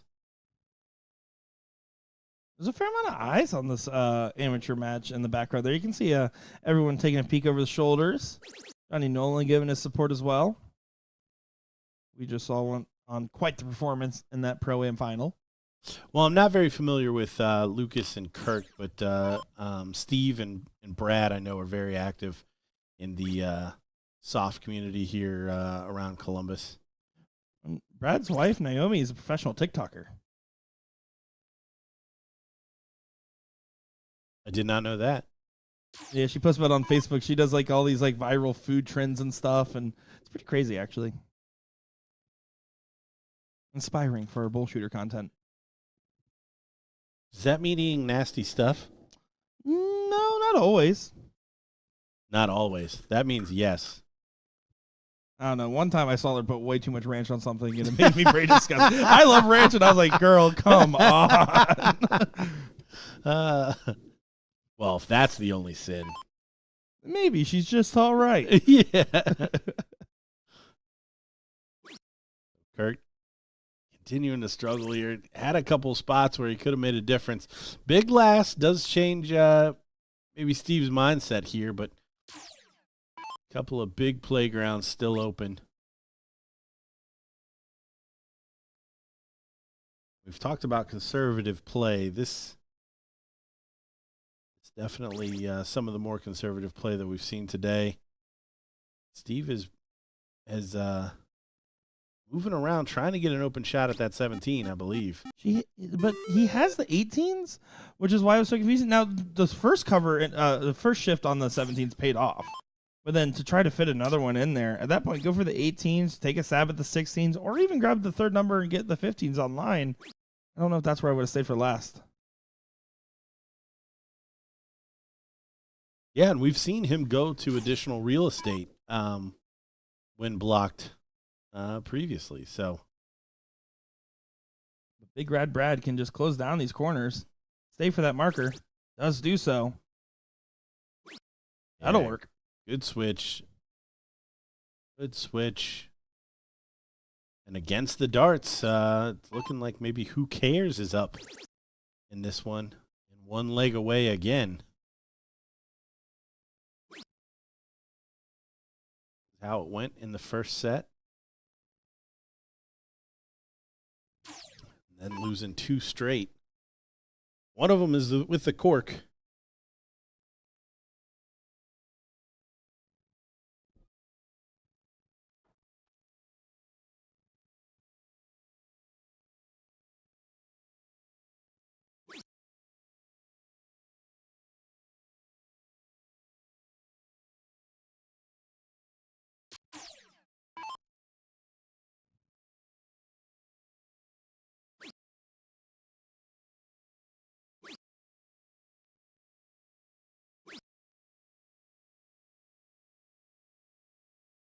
They're asking if I'm going to be on the mainstream award for our entertainment.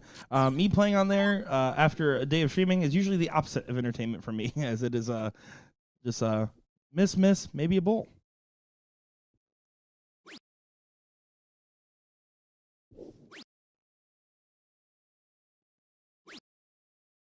Classic shot from Brad there.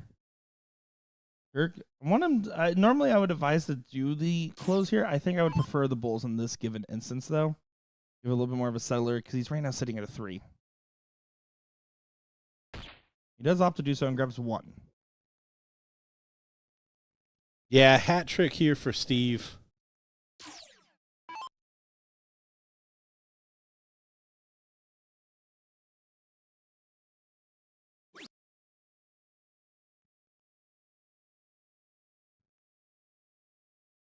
And remind the viewers, is it top 3 in doubles, or is it just the finalists? Top 3 in the amateur doubles. So everyone here is a pro now. Whether you like it or not. Shake of the head from Lucas. First 2 go high. He does snag a close. Not bad being blocked. But is it too little too late? It's opening leg. We are in the second set. If you're just joining us, Lucas and Kirk took the first set against the seat holders. Who cares? Brad and Scuba Steve. Brad finds 51 big ones.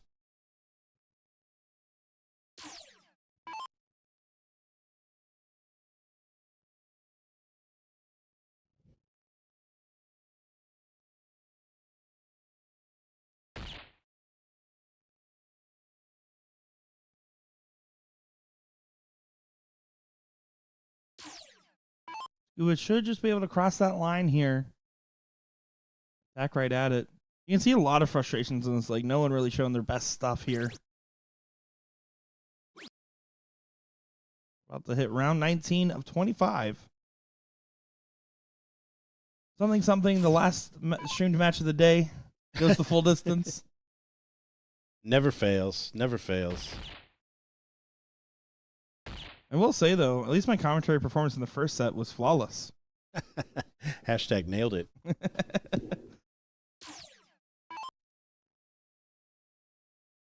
So hat trick again for Brad. Both him and Steve utilizing that open 17 well. Hoping they don't have to pull the ripcord again. Brad sticks in. Stays there for 2, but does leave a finish. 2 bulls. And a trip 17. Only finds the 25. And after that first 30, he shook his head before actually collecting on those last 2 bulls. It's one of those hardest habits to break, but you stop shaking your head in between darts, you usually end up finding yourself in better positions. There you go, though. 1-0 advantage in the second set for Scuba Steve and his partner Brad Adams. Going up against Kiki and Brand.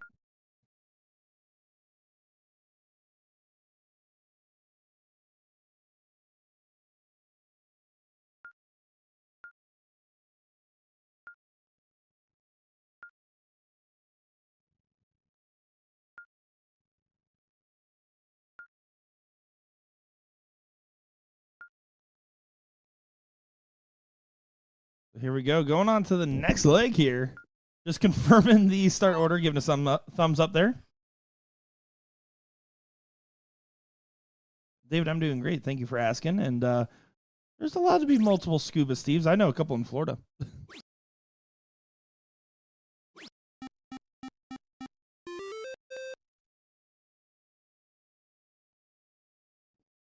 Lucas with the 5 mark start.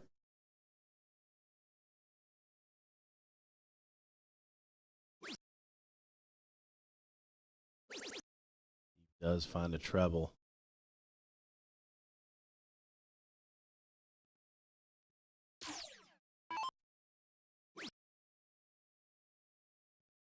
Kirk moving over. Does not like the position of that first dart. Undercuts a second. Tries to drill it. Well placed on the last. Just doesn't go.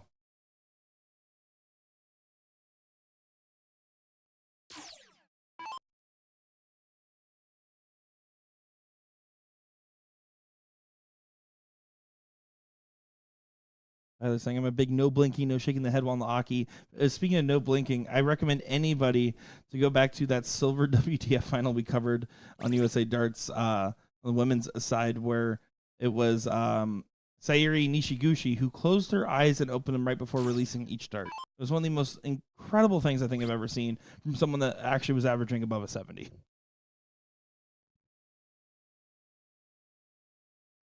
Oh, and you see the reaction there from Lucas. Not what he was looking for.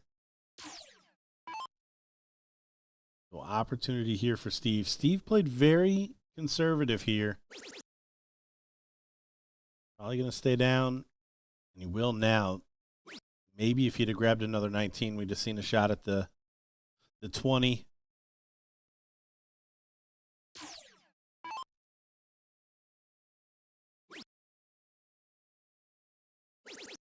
I'd see the inverse. No, he's staying. Is for 5.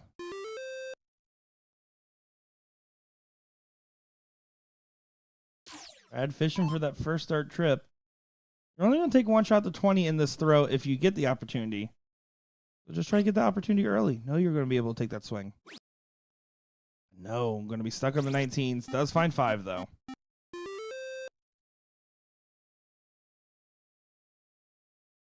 Who cares? One leg away from the title here in the second set. Kiki Brandt did take the first set from the seat holders.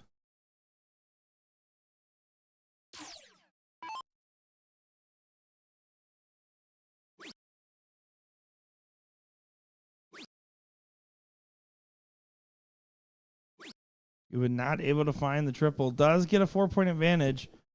This is one of those classic 3-mark shots here. Kirk Smith, single 20, 2 19s. I don't know if we're going to see him shoot it. They haven't pretty much the entire match. Everybody playing very guarded. I just think you got to start pushing the buttons of somebody at some point in these matchups, right? You can't just let it ride, per se. Sometimes you have to force the question to be answered.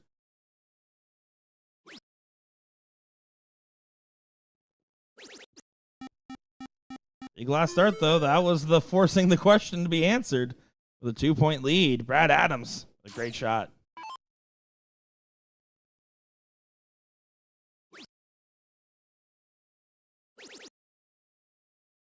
Good follow from Lucas. Changed the complexion of this game, though. Brad pushing them to the smaller number now. Steve can continue to play a little conservative. Puts in 76 points.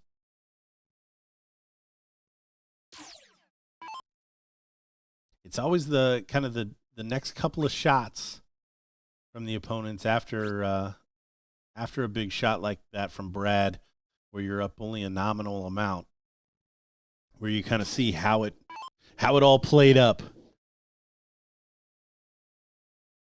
And I think we can definitely call that a net win for Scuba and Brad. I have to agree with you there. Grabs the 18 after not finding any luck on the 19s. Saver play should be back to 19s, but he is attacking. Lasser just leaves a little bit more risk than I would prefer. But if you hit it, you're the hero. Who doesn't want to be the hero? Lucas being the anti-hero, though. Has to stop himself. Oh, he's going to reset. The decision to go to the 19? Oh, is to find another treble 17. Beautiful recomposure there. I would think he just maybe didn't like the position of his flights there, was throwing a little too fast and said, wait, let me make sure I'm really locked in for this one. In either case, whatever it was successful. Yeah, no, job done. Steve not going to find the treble, therefore not going to take the point lead here. Kirk shown time and time again going after the points first with the smaller number. Finally making a wise decision there, taking it away. Doesn't come up with a treble 17, but again, job done. Who cares? Now has to find another playground. Big Rad needs to collect a big turn here. He wants to change momentum. All over the 16 wire. Does go in on the last. Down 7 points, but does grab a piece of real estate to keep them alive in the leg.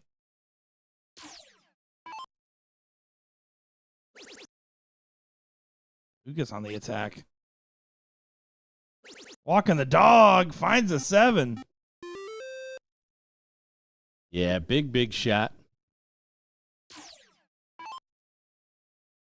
Steve hasn't really shown the gumption for this, but could close out to leave his partner 4 bulls.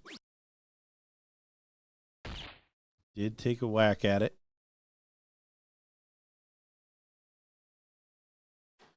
But this looking like we're going to go to another deciding leg. Yeah, going the max distance into this one. Oh, In just a moment's time.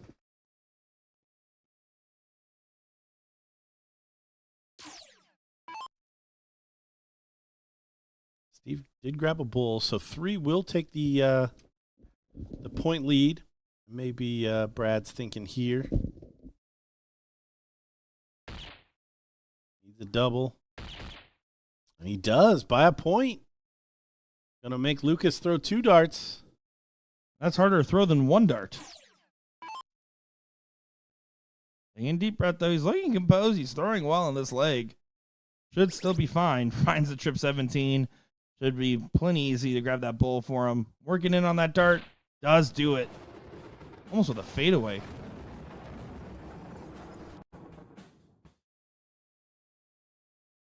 We're going for distance. We're going for speed. We're all alone now in our time of need.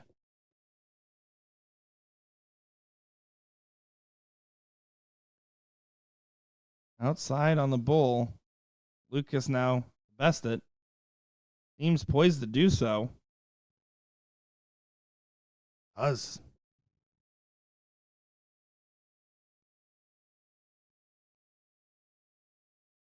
Who you got in this one? Guy's going first. Last time I picked against you worked out. We'll do it here.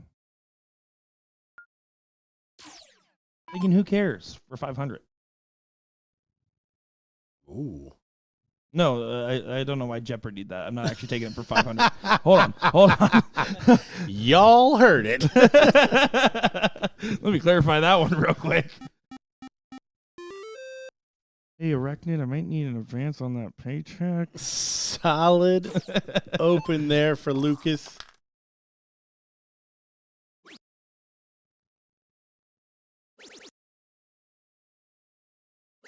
Steve setting the tone for 7. Or who cares? They do. They're still Especially fighting. coming into this last one.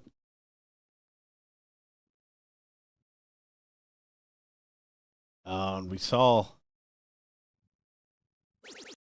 Kirk finding it. 3 singles. 3 singles. That's what you walk back. You say to yourself, I found 3 singles there. No big deal. That was the bare minimum on the turn, I feel like. And he gets it done. Big Rad Brad was the guy that takes stabs at the 20s in the last leg. Of course, trying to afford himself the opportunity to do so in this leg. And he's going to follow with 3 as well. So battle of the 1 holes right now. I think I've seen that movie. Don't Google it. Don't. Yeah, good shot there from Lucas. Settling down, finding the treble.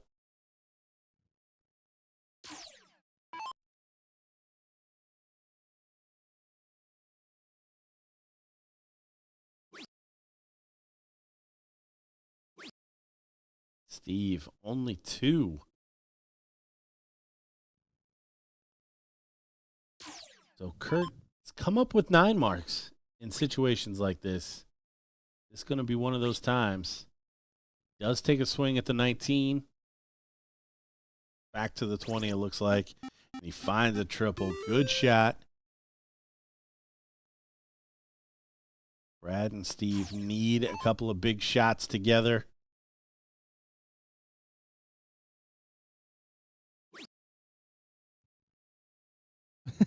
Brad giving a little point.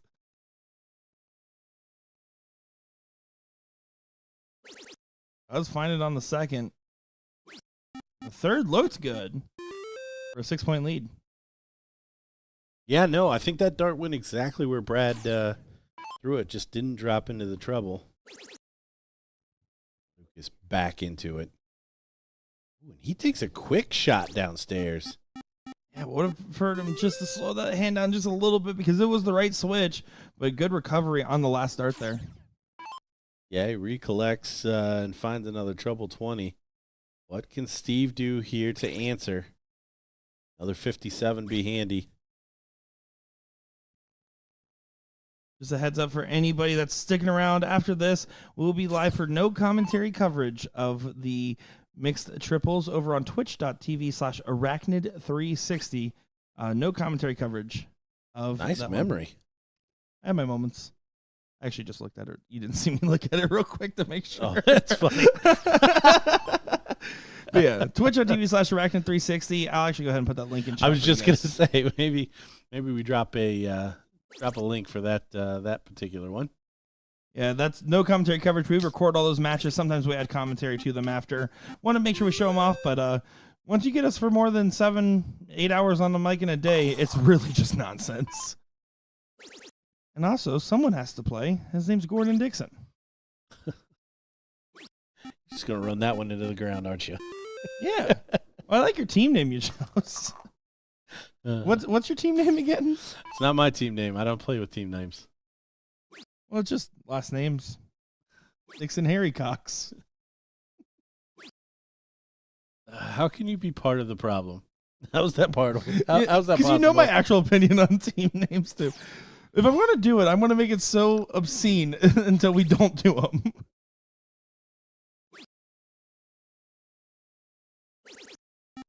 Yeah, good shot there. This one looking like maybe the double dip on the cards.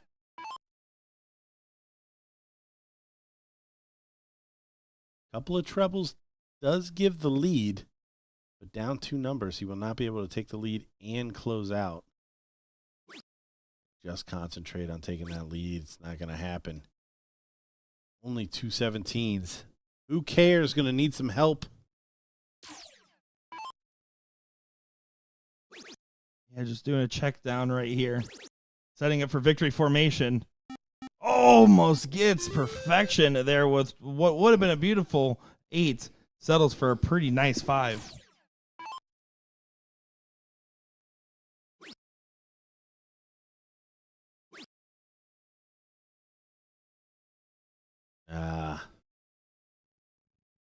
The last one goes high. That's about sums up this final for who cares. Just a half a click out of where they probably played the rest of the day. I don't even know. Is this a rematch of the King Seat match? It is not. Yeah, Kiki Brandt was. yeah, which Yeah, is it who they're is a playing. rematch. I don't know how to read. Good luck to your partners in the mixed triples event. Don't have to read. I hit middle. I hit middle. That is my job. That is a Tarzan response right there. Well, Brad Adams does find a 3 in the bed at the last second of this leg. Yeah, little life here. Needs to string a couple of them together. 70-point difference. Oh, my. Needs a triple. He's going to mess around with trying to pull the points back. I think I would have closed that 15 first because now another big shot from Steve. We'll see where he decides here. Brad just hanging over his partner saying, let's talk about it. What do you want to, you want the white horse? You want another 3 in the bed? You want a half and half? What are you doing? I think you start for trying the 3 in the bed. You pull the ripcord and you go 2 treble 15s or 4 15s or 1 15. Probably not what he was shooting for there. Right selection, did not execute. Yeah, smart darts aren't always good darts. Is that what DJ said earlier? No, what did he say? He said something about No, good he said darts, good but- darts aren't always smart darts. He was talking about doubles in cricket. And there it is, the retake of the lead and the close of the 15s. And honestly puts outside of 4 bulls. You're trying to hit 4 bowls or more and hope again for an error. That's the only pathway out of this one. Oh, we did see the 6 bulls out of Bubba. Ryan Bingham last night in the singles, I believe. Was it this morning? Regardless, didn't end up working out for him, but he did put in the shot when needed.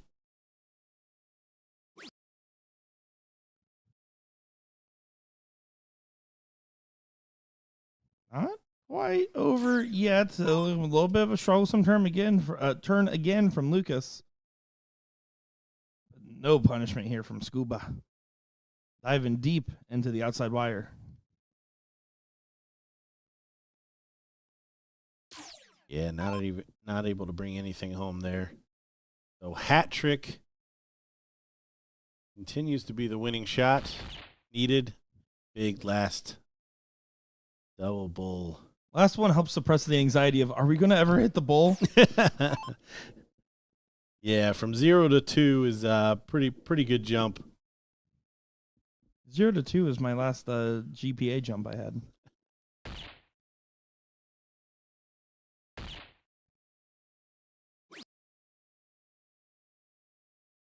For the title and the final, the double dip from the Seats team that lost gets it done there. And guys, that will do it for our coverage. Kiki and Brandt, best who cares? As it's been a good day of coverage here for our time in Columbus, Ohio, and I'm looking forward to seeing how things will get going tomorrow. Gordon, I had a lot of fun. Yeah, no, today was a good day. We'll be back around 9:30 tomorrow morning, bringing you all the action from the doubles events. Yeah, absolutely. And just remember, folks, we'll be live 9:30-ish a.m. Eastern time. Events do start at 9, though, if you're listening along here. We'll be concluding out all of our coverage of the pro doubles, the AM doubles, and the women's doubles brackets there. But that'll do it for us. Links in chat, Arachnid360 over on twitch.tv, and you'll be able to watch along with no commentary of that triples. But that will do it. Have a good night, everybody. Thank you for watching. Nick DeShera, Gordon Dixon, signing off.